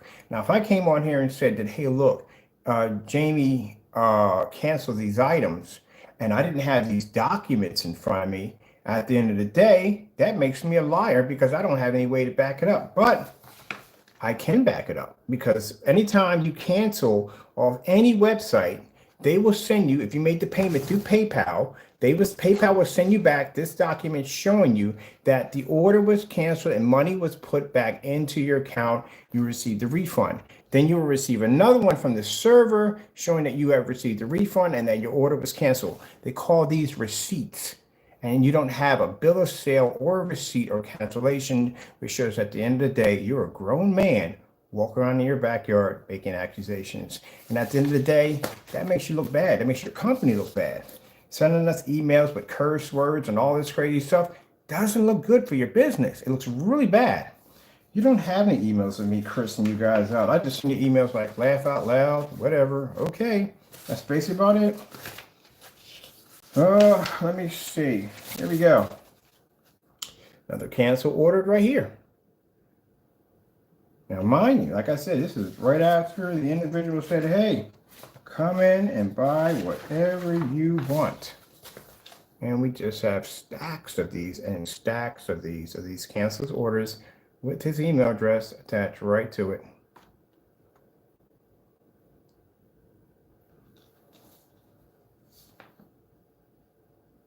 PayPal services, and you would have one of these too, that you know, that shows you it's legit from PayPal right there. So I don't know at the end of the day with you guys. I mean, it's weird with you guys. I don't understand y'all. You didn't have a Black Frankenstein. I didn't think you even had a Black Frankenstein, but we do have one here. So let me swipe. Wait for a minute. Why is my projector off? I think my projector's off because on which one that timeout mode. Let me see for a minute. There we go. That's the gunmetal technology over there. Think about that.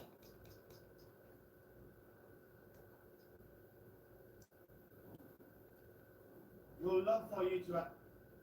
The video was playing. Why would you even cancel the video? The video was actually playing. Don't get that.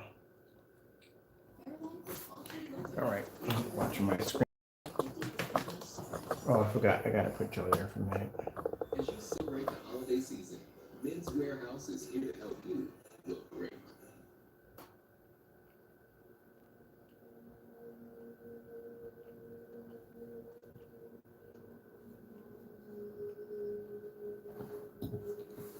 Let's go to so yeah, you're gonna hear him ranting for a while. I mean, probably a good long while, because of the website, and he's gonna make all kinds of weird accusations. But again, at the end of the day, if the products we have up there that you claim are yours or whatever you're supposed to claim, I don't know how that works at all together. If you claim them to be yours, then you just admitted that your product is black and white paint, because that's clearly black and white paint that we use to make the digital and crystal screen paint. If you feel that your product is different from black and white paint, then you should be doing the demonstrations live on YouTube, showing your individual ingredients that we posted and showing that there's no match to that.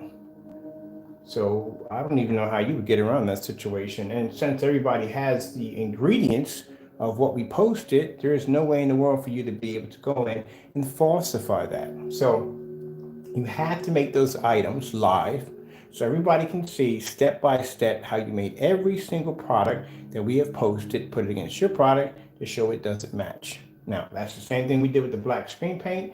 We did one demonstration where we made 3 different mixes, darker mixes. One had 5, one had 2, one had 1. We put that against our screen. We did multiple demonstrations on black paint. There's one where I actually drew all over the screen with a paintbrush and showed you demonstrations on colors and just about everything else to show you that no, our product doesn't match black paint.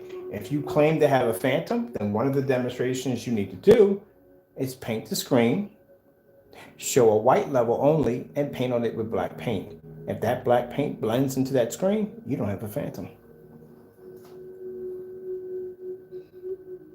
Now, I don't care about you doing demonstrations against our products. I don't know why you would come in the room to like, oh, I'm going to do, really, who cares at the end of the day? Because at the end of the day, we can back our products up. Not one of our demonstrations you can even match. Not even the demonstration I showed you on the ultra short throw projector, that demonstration alone beats every demonstration you've ever done because there is so much light in the environment. The meter max out zone, another failed attempt. In the demonstration, not once did you display any contrast levels whatsoever. So if a customer came and said, okay, you're showing some color, how's your contrast levels? You didn't do that because usually when it comes to most of those demonstrations, they will skip those altogether. So this is the reason why your word is not worth anything at all, period. You just can't seem to keep it at all, period. This is an accurate account of the transactions between Crow and basically the products that we have ordered from his site, of every single cancellation, every single order that was placed, every single cancellation. He has canceled out so many orders, and then even worse, in between the cancels, he's even putting little messages calling people psychopath, harassment, stuff like that. So you can't even support your product. One of your customers said, no, but it depends on the independent buyer. So let me get this straight. The projector I have over here, my Sony VPL FH30, I shouldn't go by their testing results because they're the ones who develop it. I should go by the independent buyer testing results. It doesn't work that way at all. Those are called reviews. So at the end of the day, from what I've seen by his independent buyers, his screens don't pick up. They do the exact same reaction as a digital and crystal screen paint does. If we take a digital and crystal screen paint outside, it's going to react the exact same way his product is going to react. And keep in mind, you keep forgetting, you independent individual buyers, there's video showing I'm making black and white paint that match the black and white paint mixtures that we did in the live demonstration. So I don't know how you chalk up. You guys pick and choose what y'all want to do, but here you go. This right here is an actual email from Crow 1176 that popped up in our account requesting us to buy the product directly from him. Now, not to beat a dead horse to death, but the reason why we received this email is because we did have a buyer go in and buy one of his products. We got the Metallica Mix 2.0. We got the unboxing for that. We have it downstairs. And he couldn't figure out who the buyers were. This became a headache for him. If you have a product that you have faith in, you should be able to not even care who buys from you at the end of the day because you know it works. But when somebody goes to this whole paranoid stage that he just went through, he is clearly afraid of the product being here because he knows at the end of the day, it's not going to work. It's going to match a digital crystal screen paint.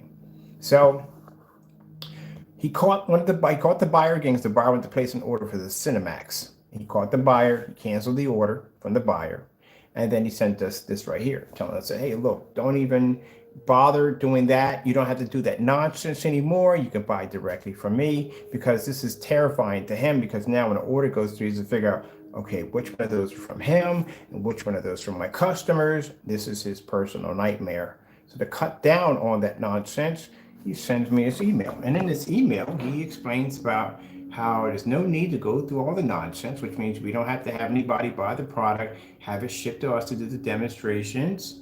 We can buy the product with no problem. Check out my product. This is what we were ordering, the Cinemax right there. Then he puts in a little message at the bottom. And for those who need, now we could post this, all this stuff, we could post this to the Digital One Crystal Screen Paint. We could, but we're not. This site is going to be dedicated for the throwbacks of our products. We're giving those away for free because we don't make them anymore. And we're just going to, customers who may want to have they don't mind the screen paint, like they don't mind the fact that it doesn't pull up the contrast levels all that well, and colors are so, but they're happy with it. At the end of the day, you don't have to spend $85 for a product that a person can't back up. At the end of the day, that could be house paint. So at least it's free. And you can make it by the gallons or the quarts, up to you. So anyway, yeah, this is what he sends back to us. Enough with all the blank, blank, blank. Here's a site, order all you want. We did 14 times. Not like you, I'm a professional. Okay, you're a professional. Enough with the ranting, just buy the mixes with confidence. We done with all the drama, no drama involved. Okay, we can buy, fantastic. Have it shipped right to the door, to the reviews from there.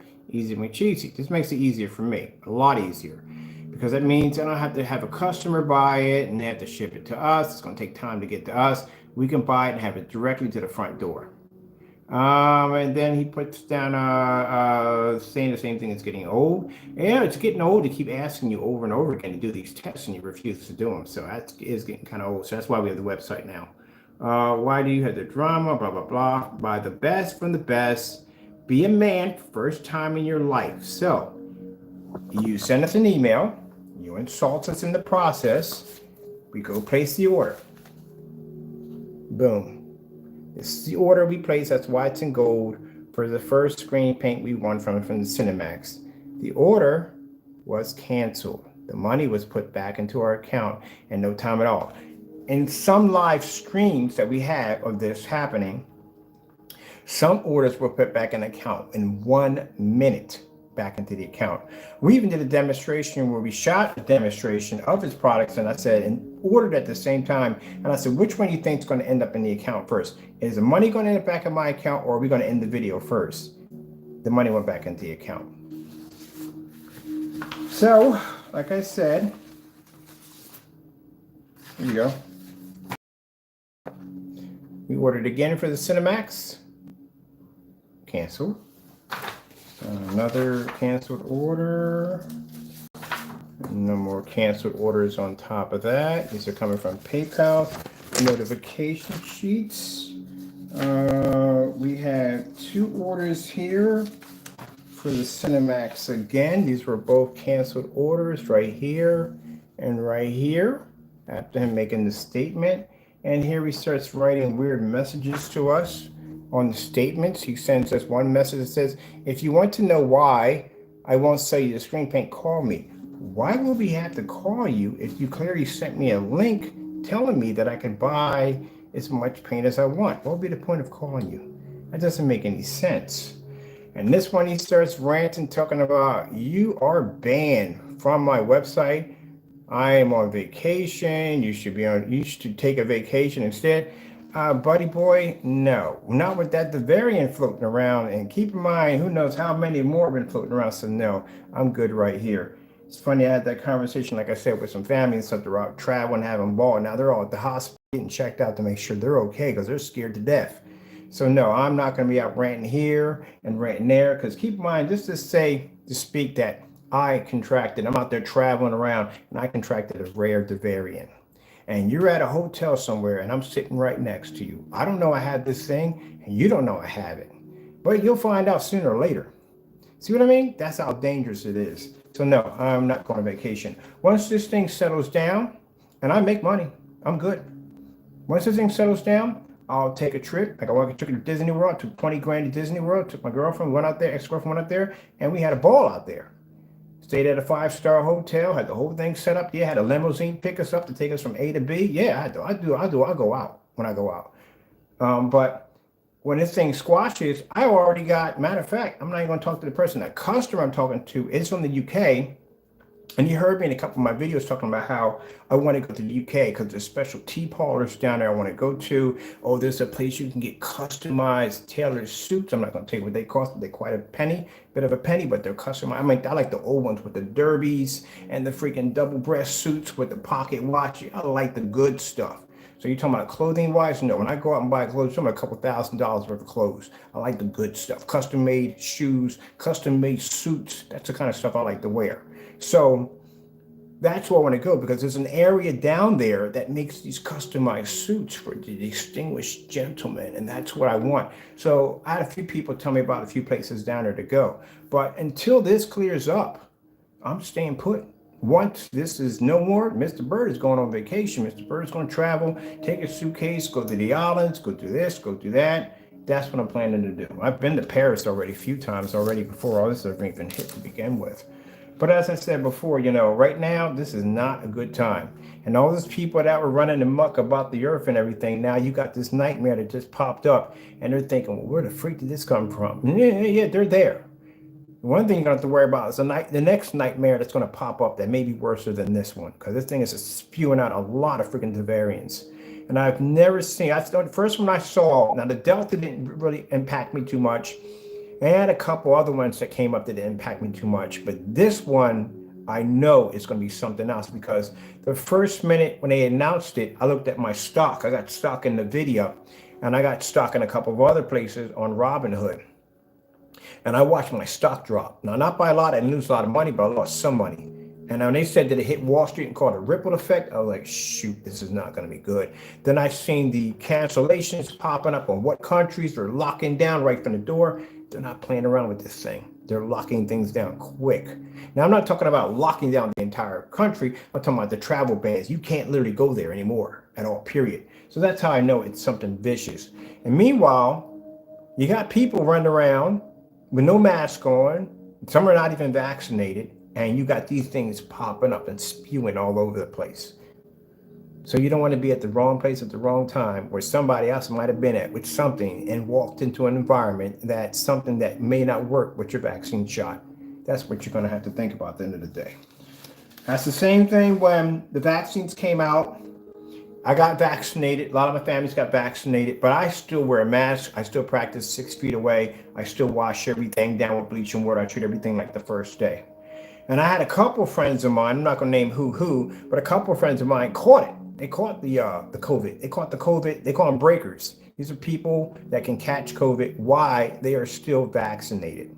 So you still have to use caution. It's not going to give you 100% Superman powers. You just have to be careful with it. So, mind you, at that particular time, the news came out and they're like, oh yeah, the shots are out.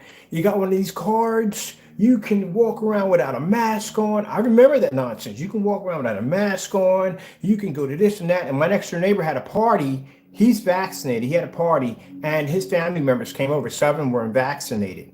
And they told him, it's okay. If you're vaccinated, you can be around people that are unvaccinated. You don't have to worry about spreading the virus and this, that, and the other. They didn't realize that you become a potential carrier. So if you have something in your system that basically, if you even do get symptoms of it because you're vaccinated, you can basically fight the virus a little better than most people. At the end of the day, it makes you a carrier, which means you can transfer it someplace else. And that's what they found out later on, that it can be transferred to somebody who's vaccinated because they become the potential carrier now. And now it went back to, oh, no, we want everybody to wear masks now again. We want everybody 6 feet away. So they brought it all back again. Yeah, okay. Yeah, that's why I had a couple UPS drivers and stuff like that come to the front door and they had no mask on. I said, you can become a potential carrier with that. And you can. They found that you can become carriers. Now they got something, this new one. I swear it sounds like, you ever watch Transformers, the movies? You remember Unicron? That giant planet with the horns and everything that ate other planets. Kind of sounds like that. But anyway, that's why I don't get into the whole traveling here and traveling there and so and so and so. I have contacts in other countries that if I want to say, hey, look, I want to come down for a bit, for a while. Can you hook me up? I'll fly me out there with no problem whatsoever. I can stay at a 5-star or 7-star hotel if I want. So this is something that, at the end of the day, I choose not to travel due to the fact there is just too much crap going on. And I got respiratory issues to begin with. I am not trying to chance it in any way whatsoever. But you got to live your life. You got to live your life. Yeah, it's like waking up in the morning. At one point, before I got the Simicor in my system, because that's now my immune system, it's much better. I can breathe better. I can talk better on camera. But the first time trying to get the Simicor to adapt to my system, waking up every morning was like waking up like a fish out of water. That's what it was like. I had to go through a whole process in the morning to get up, to get my body to regulate, to breathe right.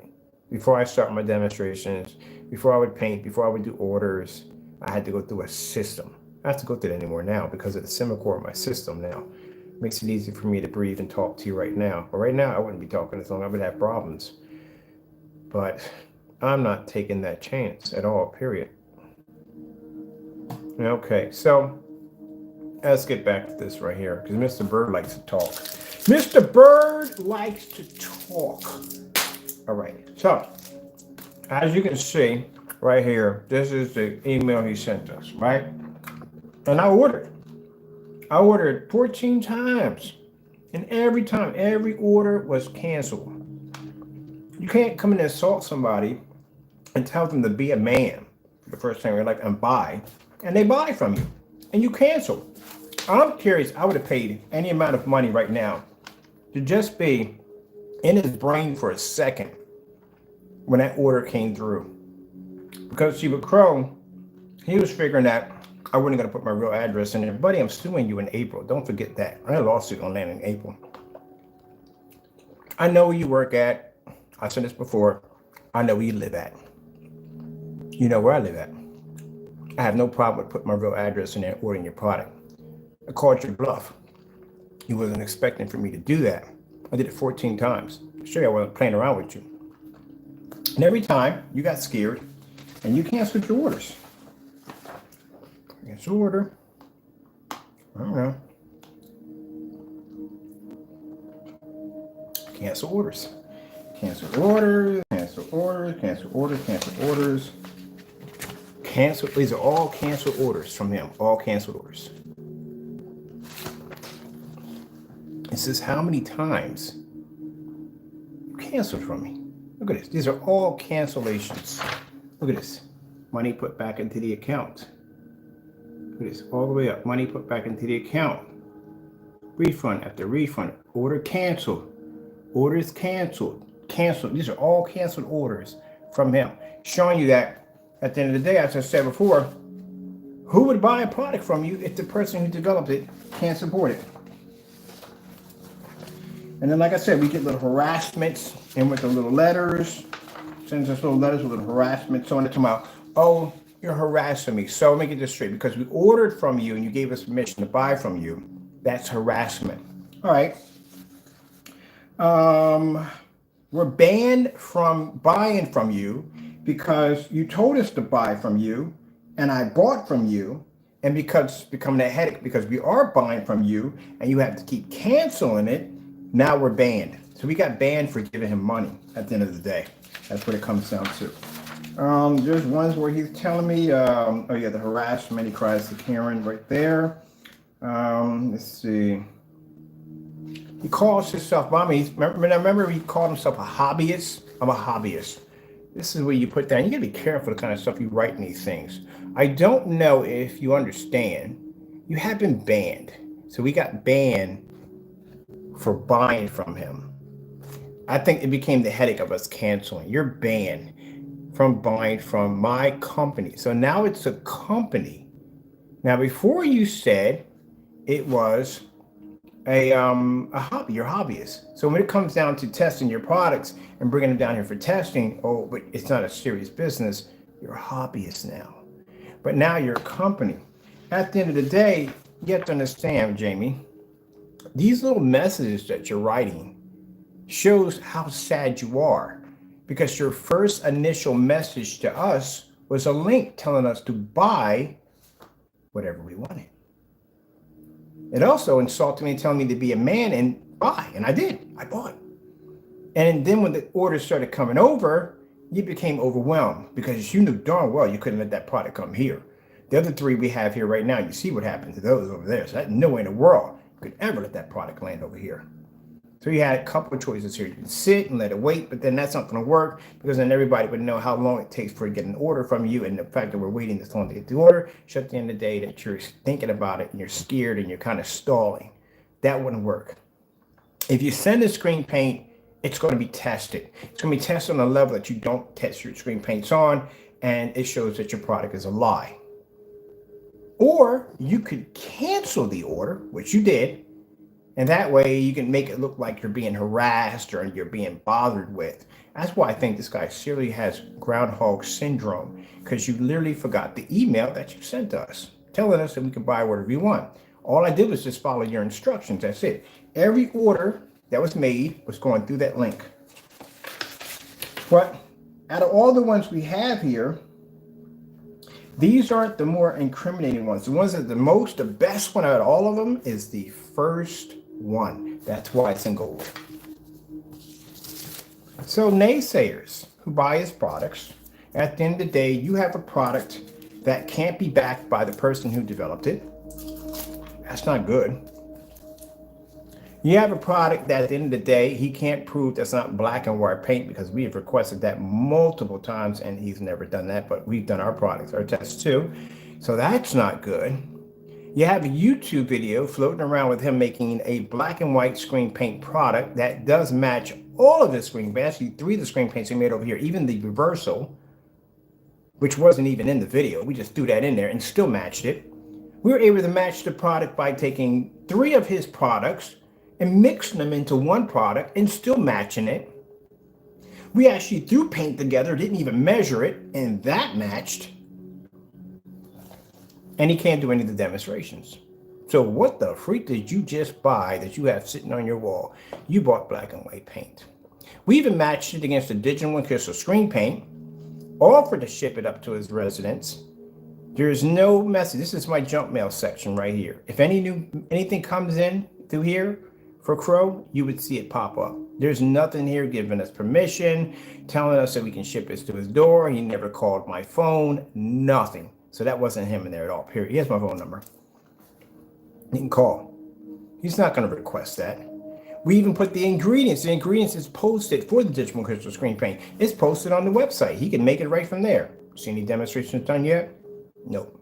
So where's your $85 going this Christmas? All right then. And we gave you our technology, our old paints for free. I'm gonna go type in my address real quick. The new website. We're gonna do some tweaking on that today. Let me see. Easy. www. Shit pop up. I think we've done it enough times in here. www.di.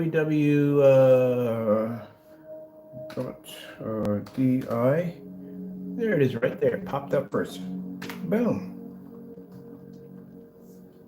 There's the site right there. So this site right here has none of Crow. We can load a site on here called the Blacklist, a mile long on him. We can show demonstrations where he cheated demonstrations. We can show the videos where he deleted. We can show his screen paint product, this product right here with no problem whatsoever. We can do all that on here with no problem. We chose not to because it's not needed to.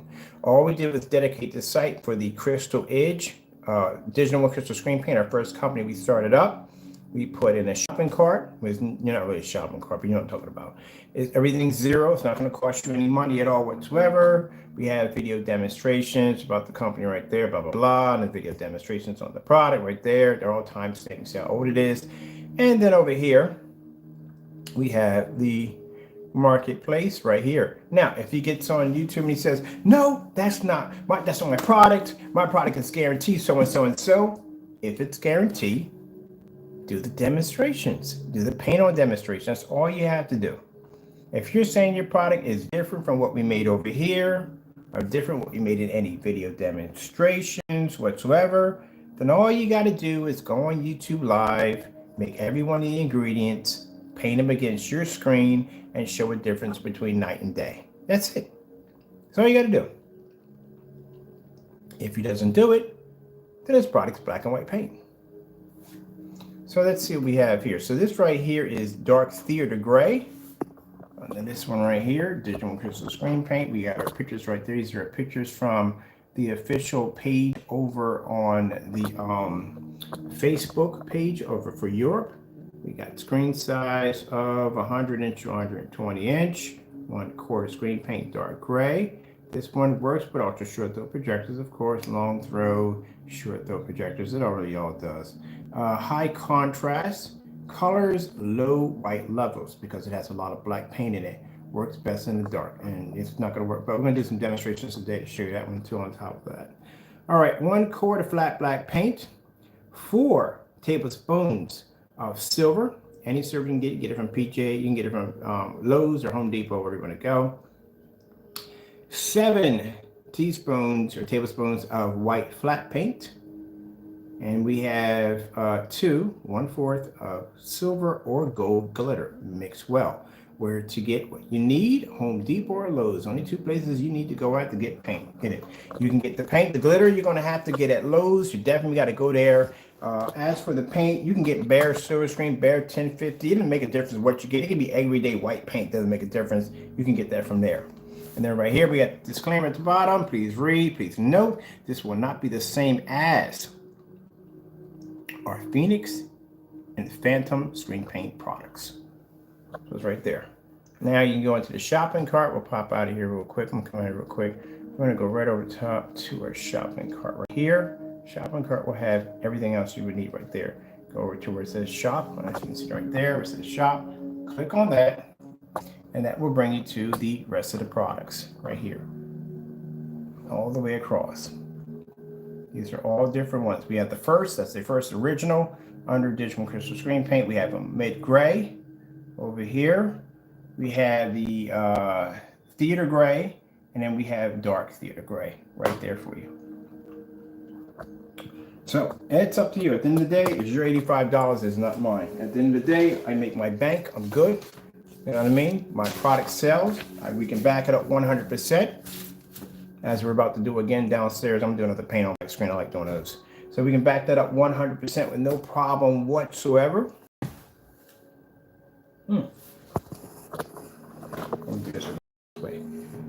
So we can back this up 100% no problem whatsoever.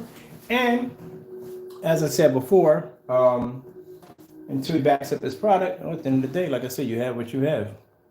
Black and white paint. Ooh, I haven't done a demonstration in a while. All right. Wow.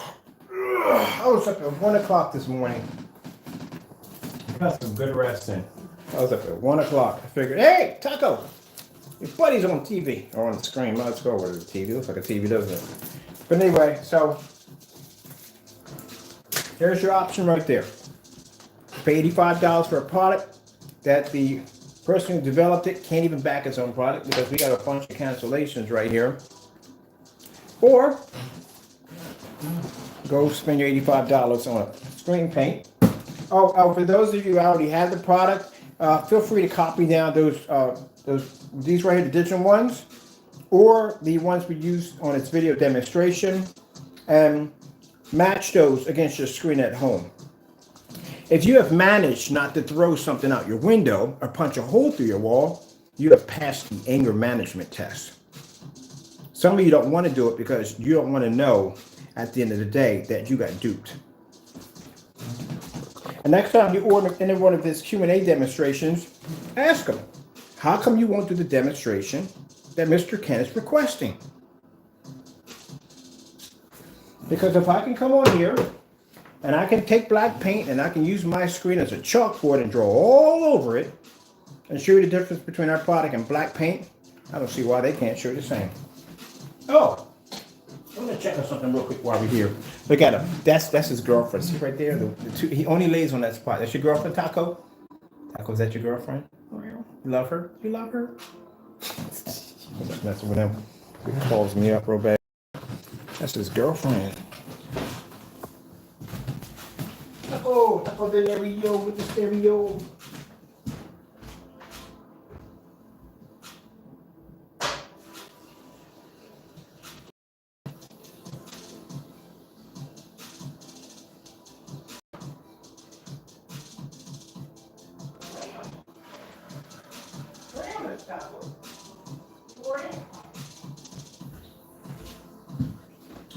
Oh man. I gotta get me a glow-in-the-dark keyboard too for my little setup for here. Little portrait mode screen.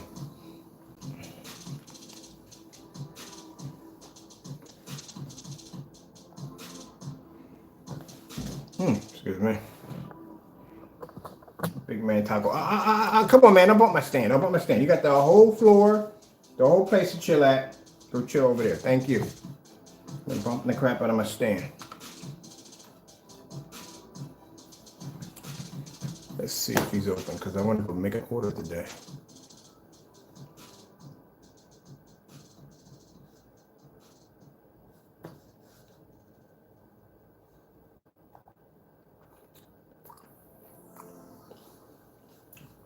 Oh, we checking back. I got somebody right now I'm paying to check your site so we can order your products down here for testing. So let's see what we got in here. Your shopping cart's open. Look at this, sold out. You're going to have to stay sold out. Like I said, they're terrified of us. They took all this trash. Got your little Q&A powwow. We are talking all this nonsense. I don't see y'all backing your products up. I still haven't seen that demonstration with its product matching the Great Wall. That hasn't been done yet. And every time I come here to check your shopping carts, they're closed. Okay, sold out. Sold out. Sold out. Just like when I sat there and we were developing the Phantom technology. Now, mind you, this is a technology that took out 10 certified screens at 10% done.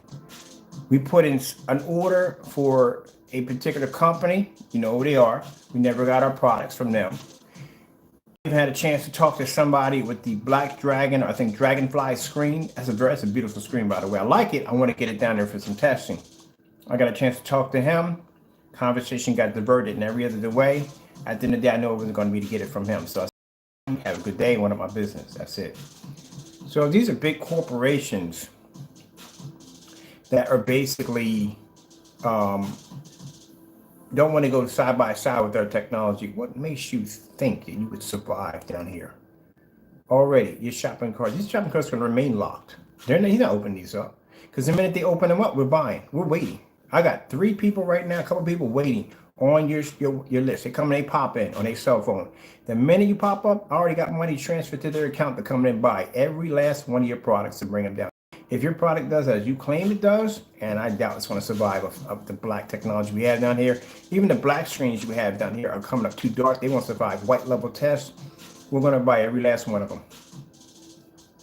It's been sold out for a while. When is this supposed to be available? Let me see. This is the only one you got available right here. We don't want that. We want these right here. This is what I want. Especially that black screen. We want definitely for testing because I didn't see any demonstration tests on that whatsoever. None, not enough for it to be passable. But this one had a date when this is going to be coming out. Where's your date at? And this right here, 48 ounce. And you got to change that. 48 ounces is bigger than 120 inch screen. We already discussed that one already. We know they changed those out for us. Copying our work. Yeah, copying our work. I want to do 48 ounces. But what the mistake he made was 48 ounce doesn't do 120. If you did your calculations right, 1 quart is 32 ounces. This is 48, which means you would add an extra 16 ounces on there, which means that extra 16 ounces, if you had good coverage on your screen, which we do, and you can't put down 150 to actually do 150 at 148 to see exactly how much you're going to get per square inch from your coverage. So I know for a fact that you can't put down 150 inch if you haven't done the math yet, depending on how much coverage you get from your product. Now we can put that down there because we did the math already, but you put down 48 ounces. How are you going to get your customer's going to be left over with 16 more ounces? That's money you're going to lose right there from the door. But you trying to copy us and put down a 48 ounce. See, I told you they copy us. Oh, they want to be like us. You understand that. But where is your freaking launch date on this thing? Do you have a launch date on here or anything? Nothing. Nothing, but it's sold out. You've been sold out for a long time, especially for a product that you make yourself, and especially for a product that matches the side of the wall in your house. It should not be sold out. I mean, anybody can go to Home Depot and get the same color match of your wall and do the same thing. Let me see, we have a date here on this one. No date at all, nothing at all, but it's sold out. And shopping carts are going to be sold. We can check back next month, and I bet you they'll still be sold out. He ain't opening these up. If he opens these up, he knows we get access to his paint. I don't have, the only time we have a product that's sold out is when we have a screen that we're not going to do. Now, if you see, like, you don't see the work, and if it's not, we're not going to have it sold out. We're going to have it basically not on the site at all, period. Now, I told you before that the fabric screens we do are seasonal screens, because we only paint those in the summertime. Ain't no way in the world I'm going out there in the wintertime and paint a screen for you. So those are seasonal screens until I can get a facility that I can paint them in where it's safe for the cat. Because it's not harmful or anything, but still, I don't want him breathing anything in. I wear a mask when I'm down at work, and so he doesn't have a mask on. Other than that, this screens are sprayed outside. I got a section outside for spraying my screens. I like it. It's open area. That's where I like to be at. But no, we only do the seasonal. But this right here has been sold out for a while.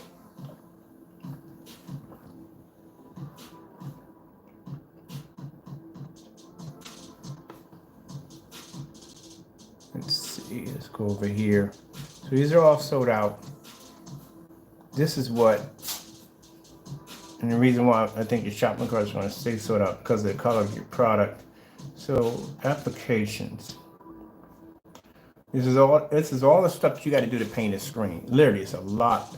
All this to paint a screen. To paint a screen, literally. Restart. You know, blah blah blah blah.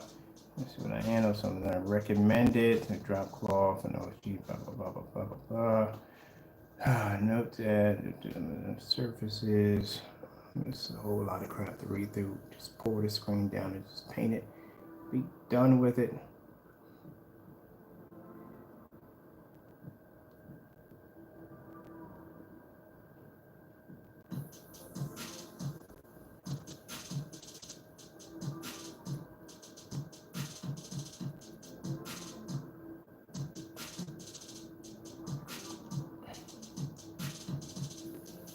It's a whole lot. It's just watch the video. The video is just more informative than this. Can you imagine? You got steps in this, man. Step one.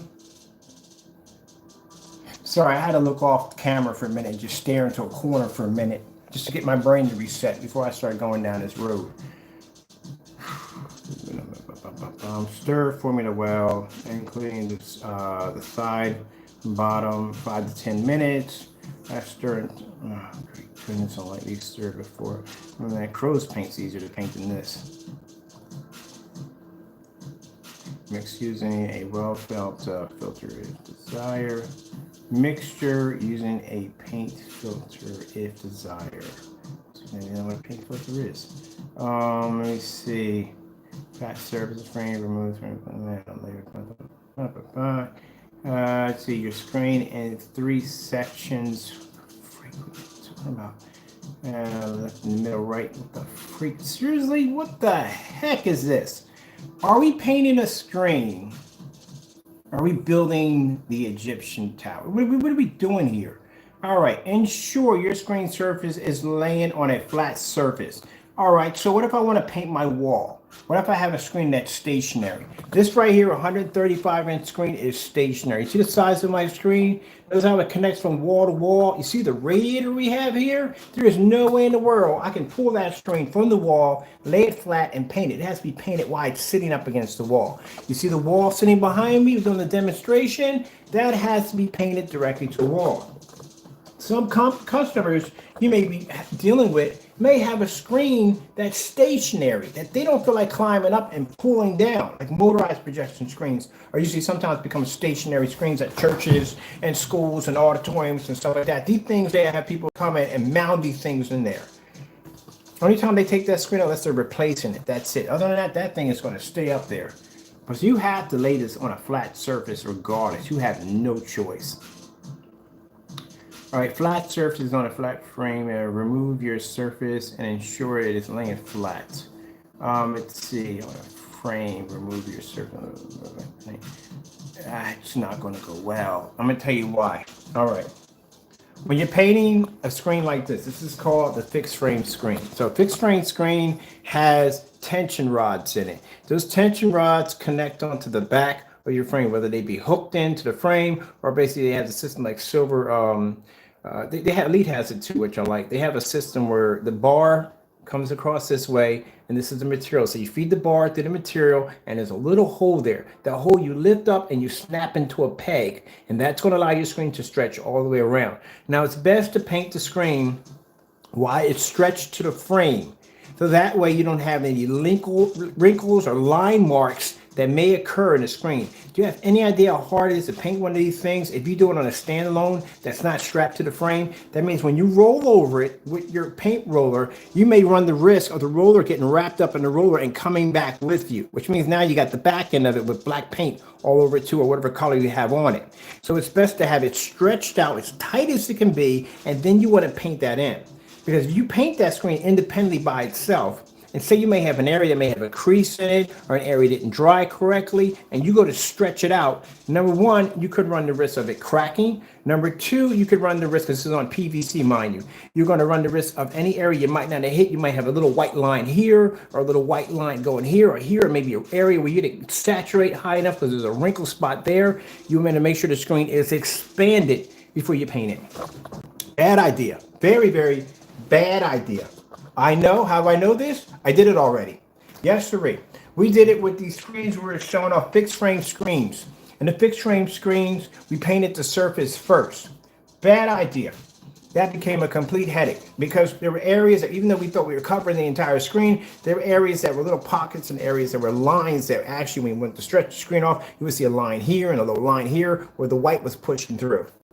And some of these surfaces, keep in mind, may take two coats because some of the screens may have a protective finish on it, which means a protective finish basically keeps the screen. If something happens to your screen, you have to wipe it down. That's what it's for. But usually when I tell customers, when you see this pop up on your screen, you'll see your screen push through. You'll see the white screen push through. You'll see spotted areas push through. Do a light coating on it. That's all you got to do. Let that dry, and then you go over top of it, and then you're done. You do that on a screen, it's not strapped to the frame, you're going to paint that over twice like that? Nah, it's going to be a headache at the end of the day. You'll find out when you stretch it to your frame, all the little lines and cracks and stuff like that you missed when the screen was actually not fully expanded out. Mind, this is a piece of material that's going to be expanded out, and you're painting it while it's not expand. You figure that out. Not going to go well. So you're best painting it while it's stretched to the frame. That's not a good idea.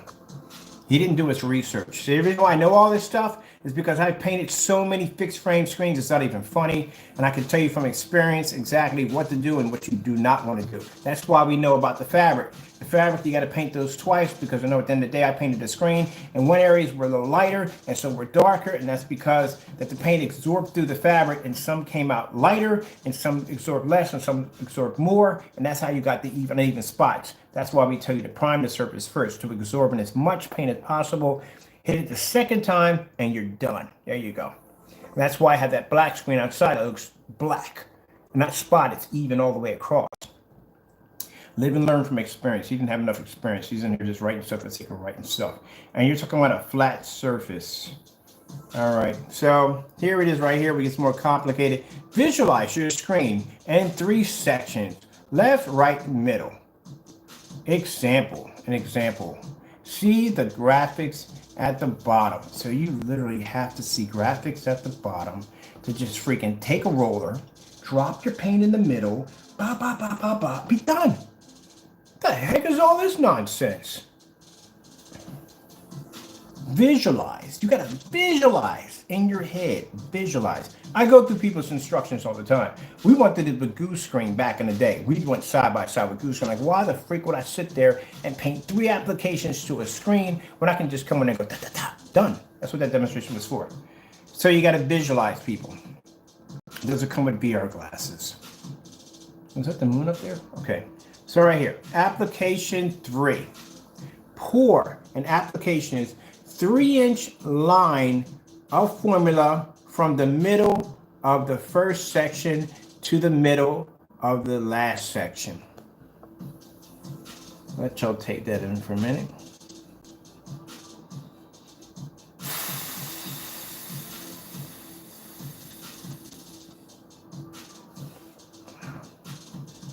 You get some people that get nervous when they're just basically just painting the screen the regular way, and they get nervous, and you're telling them to pour an application. So what happens if they pour an application and it's wider than 3 inches? Should they go into panic?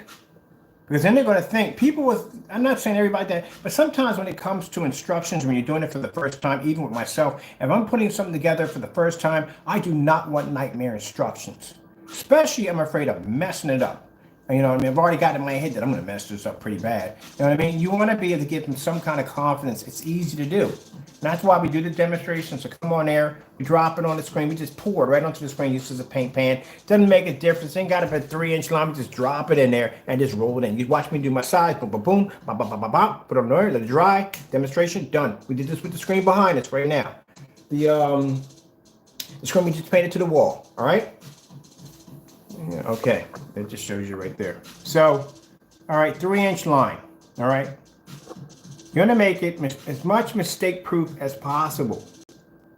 It's like if you ever had the liberty of putting together freaking oh my goodness. Oh wait, sorry about to say this. We got a sofa from IKEA, and it had blueprints as if we were actually building an atom smasher for a nuclear reactor. And I'm like, why? It's just so complicated. It's a futon. So literally, when we finally got this thing put together, the bar in the middle, for some reason, was a little higher up, and we called it Satan's sofa. I know it's a bad name, but it was, because everybody selling that sofa had back problems. And if you laid on it, it was your personal nightmare. That was the name that they gave one of the sofas that they had in the house. Was called Satan's sofa, because the sofa, I didn't like the name, but that's really, if you sat in that sofa, you had back problems. That sofa was from HE double hockey sticks, but that's the name it was called. The sofa was called. I'll show you what my demonstration was. I hate saying the word, but that's what it was called. IKEA is freaking crazy freaking instructions. That's why I sit there and say, like, you want to pay the $75 or $50 to have it installed? Yes, yes, pay for that. Thank you. I'll take that. I was in line right now. I was buying something, a bookcase, and I paid the $75 to have them put that thing together. And the guy was like, "You're crazy. You put that together yourself." You'll learn. You'll learn. Freaking complications, instructions. People make jokes about they're freaking putting together. SNL has did a couple of jokes about putting together their furniture. But if you can put together IKEA furniture with no problem, boy, hats off to you, man. Hats off to you. You got that, man. I hate putting together this stuff. Okay. I had an easier time putting together my grill outside, which since my breathing has been so much better. I figured next summer I might get myself one of those real big smokers. I love barbecue. I had to give it up for a while. All right, approximately pour 3 inches in line of the formula from the middle of the first section to the middle of the last section. You figure that one out. You figured that one. Step applications, another application. Carefully remove the formula around the screen to ensure that the screen is fully covered with the formula. I said carefully. I said carefully. Just to add that in there. So don't make a mistake on that one. So you do not slosh it off your screen. Note, fully covered does not mean the coat will look even. Yeah, buddy, fully covered does mean the coat is basically, if you're buying any form of primer and it says it fully coats, it means bottom line, it fully coats that section.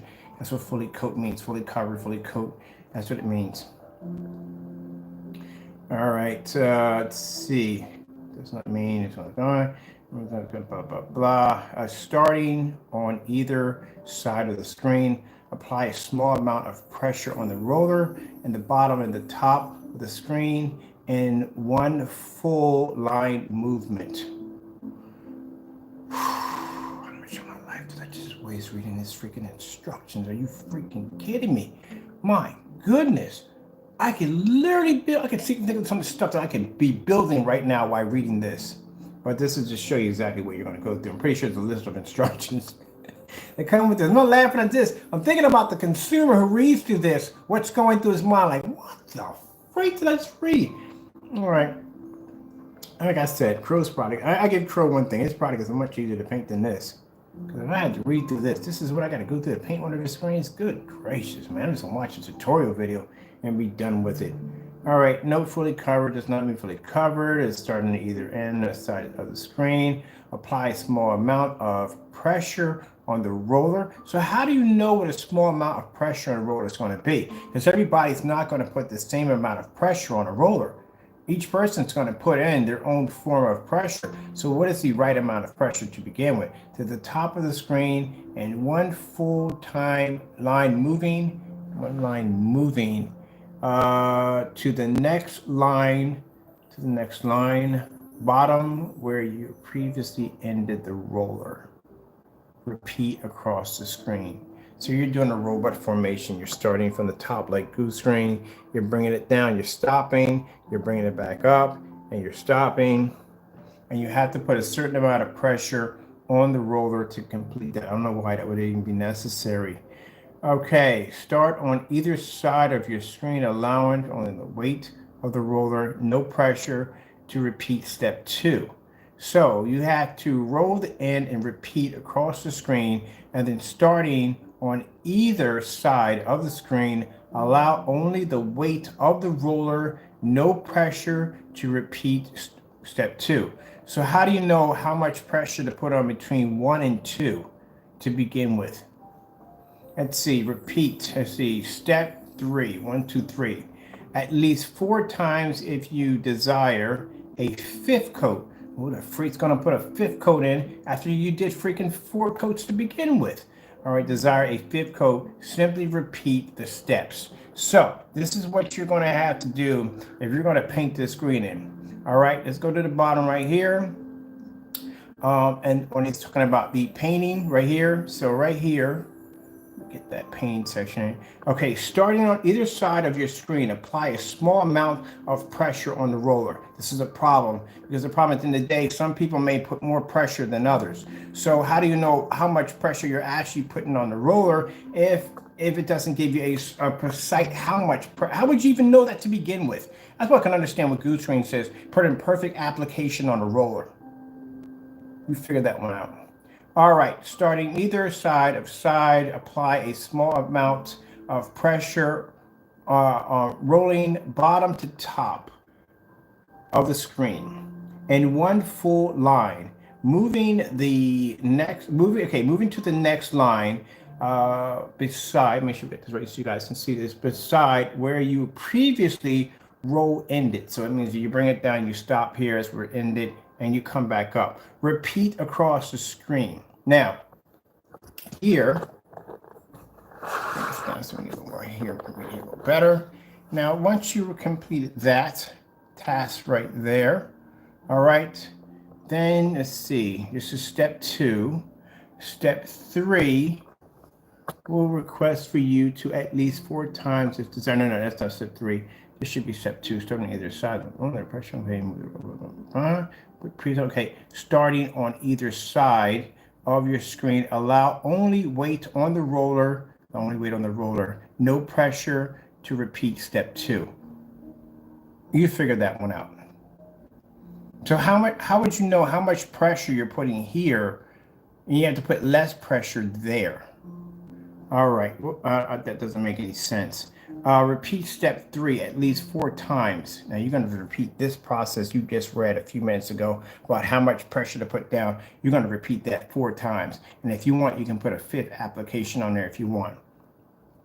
So right here you have, feel free to use a fan to assist you in drying time, but allow each coat to sit 2 to 3 minutes before applying the fan. So you're going to have to figure out between 2 to 3 minutes before each application to apply. Remember to allow each coat to completely dry before.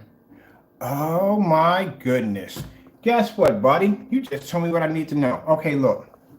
When you're doing a multi-screen process, my back and massage on. When you're doing a multi-screen process, usually some screen paints will allow you to have the screen a little bit damp, not too damp, but a little bit damp. And that's so that when the screen dries, they can marry into each other, causing a reaction One may be the first coat reacting to the second, second reacting to the third. But if the paint's already dry, there's no reaction time in there. It's just equivalent to basically if you paint your wall red, then blue, then green, and then the finish is going to be orange. The orange would not be affected by the other three coats that are underneath that. He's clearly making this instructional to keep himself separated from Crow. I guarantee that him and Crow's products match almost similarly alike. So in order for him to have his own identification separately from Crow's, what he does is he has his own way of saying this is how you have to paint the screen. With Crow's product, you just paint it on and you're done. His requires a form of application or a form of detailed instructions on how it has to be done. And this is how he separates his product. But either way, they all do the same thing. That's what he has here. Goose screen, like I said, is different. Goose screen, when you apply this screen paint, because I did do a goose screen back in the day, they have a 3 application. They have primer, they have the paint, and they have finisher. Finisher is a protective coating. That one takes some time to install in. And you do have to have the wall sanded down. You can't paint it to anything you want. You have certain restrictions. And I don't know how it is now, but that's how it was back then. But if he's saying that with the step 1 with the fan, you're talking about here with a fan, and you're talking about dry, the screen's going to be dry automatically, then what's the point of putting the other applications on to begin with? That's why we requested from the door if he would do a demonstration showing his product laying against the wall by itself to see if it matches. Keep in mind, the wall is not going to take 4 applications to paint in at all, period. If that was the case, no people, painters would be charging you so much money, it's not even funny. It's a 1-coat application. So this right here is the instructional video. If you haven't seen it already, man, I'm gonna tell you something. If I wanted to basically destroy your company from the door, I could just post this demonstration and me basically doing a demonstration of painting 4 35-inch screens by the time it takes you to paint this first one. I could pay someone and say, hey, look, I want you to paint this screen in, and I'm gonna get on here on camera and I'm painting 4 35-inch screens by the time you finish your first one. Your company's going that fast. No one in their right mind is gonna paint this thing in. Mind you, and the surface you're using is a small little sheet. So it's different if you're painting a screen of this size. It's a 135-inch screen. Even the 126-inch, even if you did a regular 100-inch screen from the door, it's much different when you're painting that screen. Now you're doing an up and down robot formation. Imagine doing an up and down robot formation on a screen that's 4 feet high and 7 feet wide. It's a different story from there. You never even told people, one key things we tell people, anytime you paint a fixed frame screen, now if you're going to be doing the wall, you want to go nice and you go heavy in first, but go nice and light over top that surface where the bar is at, is you can't get it off the wall. Other than that, you want to pad your bar. But this is what he's showing in the demonstration. Now, mind you, every time that you're going to have to add in an application, and if each application requires for it to be dry thoroughly before you add the second application, that means that you're going to have to wash your rollers out each time because you're going to cause something called cross-contamination. So you're going to have to go in and you're going to have to wash all the paint. I showed you to go through the wash the paint out of a roller. It was quite a little bit of work to get all the paint out of it. Then you're going to have to dry it, put the application in again. Then you're going to do the same thing, do that process 4 times in a row. Unless you're going to go out and you're going to spend the money for 4 rollers altogether.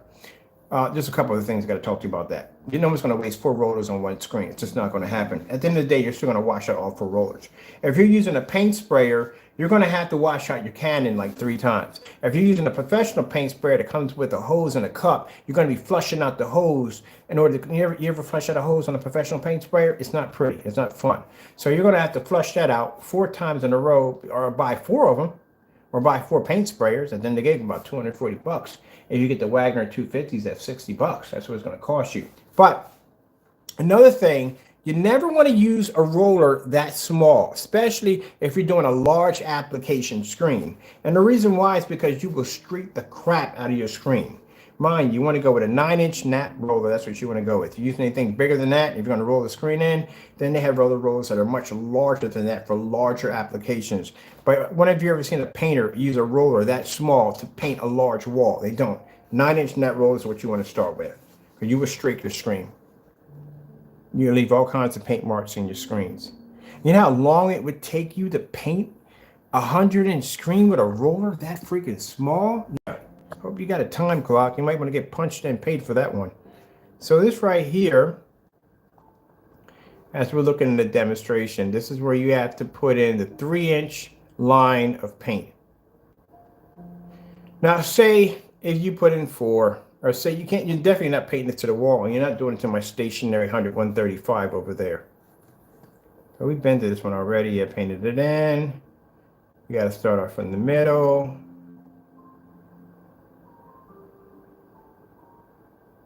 Now this is where I have a problem. Look at the paint. See how basically how it looks? It's not taken to the screen. It has a, now this was a primer. A primer, you wouldn't see any of this in between. You wouldn't even see the screen in between. This would be completely covered if this was an actual primer. So I don't know what this would be for to begin with, especially if this is something that has to be dried already. So what purpose would this have for the other three screens that you're going to be painting in? It's definitely not a primer because it's not covering well. Anyone's ever primed the screen, you would know what I'm talking about. All right, we'll get past all this.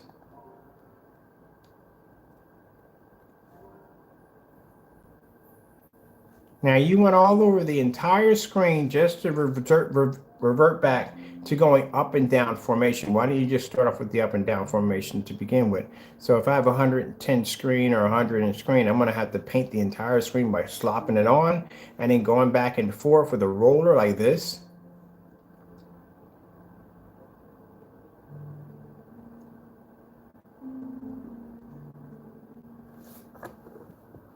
See how that looks? That's the same way it looks when we do those screens that have that protective coating. They push through just like that. Go back over it again. Now, what I don't like about this is you're doing this on this little screen right here. You should have did this on a 100-inch screen, because that means that person's going to take that roller and go up and down and up and down and up and down and up and down on a screen that's going to be that height.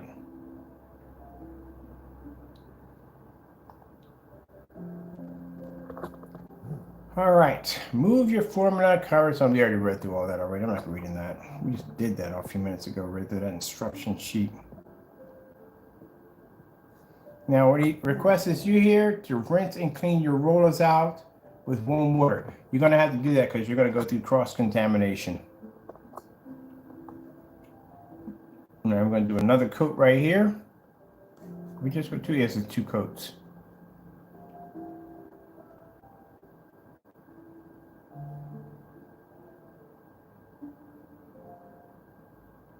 So what does this paint react to this paint? Because this one right here definitely is not a primer. You can see where the screen is pushing through. So that's not a primer. I don't know what this would have to do with this.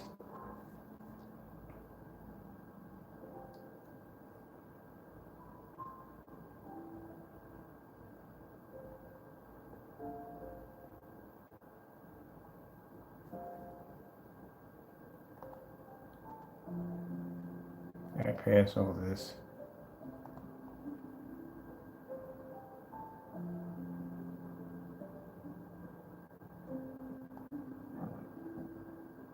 Now this is bad. You put 2 coats on here. You can still see the surface on the other end pushing through. I don't know what the heck that is. That's a line in the screen. That didn't even coat.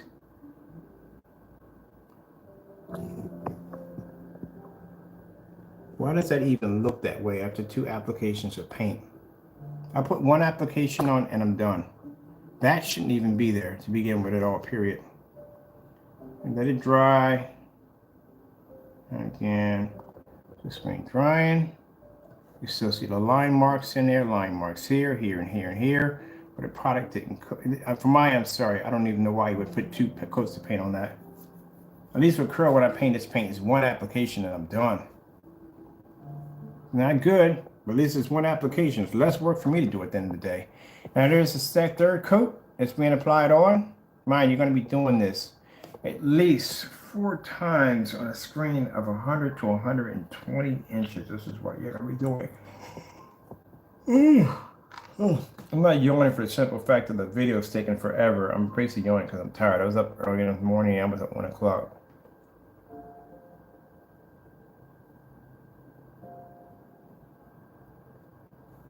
All right, this is right here. This is another application, dried already on the surface. Let's move on.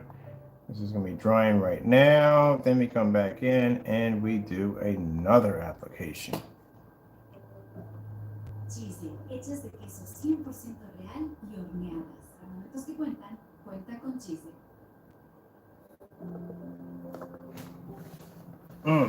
Man.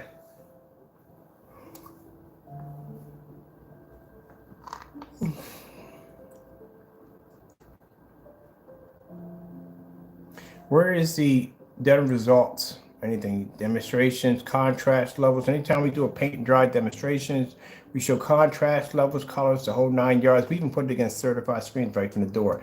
Not even here, nothing. No ultra short, no demo, nothing. Okay, that just took me too long. It took too much of my life right there. This is the actual screen he painted right now. So that's the screen we just read through the instructions. That's the screen we just watched him paint. Now I want you to look at this demonstration. You see this area right here? This is what you need to keep contact on right here. This is the color of his wall. Now when I first saw that screen displayed, I was like, I wonder how close that would come to matching the screen. Answered my question right from the door. So that's the surface that he painted in the demonstration. He's showing you right there. That's the color of it. All right, and this is going to be him talking about it. The different applications and how it had to be applied to it. I could get bullseye primer and I would match that. Bullseye primer would be the same color. Dark bullseye would match that with no problem. Now this is what I want you to look at. Look at the wall right here.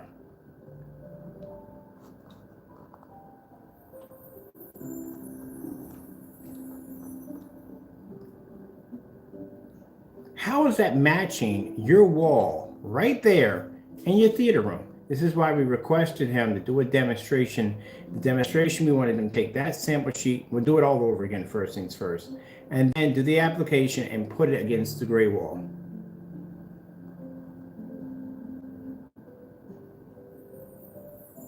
So at the end of the day, this wall right here did not require 4 applications of paint. It required 1. I doubt you would have painted this theater room if it required 4 applications like this screen right here. You would have never painted it.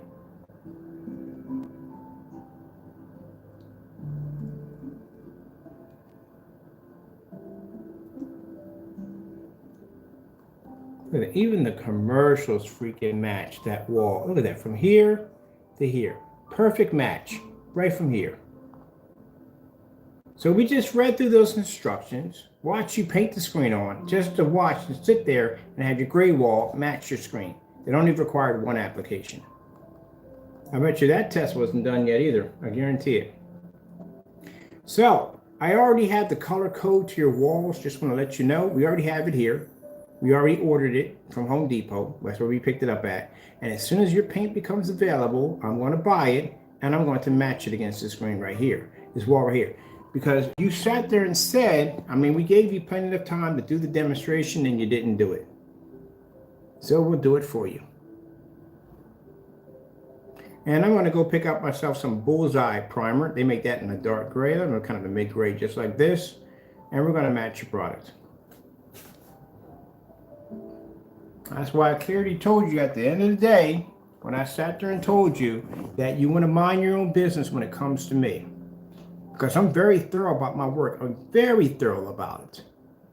And if I take that same amount of tension time to point in your direction, you don't want that at all, period. Because then I'll start coming in and I'll start taking apart your videos and see all your weak points and see, oh, this is where he's cutting corners at. And did you guys notice this? And did you notice that? Did you notice this and notice that? Now, y'all try to do it to my videos, but the funny thing about it, when you try to do my videos, you're sitting in the dark when you're doing it. And my videos are in a well-lit environment. People laughing about that on the forum site. But this wall right here is everyday house paint. 1 coat application. You went through this whole entire instructional sheet on how it had to be applied this way and that way. And I guarantee you didn't paint your wall here the same way you just painted your screen.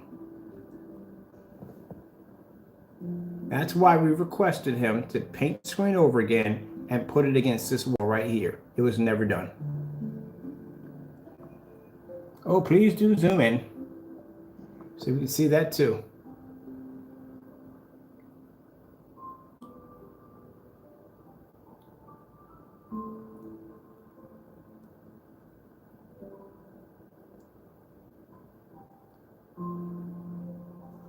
Right there, look at that. Matched his freaking screen with a freaking wall.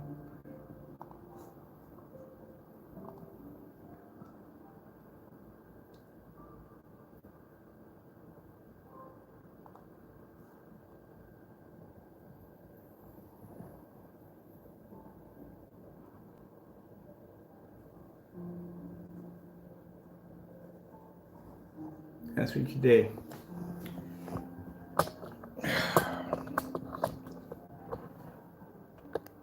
So at the end of the day, you know, we really don't have to have your product down here to do that demonstration. You really don't have to at the end of the day. You did it for us. The question that I asked was, do you really need to put in that much paint of an application? Is there going to be a real change? Is you put in that first, second, and third, is it going to change the outcome of the last screen paint? And it doesn't at all, period.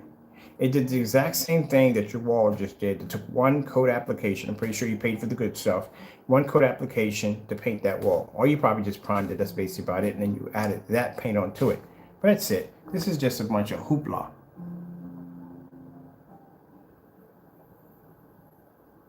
To make it look like your product is different from Crow's. That's all. At the end of the day, I guarantee you that Frankenstein mix probably matches that product right there with no problem whatsoever. That's why we got one guy over here, and he knows. Oh, you know I talk about you now. You know it.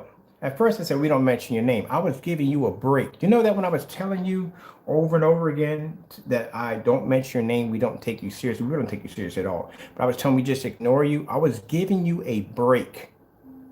But you wanted to be a part of this. You wanted to basically go ahead and taunt the board. That's what you wanted to do. Now you got the horns. Got both of them.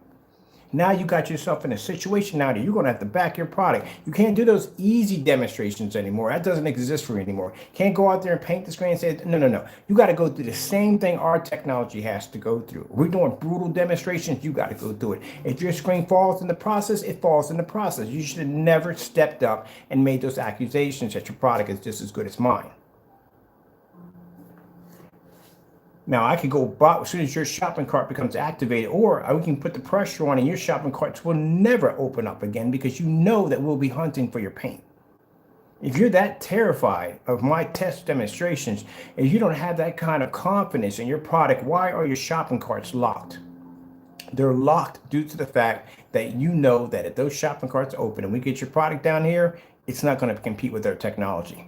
You won't even pass any of our tests. You know this already from the door. That's why I told you to mind your business.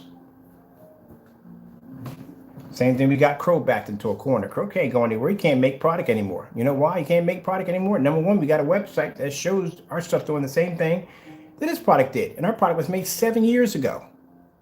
We got a timestamp from 7 years back. He painted himself into a pretty bad corner. Now, he's on only way he's going to be to convince his customers that his product is different. He's got to go and make those paints live on YouTube. And hope none of them suckers match that screen. Because if one of them things match, that's the end of it for him. So even if he does nothing about it, it still hurts him at the end of the day. But if you mind your own business, you wouldn't back yourself into that corner. Do you want to challenge my work? You got to pass my tests. If you want to say your product is the same as ours, you got to pass those tests. And not only am I going to tell you to do this test, but I'm going to do it against my own stuff on camera live to show you that we can back our work up. And that's where they're at right now. And that's why they're doing their little Q&As, talking to each other back and forth. I'm sitting there laughing about it. Go get that Q&A nonsense. Go do your test and back it up. Because all this you're doing is talking. Took you forever to paint that thing in. And then just to find out, it literally matched the wall next to it. I knew it matched your wall.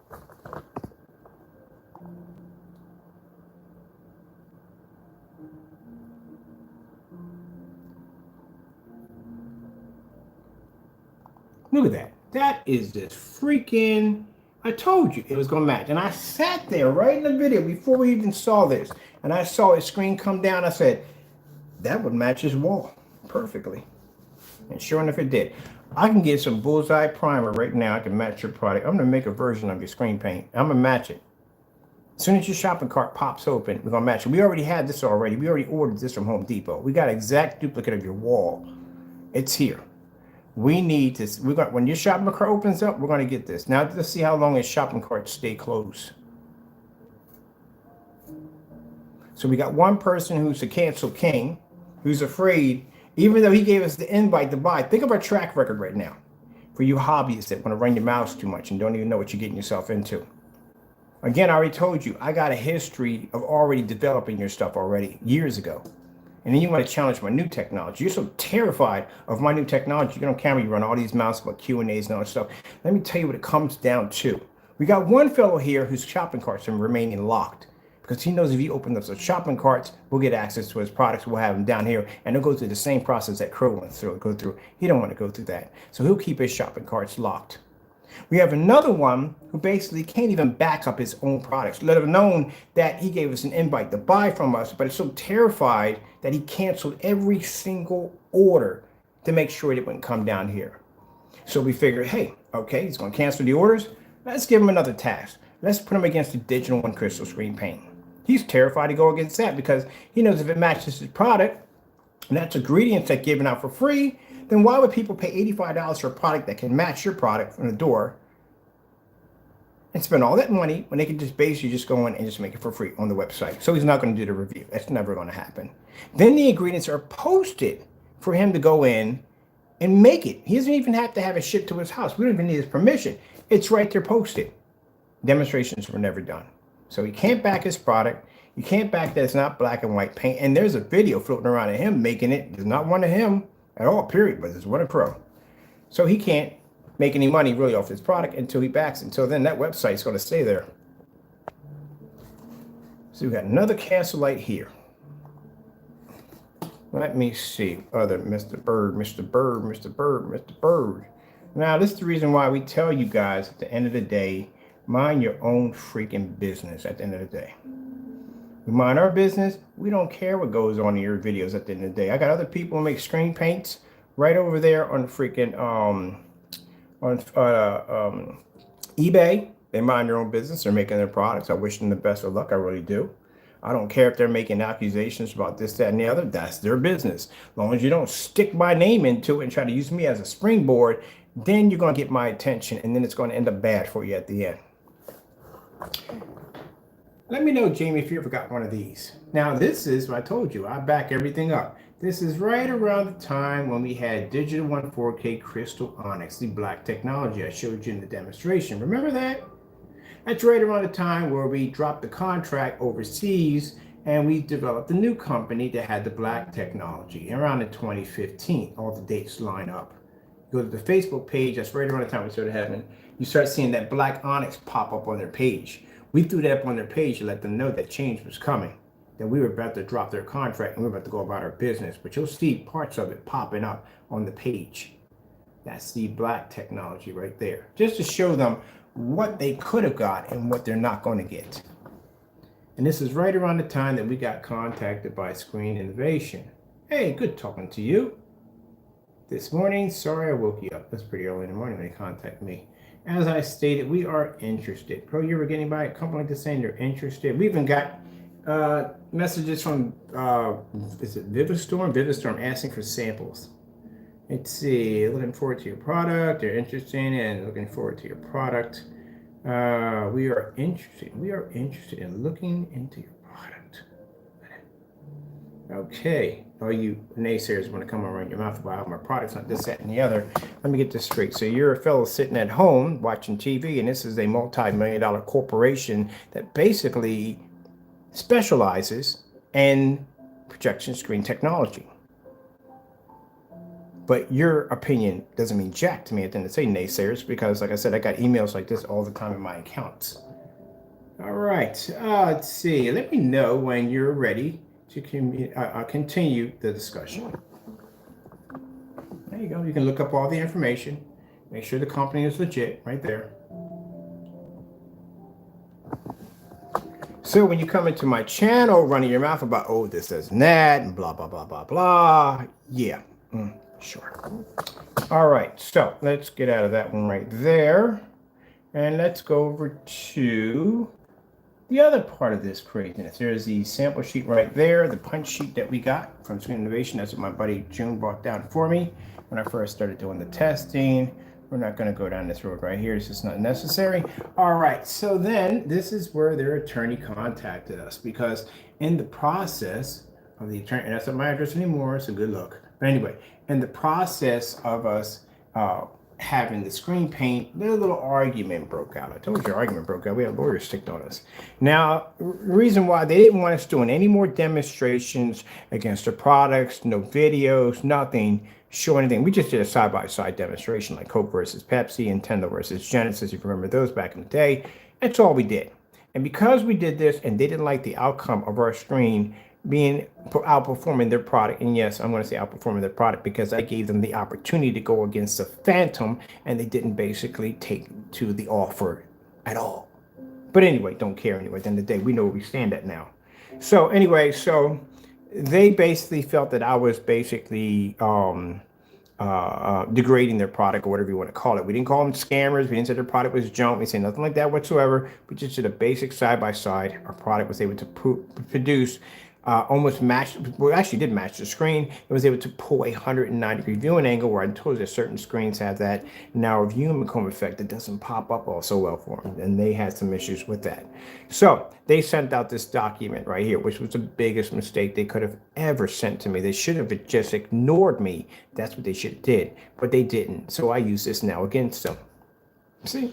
The same thing like we use Crow's cancellations against him.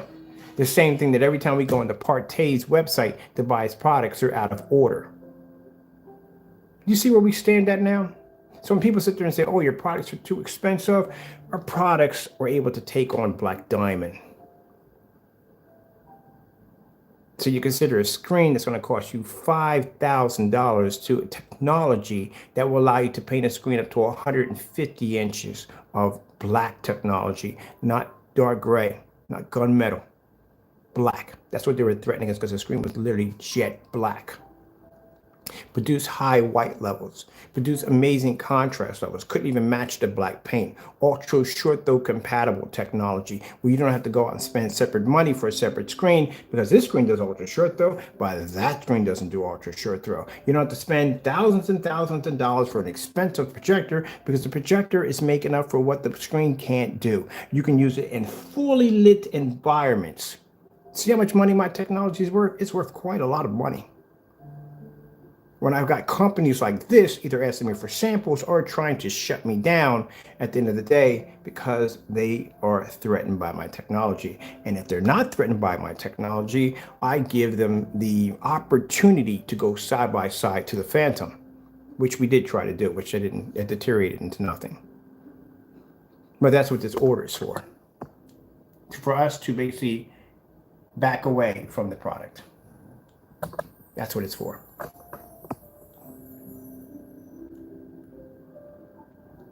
So when you got companies like this either asking for samples or ignoring, you're not saying anything at all, your paint shows a lot of promise. And this is in 2015.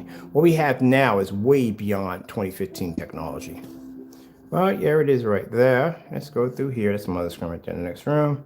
There we go, and there's the sign off on the attorney right there. Blah, blah, blah, blah, blah, blah, blah.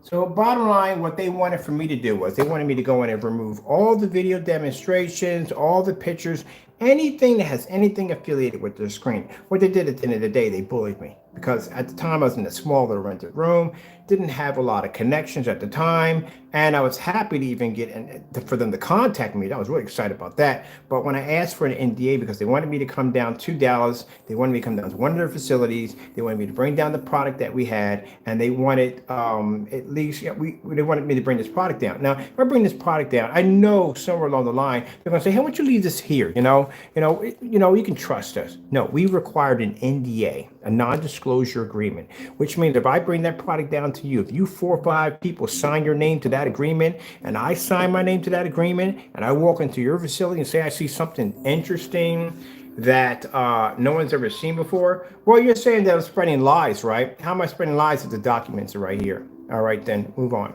So anyway, as I said before, so we asked for an NDA. Now, an NDA is a non-disclosure agreement. So as I said before, those parties are on there. Now, say if I walk to their facility and I see something weird, like a screen I never saw before, and I go on YouTube and I start talking about it, right?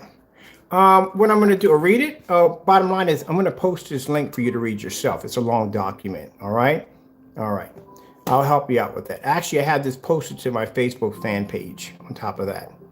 But while you're in here, naysayer, running your mouth about all this dumb nonsense, how about you do a demonstration with the free products that I posted and put that link below so we can all check that out next to Crow's Screen Paint, because I'm pretty sure you're one of his customers. You care to do that for us today?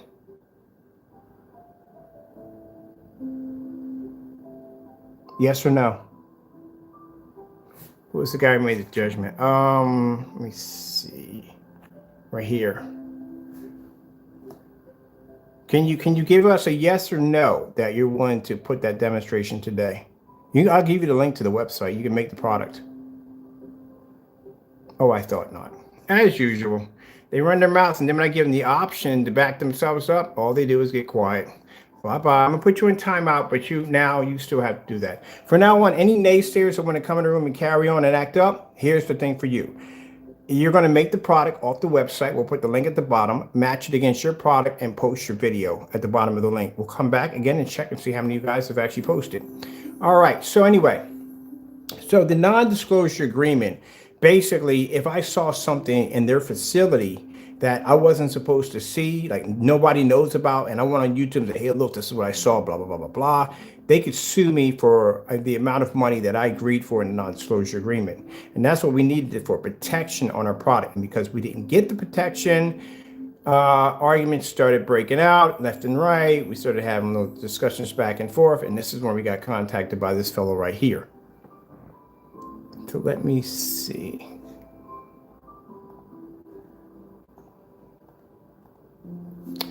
And here you go. Since the guy can't read so well, we'll put it right there. See right there where it says, Dear Mr. Bird, blah, blah, blah, blah, blah, blah, blah. Do you see right there where it says, there's the number, there's a docket number. You know what that is, right? The docket number it is? Right there.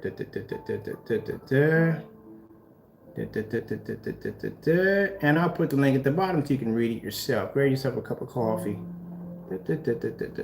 Now, unless you got a degree in law, or basically you have lawyers and you've seen these things before and you don't know what you're reading, you wouldn't know what you were reading to begin with. But right in there. It's all right in there. So, and then you keep on, you want to come in here and run your mouths again about how my technology is this, that, and the other, but yet I don't see y'all backing this up. Come on. The website is right here. If you don't want to do the digital and crystal screen paint, you have the freaking, you have posted of how we did the black and white paint demonstrations. You have all that there. Where are your demonstrations at? I see a lot of people flapping their gums, and I don't see anybody in here doing any demonstrations. Where are they? So until then, we don't want to hear this. We don't want to hear that, or this, or none of this back and forth until you back it up.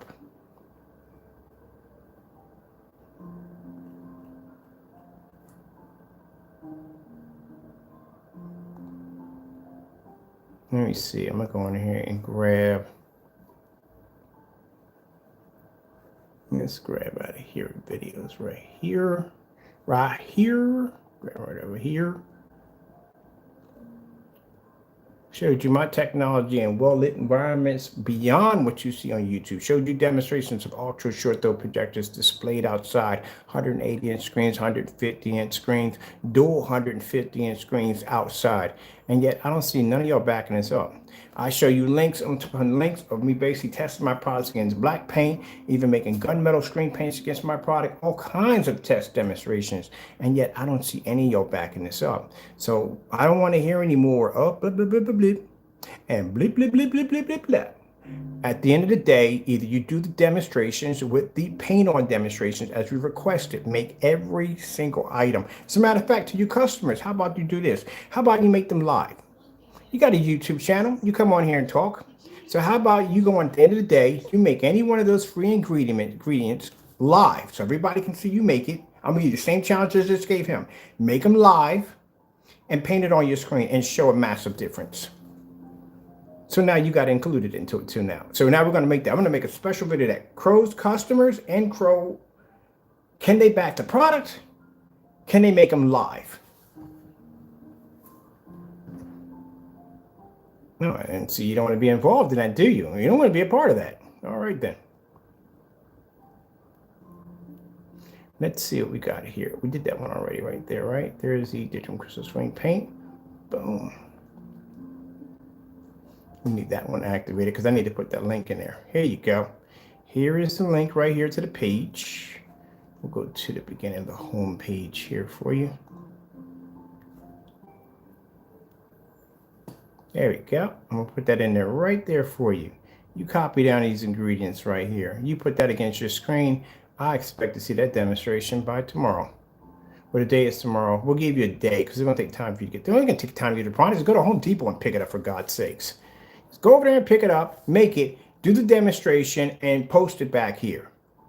I'm going to have a special video just strictly for its customers. You want to talk all this trash? Back it up.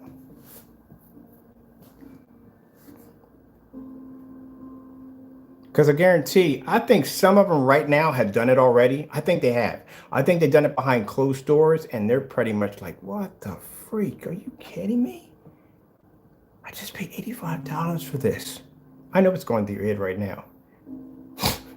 I'm not laughing. I'm just saying every time you turn your projector on, I know what's going through. I just paid $85 for this. Like, what the freak? You're never going to come out and say I'm right. I know that for a fact. Oh, no. But deep down inside in the back of your mind, you know I am. And that's all I need, just to have that festering back there for you. And every time you see them come on camera, smiling and grinning in your face, man, that's got a bite. All right, let's go over here and let's see, we need on this one, I'm gonna put this one for you right here. We did that latency screen already, thumbnail, we did right there. No, we don't need that. We need this right here. Make sure we have everything in there for you. Could have made this myself. I know it's going through your head right now. Oh boy, this is gonna be bad for you. Let's go to the top. Let's grab that video for you, so we can put all this information in there for you. Now, what I'm going to put up here top is the website you can go to, and you can make the screen paint yourself. Now, this would be Digital One Crystal Screen Paint products. You know what's going to hurt the most? I'm going to tell you how you guys are going to react. This is the naysayers. Now, some of them won't even make the product because bottom line is they don't want to know. There's another half that does want to know, and they are going to make the product, and those are the ones that are going to be ticked off the most because they paid for it on their wall, and they literally could have made it themselves because he made it sound like something that it wasn't. And then people go, but the screen looks, it's because he's using a P2 projector, that's why. If that was the case, the fellow that was using the leisure projector would have gotten the same reaction that he has with his projector as he had with the Ultra Shifter. No, his projector does all the work.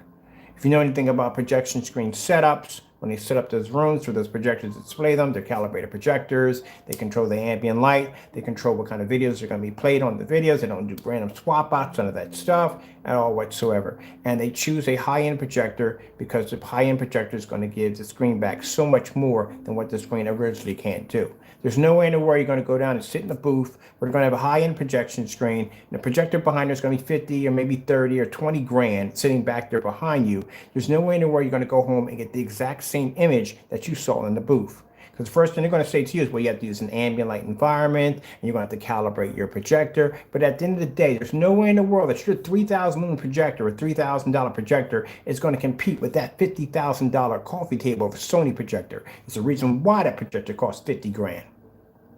See what I mean? So that's why they use the high-end projectors. That's why they like to stick to the ultra short. Those are not of a long of a distance throw. They're going to have a much sharper and brighter image, even if they're in the showroom. And that's why they always stick to the traditional 100-inch screen.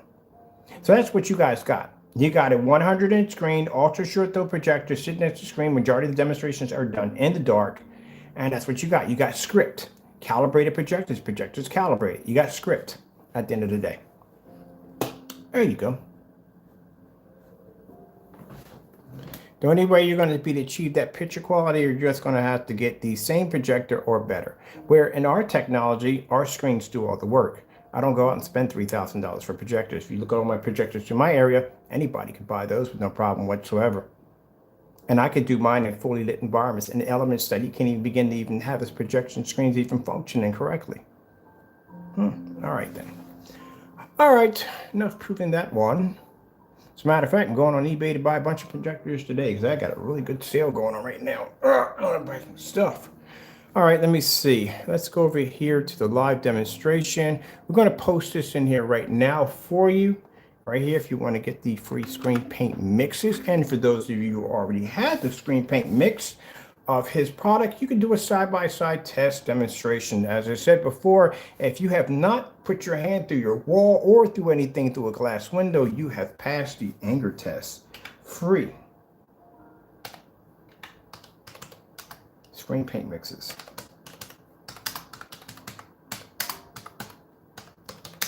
B-R-G-R-G-1.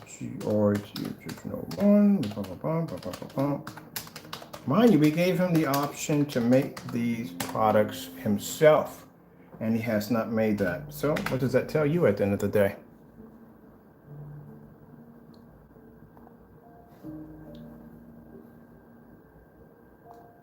And it shows you at the end of the day, why can we give, are we afraid to give up our screen paint information on our old digital crystal screen paints?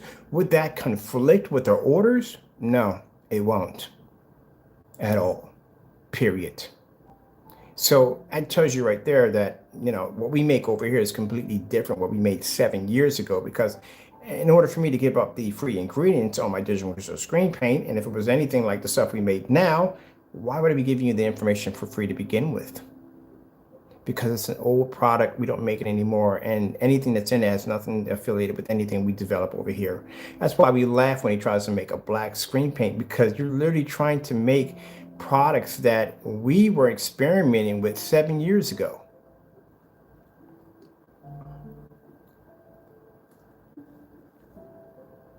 Oh, let's get this out of here real quick.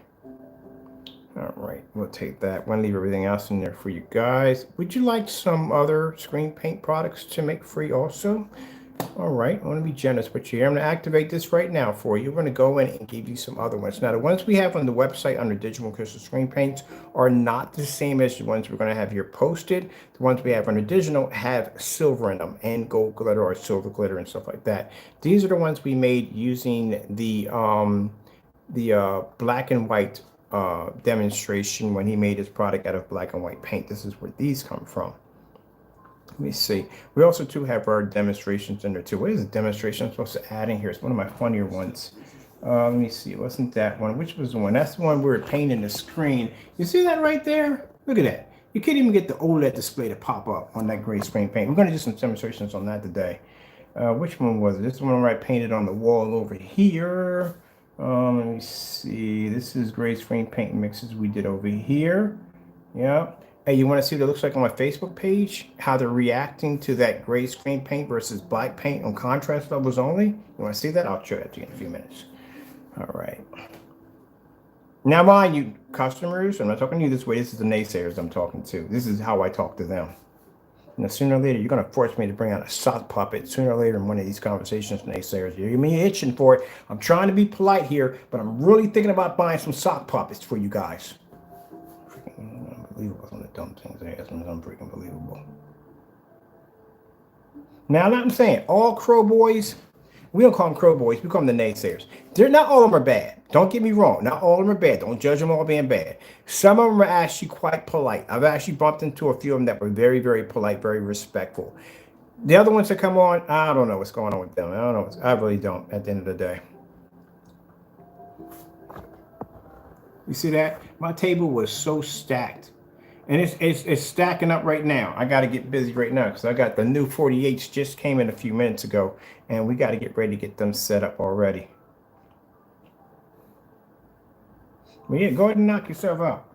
This is the same thing we had. This table stacked full of 12s. And this Joker is in there on his YouTube channel. I'm going to show you how to make the 12 for free for Christmas. Yeah, and good luck with that one. You can't even pass any of the tests into the 12s. But we continue to have a table stacked with orders of 12s. Literally, it was stacked with 12s. And this is right after he did that demonstration. All for nothing. What you need to be worrying about is making them gray and black products. You really need to think about that. You really need to do that. That's something that would help you out if you can show it to your customers and give them some kind of relief that your product. Does this one has it? This one, I think one has the whole entire. No, this one has the whole recipe. And we need the whole recipe. We need the whole entire recipe to put that in there. That's what you should be worrying about. Let me see. Let's go to. Let me see. We're gonna go to management and grab those ingredients for you guys.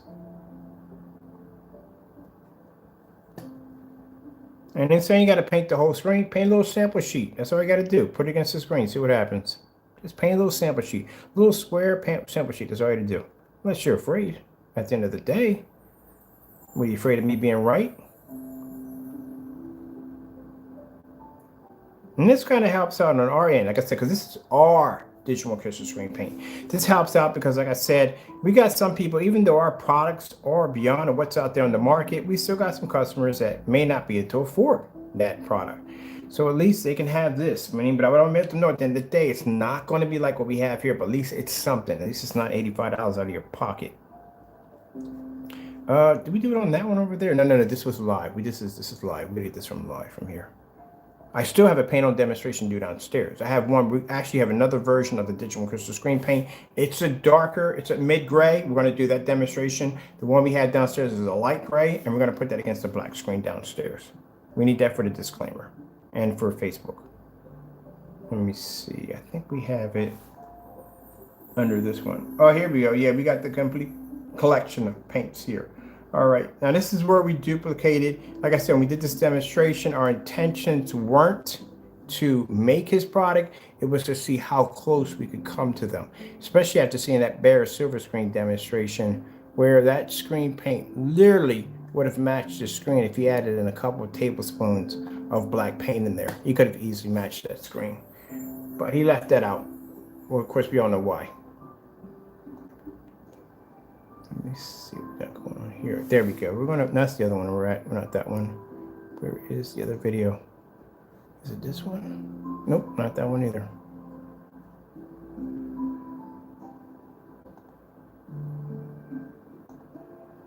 Make sure we have all in there. That's one right. That one. Okay. If we lost my video, just go back and do it again and put it in there. It's no problem. Sometimes I get them mixed up in here. All right, we're gonna have to put that one in there again. So what we're gonna do is we're gonna do it on this page right here. Come back in here, and we'll grab it from there from the top. All right, so we'll come in from here again, and we'll put the link, which should be there's a digital one saved right there. Cool, we got that already saved for you guys. And this right here is our test demonstrations on our own black screen paint right there. We also too have the gunmetal test. These are all the tests already done on my black screen paint. These are challenges that we told him that he needed to do to back up his product. We did them ourselves. There's our test right there. There's the one on gunmetal right there. That is the Cinemax right there. 2 tablespoons of ingredients right there. There's no silver in any of these. That right there is the original ingredients for digital crystal screen paint right there. We posted right there. He can copy that down for himself, make the product right there. This right here is a video link that disappeared off his account. This shows Crow actually making the screen paint, making a black and white mixture. That's what we use to make the screen paints we have in here. We can use it off the top of our head. So if he comes in and says, well, he used the digital crystal screen paint products, he used that, that's my products. No. We use on our products, your products, when we made them live, we didn't add any silver paint. There was no silver paint. There was no glitter ever added to any of the products when we made them live. And over here, we have this video right here, because he's going to try to say dumb things like, oh, and at the end of the day, if you're saying that that is your product, you still admit it to your product being black and white paint, because again, digital and crystal screen paint was black and white paint. So if you sit there and says, oh, that's my product he made, then you just admit it, your product being black and white paint, because that's what it is. But anyway, no, we didn't put any black, we didn't put any silver or glitter in his product. We just copied his video demonstration from here. We have the Metallica Mix 2.0 and the Personal Mix right there. This is what we got from basically, on his demonstration, he had 2 tablespoons into white paint. So we said, okay, we did some with 2, we did some with 3. When we're doing the Personal Mix, we started off with 2, we started off with 3, 4 was the magic number. That's where it locked. That's okay, we have that one. The Metallica mix, last time we did it with 2 tablespoons, we decided to do something crazy. Let's throw as much paint as we can in there, see what happens. So we did it with about 10 tablespoons of black paint, it locked. It locked with the messy mix. It locked with the magic mix. It locked with the mega mix. It locked with all of those. No problem. That was an easy one to nail. The UV mix was done reversal. So instead of it starting off with a quart of white paint, we started with straight black paint, and we went 6 tablespoons of white paint. We were able to nail the UV mix. If you do it with 5, you're going to be way under with 5, because we did it with 5 to go against the gunmetal screen, and 5 is too dark. So anywhere from 6 to 10 would bring you in the area of the Frankenstein, all the other mixes he has a little darker, that would bring you within that area. Tempting it would be going past 12, 11, and 12. That would be tempting it. Mind you, at the end of the day, I told you that when you do reversals, the toner becomes the white paint. When you do reversals, the white paint, the black paint becomes the toner. This is what adjusts how dark you make your screen, how light it becomes. That's where that comes from. That's the only one key ingredients right there that will basically give you the ability to do that. Okay, we're going to log this on here for you guys right here. Since this is saved right now, it's already activated. You'll see it right now at the bottom right there. Now he has the option, we got to do that one demonstration, the paint on screen demonstration. We'll put this one under must see, because this is the funniest one. This is the one we're actually painted on the screen. We'll put down must CC. There we go. See, boom. Gonna put that right there at the bottom right there. Let's go grab that demonstration. It was freaking hilarious. Gonna save that right there, so we have that right there. It's good to go. And let's go back to my, make sure you don't want to get this mixed up in here. Let's go back over here. Let's grab my videos, figure out which one that was when we actually drew all over the screen like a madman. And that's when we had on the floor. That's gray screen right there. It's not right there. That's something else we did. That's the red screen right there. Let's see, which one was it? All right, that's not right there, right there, right there. Nope, it would be a little farther up in there. That's when we did out under the window. That's the acoustic screen right there. Would this be it? Let me see. No, that definitely wouldn't be it. Shipping updates, that'd be that right there. Let me see. Would it be this? I wonder which one it was. That's not it right there. Oh, here, this is where I'm painting all over my screen. I'm going to take this one right here. I got to remember to post this onto my site right now. We're going to post it onto the site so you can watch this demonstration. This was hilarious. All right, let's go over to, let's see. Make sure we got our channel here. There we go. We're going to put it right here at the bottom. That's a must-see demonstration right there. That one was so freaking hilarious right there. Best one I've ever did on testing my product versus black paint. There we go. Put that in there for you. Oh, I can change this right here too. I forgot. And more. And more. And more. Let's see. We're talking about the Sony demonstration. You know what I'm saying? And more. Yeah, and more means we're going to be talking about some other stuff. And more right there. All right, that's everything right there. Blah, blah, blah, blah, blah, blah, blah. All the information, links, everything you would need from there to make the product. There's a website you can go to and get the screen paint from there. Oh, wait. Before we leave from there, let's get this real quick. Now, you know what this link is, don't you? Oh, did we save this? Hold on for a minute. Make sure we save that. All right, I'm going to get this link right here. This is a very, very special link right here. This is a link you have to watch before you make any of the screen paints. Do we need to copy and paste? And we just go to that place. We just go there.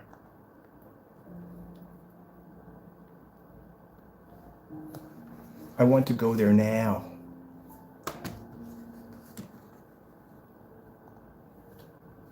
This is for you naysayers. This is for you. I had somebody come in the room and say, well, maybe he's making digital one crystal screen paint. Read the title of the video, buddy.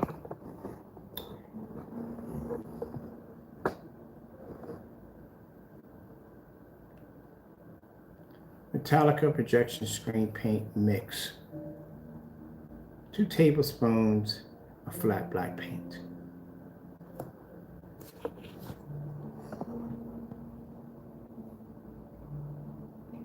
If he was making the digital crystal screen paint, it would have silver and glitter in it, because that's how that stuff is made. Nope, this is Crow's demonstration right there. That's his demonstration where he deleted off his account and we were able to obtain the video. Somebody sent us a link, said you may want to make a copy of this. And sure enough, lo and behold, him in his room, and his slash kitchenette, that's a kitchenette, that's what you call it, kitchenette, dining room set or dining room section, basically shows him making a black and white screen paint product that matched every single paint that we set against it. The UV mix was just out of a wild card and it still landed with no problem. And this is the video we used to make his products. Now, like I said, at first when we started off, we were trying to basically do a demonstration where we were just basically seeing how close it would come to match. In this demonstration, this is the Metallica Mix 2.0. We didn't even use the Metallica Mix to match this screen. You know, we used the Personal Mix.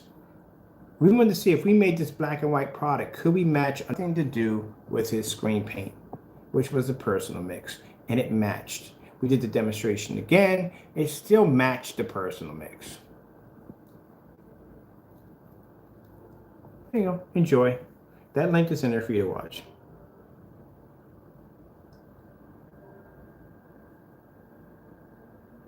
This is what we're asking him to do on his channel. To make this mixture right here. Make the 1, make it with 2, make it with 4, 5, the same thing we did on our channel. He has to make it the exact same way live. This one was a pre-recorded demonstration. He has to do the repeat of the same demonstration you're watching him do right now. Make each one of those products, including the Digital and Crystal Screen Paint product. Paint them next to his screen paints and show a difference between night and day, that they do not match in any way whatsoever. And as for your naysayer customers, they have the same challenge now. So anytime you post this screen paint at any given time, we happen to see one of those video demonstrations, it'll be requested. If you can't request it at the end of the day, we know you got duped on black and white paint.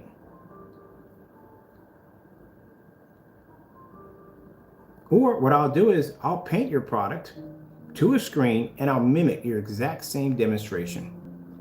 We don't even have to use your projector to do it. We'll use one lower than your projector and better and lower grade and still mimic it. I'll get one a little better than your projector and still mimic it. No matter what projector we use, you can't see contrast levels. There I go, making the product right there. So if you want to see the rest of that demonstration, it is in the bottom of the link for you to check out for yourself. I got sent in the video demonstration of all my video demonstrations. If I'm wrong in any way whatsoever, all you have to do is go in and back it up. That's all you got to do. Very simple. Just go in and just back up the demonstration. That's it. Prove to us and everybody else that you do not sell your partner, you sell your customers a bunch of black and white paint at the end of the day. Then nobody can make it.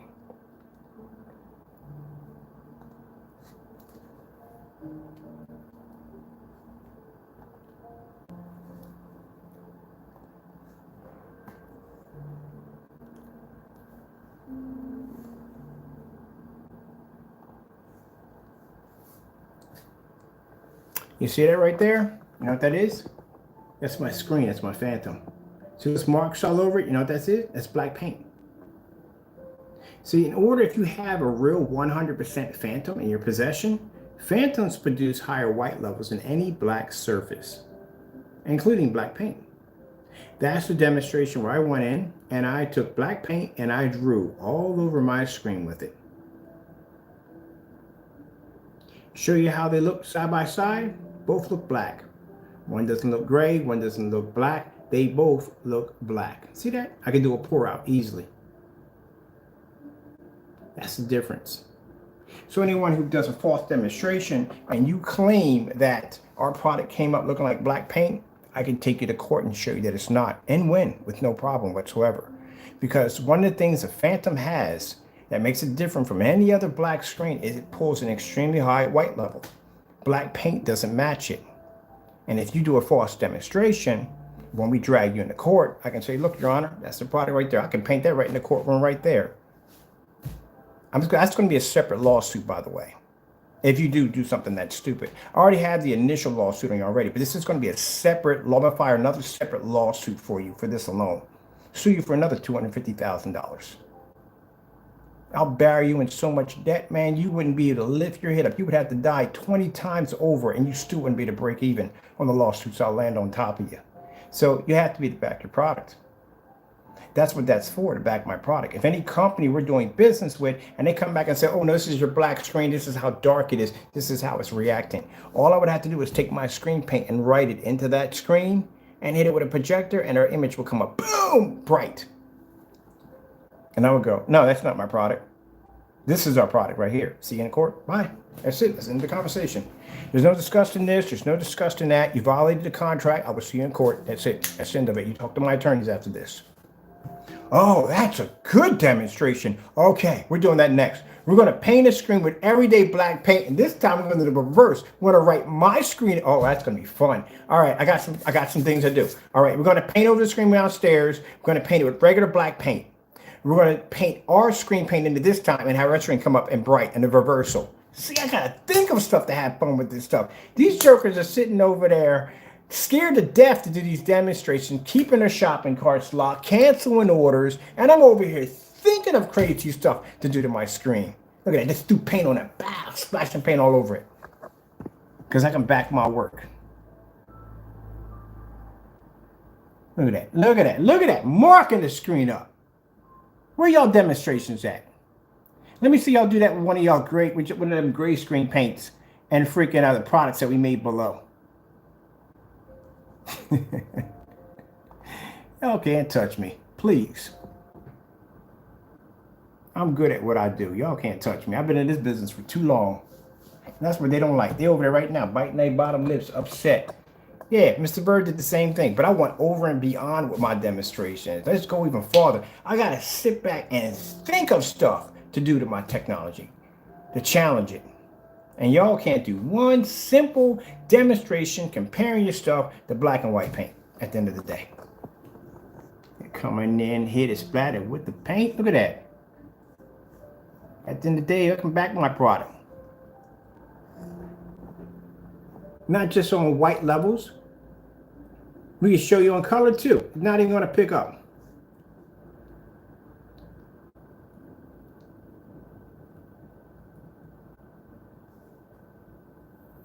So everything I asked y'all to do, I did it myself. I went on there, I made my ingredients. We got that demonstration done too. I painted black screen paints on super sample sheets. I did that too. Everything that I requested for y'all to do, I did it already. Then went in and painted over the screen. Painted over the screen with my technology.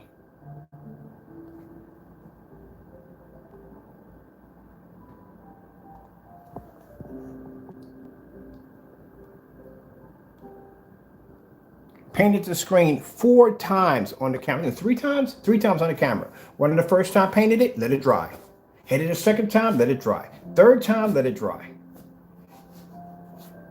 If I made that a challenge right now, if I went down and did this demonstration again and made it a challenge, how many people you think would have it done by Monday? By Monday. We already Monday. Tuesday. Would have it done by Tuesday. They can't even finish the ones we already gave them.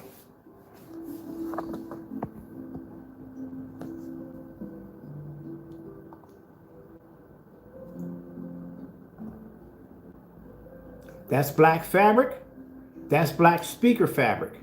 I'm curious how their gray screens would look if you took gray sheets. Well, how far would a gray sheet come to blend in into one of their screens?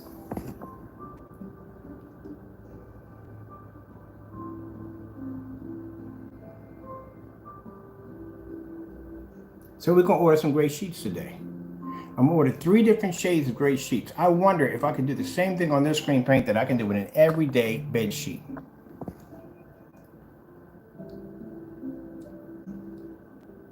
Okay, I left that demonstration for y'all to see at the bottom. We got everything there. We're good to go. Let me see what's going on with this gunmetal behind me too. What did you see? How much the lights up? Okay, we're going to tangle here and here. There we go. We got the gunmetal up there. We did earlier in the day the demonstration on the taco weekend. I'm like, what? We did the demonstrations already on where you can get the projectors from. These projectors are cheap. Like I said, you can get them anywhere you want on eBay. They're cheap. Somebody got one with the original remote control. I don't know how long that's going to stay there, but people don't realize how rare that one is. You may want to jump on that because that remote control is a nightmare to find. I already got one over here. I'm good. My remote control operates all the rest of the ones I have over here, but it's hard to get in with the remote control, and he's got one. Ugh. Taco, taco, taco! Yeah, it's time to eat, buddy. Yeah, I hear you. Time to get them snacks. Snacks. I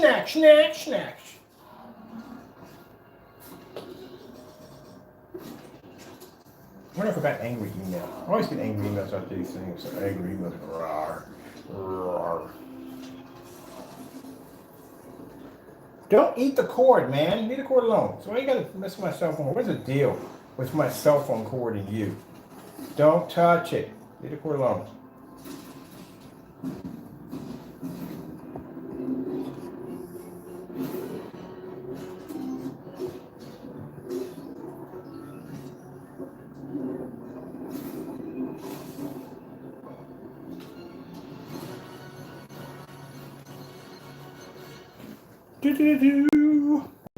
All right, that seriously, man, you're gonna sit on the cord? Move, come on, skedaddle.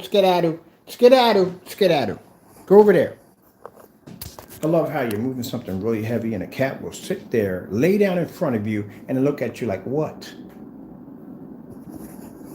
I love it when they do that nonsense. I was carrying a screen up the stairs. One of the screens I was carrying downstairs literally sits right down the staircase and goes, what? What do you need from me? I need you to move your furry behind off the freaking steps and carry the screen up the stairs. You and your furry butt. Move it. Look at him. Look at him. He owns the room. He knows he owns the room. Look how y'all stretched out. Yeah. Don't tear up my stuff, man. All right, let's get it back to what we usually have in here. This is my arcade room. We got to order our lights for the screen, which I got to figure out what I want to order for the lights for the screen. Thank you. I'm still getting my shipping updates pushing through for my customers. And get knocking them out. Sorry about that. I'm going to crook it. All right, Taco, we're going to do some tropical fish in here because we're going to relax on this screen for the day. Exotic, tropical, relaxing fish. And I need to get on here and figure out if we can get our hands on we need a short throw ViewSonic projector with a 235.1 settings. Relaxing 4K fish. Oh, this one right there. This one nice. It's a nice one right there. I like that one. My stand so short. There we go.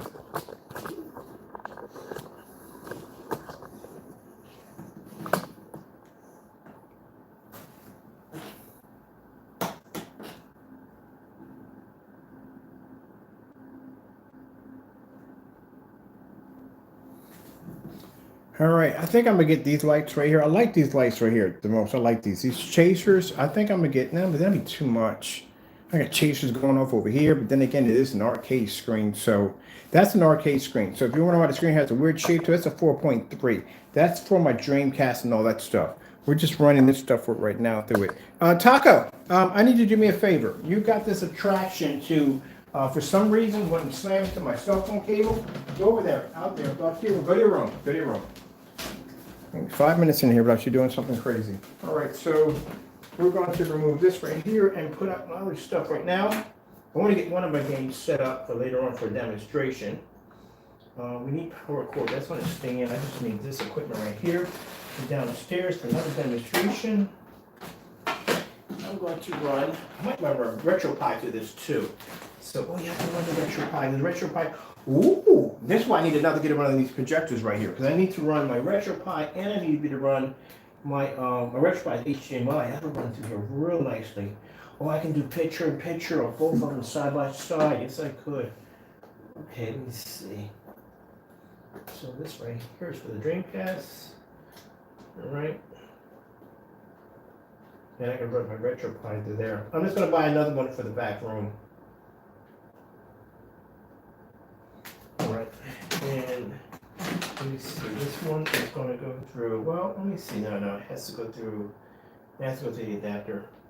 It has to go through the Dreamcast adapter. Let me see. Dreamcast adapter. It's gonna go through there. And ooh, look at that 43. I'm gonna take the Marvel vs. Capcom out. I'm gonna take that out. I'm gonna put in some. I want to put that other game, and I've never got a chance to play that. I actually got that game and waiting to get my hands on that game. And then at the last minute, got it here. Never got into playing it. I think I got my Dreamcast plug. Oh, yeah, I do. I want to plug up over here my RetroPie and do some Punisher today. Oh yes, Punisher. Some Punisher. I haven't played Punisher in so long. Played Punisher in arcade. Definitely got to do my RetroPie for this too. So let me see what's going on. We have this running through inputs. See my inputs, where my inputs coming in at. That's not for inputs. That's for inputs. Okay. This is where you need the remote control from. Literally, you have to have remote control for these things. Let me see. Where's the remote control for the Sony? Oh, please don't tell me we lost that. I need that sucker. Let's see. It's not up here. Where's the Sony input? Sony projector. I lost it somewhere.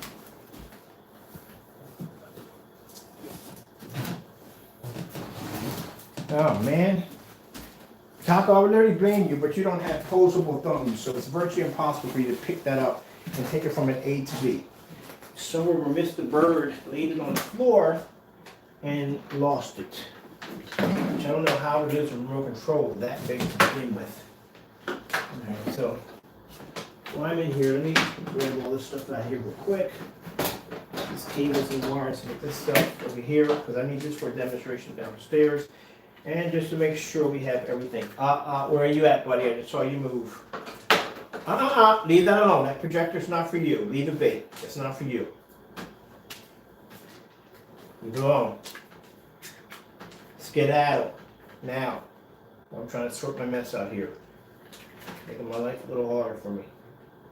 Come on. Move. Come on. Shut up. Get out. Because you'll be under my chair messing with my LED lights and everything. I'm just trying to figure out exactly where I just stuck this remote control, because I literally was just talking about how hard these things are to get. And I can't find the remote. Let's see. Why would I take them to the next one? That would be weird.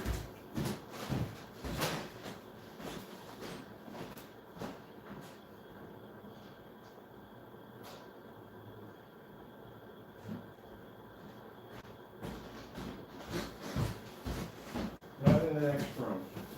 You just lose the Sony remote control. That fast, that quick. And this room's small. Some air in here for heat up. Oh, here it is, under my curtain. Alright, because this is set for HDMI. So I need to come in here. I need to switch this out for, let me see.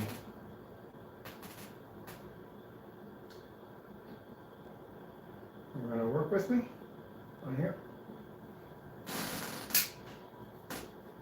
I definitely want to get myself for me. Let me go on the menu real quick. This is why I'm going to have to get remote controls for this thing. Let me switch this over for a minute. Okay. Let's go. Okay. I need for that menu. Yeah, I want to get some batteries for this thing. It's dying on me. Let's see what I do here.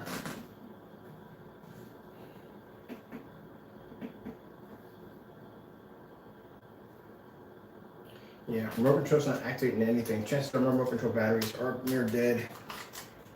Yeah, of course, I got these old batteries in here. Okay. Just want to get the Dreamcast to run. Come on.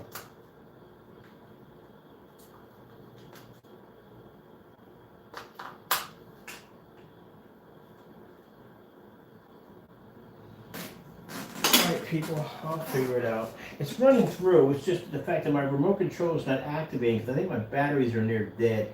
I don't have any triple, which I need to go to Amazon and order those right now. I'm trying to get. Oh, there we go. Nope, I need to tap up. We have it's on B. All right, it's on input B. So at least I know that from the door. I didn't get batteries from my remote control. The batteries are dead. That's on input B. So what I got to do is I got to go into the game shop because this is an import game we're going to be playing. Well, I'm not going to be playing right now. I'm going to run my Xbox through here too, my original Xbox. All right, so now I need to find the Dreamcast controller, which is right here. This is my other one or my original one. Nope, this one over here. And I'm going to play this anime game. Let's see it on here. Shark is in there. Running Park is in there. Let me see what's going on here.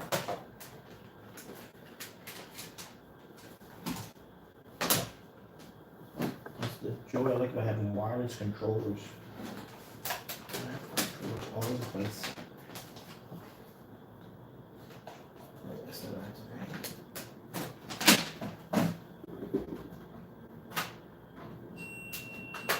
There we go. Did we get you to work now? All right. Let's try this again.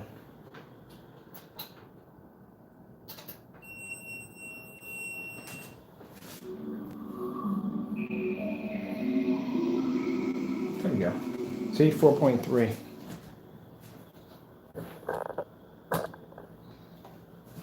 So I'm gonna have to go in and see, put my projector at 4.3.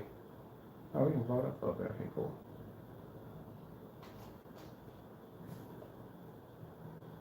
All right, there we go. There we go. Now we have to go into, I remember how we do this thing. We have to go to, I think it's start game. All right. Start game without codes. All right, there we go. This is how you can use and import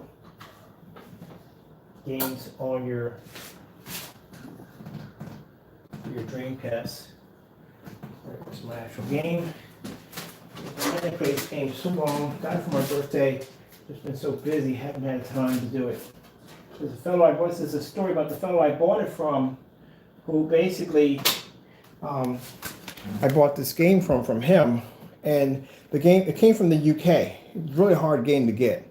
I tried to go out when the game was so slow getting here. I went to every place house to get it. Nobody had it. He was the only one that had it. So I had to wait and be patient. Now, like I said, at the end of the day, it took me 2 months to get this because, delays they had over there and stuff that was going through. But instead of me contacting him and screaming down his throat to me, hey, where's my stuff? Where's my stuff? I contacted the United States Postal Service with my tracking information, put in the detail information, and was able to pinpoint exactly where the package was at. There was no point in screaming at him for what? He did his job. He sent out the package. I got the tracking number attached to it. That's why I can never understand when sometimes some customers will contact me and say, hey, look, we need you to track down a package for us. The information's right there. This is why we give you the tracking number to begin with, because you can track it down yourself. It's very easy. If I got 80 packages and you want me to keep track of 80 packages, track down that's what your tracking number is for. So that's why we show you the detailed information, how to go in, go to United States Postal Service, just put in a simple account. You don't have to have a company. And this will give you access to detailed tracking information on tracking your packages. They can send it through text message, email, however way you want it. And then anytime your package moves, you will get a notification letting you know that your package has moved from A to B. You can even call in and talk to a manager in that particular section where your package is at to even locate where your package is at and when the next time it's going to be scanned. Easy to do. Now, the first time wasn't your fault at all. It wasn't your fault at all. Complication went on down there with the packages. I had to go in and put some information in, update my company information. That wasn't your fault. That was strictly me. But like I said, we got that taken care of. But at the end of the day, that's what that detail tracking is for. So instead of me contacting this guy, screaming at him, I went in and got to the post office. The package got here. I still left him an extra review because at the end of the day, like I said, he did his job. When it got here, I sent him another review to him. Thank you so much. It just got here, so and so and so. So I have a forum site with a bunch of Dreamcast fanboys like me. I have them posted in there for people to buy from them. And I love the fact that it's a Japanese game and none of it is in Japanese. He actually did the work on it. He actually did these. It's not the original. He did this himself. I hate when I get, it's going to be import anyway. My Power Stone is all in Japanese, so I got to wing it through the freaking dashboard. But this one right here, all in English. And we just hit OK, OK, and then we're good.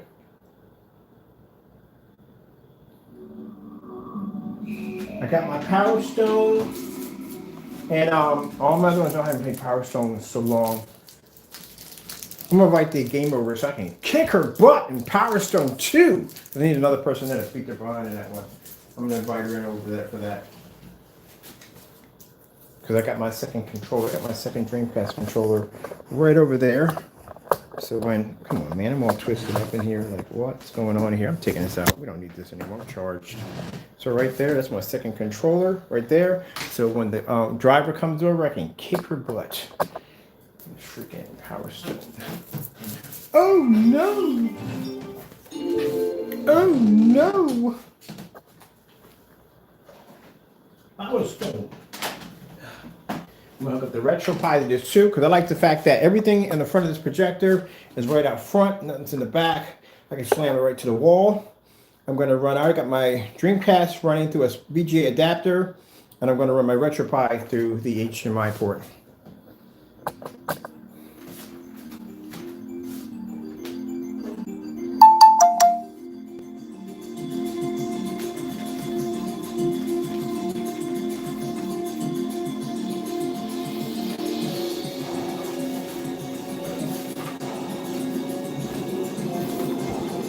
And I have tracking numbers to give out today for you guys. Those of you who place orders, you're getting tracking numbers today. All your numbers are going to be scanned. We're not doing drop-offs anymore.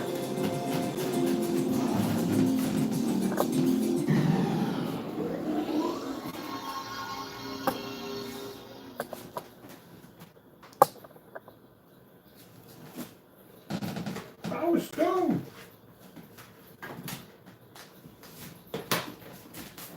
All right, got my remote control. Everything's with me. So I go downstairs.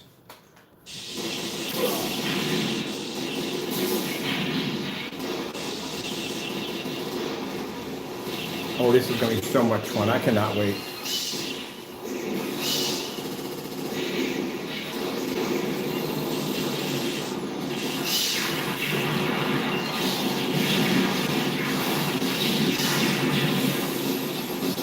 I'm ordering my lights. I cannot wait. Yeah, get some arcade games.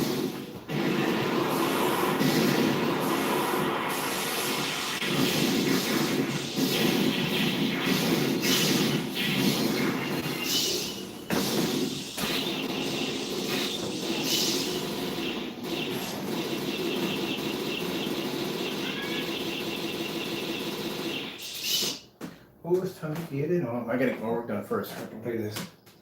So no play until I get the work done. All right, that's cool.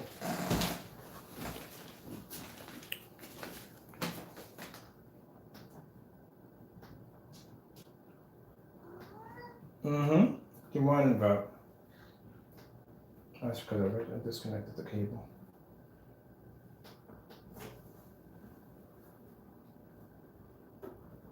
There we go. So we're done. Nope, come on, Taco. Don't need you in my window knocking over my stuff.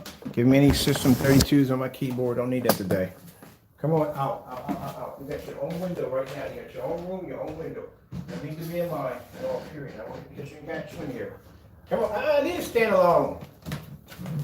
Come on, go to your room. Matter of fact, it's a good day. I think it's nice and warm outside. It's not warm outside, but here, go sit in your window. How cold is it outside right now? Well, it's not bad. It's not bad. Right, go ahead, go to your window. I gotta go swap out my other projector since we're not gonna be using this until I can get me another FH30 in here. We'll be swapping this out for FH36. It's a projector I was telling you about. They're expensive to get your hands on. If you get one, hey, grab it. Like I said, they're expensive to come by.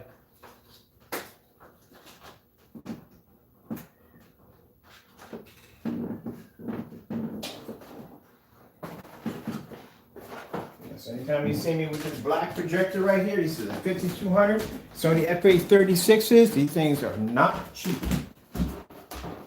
projectors are old. This one I use for my mapping software.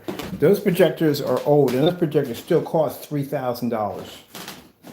Because the reason why that projector costs $3,000, because there's software embedded in that projector. That projector has edge bleeding software in it, which means if I take two of those projectors, put them together, I can do a widescreen. I can link them together with a touch of a button. That's what that thing has inside of it. Instead of you going through the whole crazy nonsense of basically putting two projectors together, and you got to put in this program, this warp software to get both of the screens to mend together. No, that's a one touch, doop, and they link together.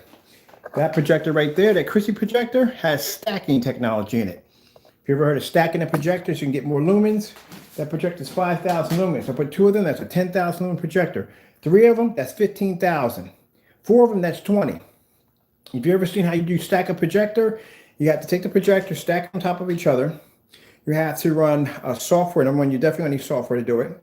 You have to put on the pattern, and you have to interline the pattern so they're perfectly knitted together as one. They can't be separate like two or three, or you're going to get like a repeat effect. Like the fish is going to have multiple repeats of it over and over and over again.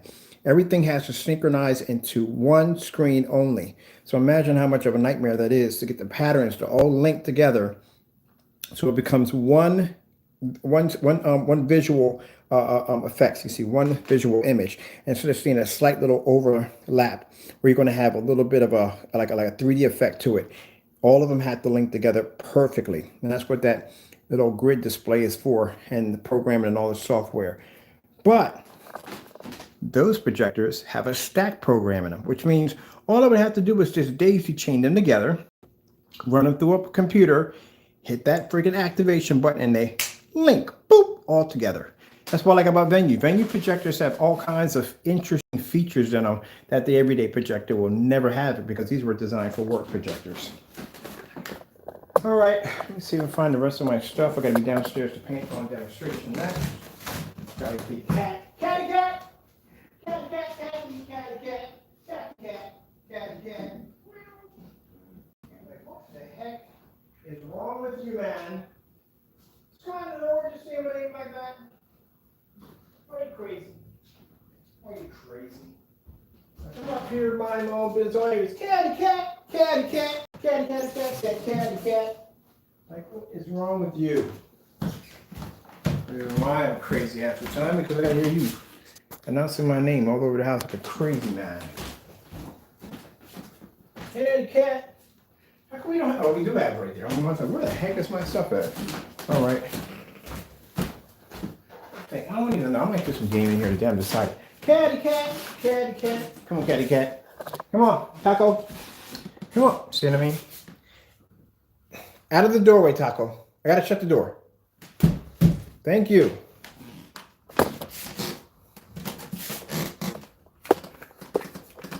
You've been carrying the most heaviest objects in the world. And a cat will walk right in front of you and take his time moving. Taco? Come on, man, move. Come on. So it's time for your treats anyway. Come on. 3 times.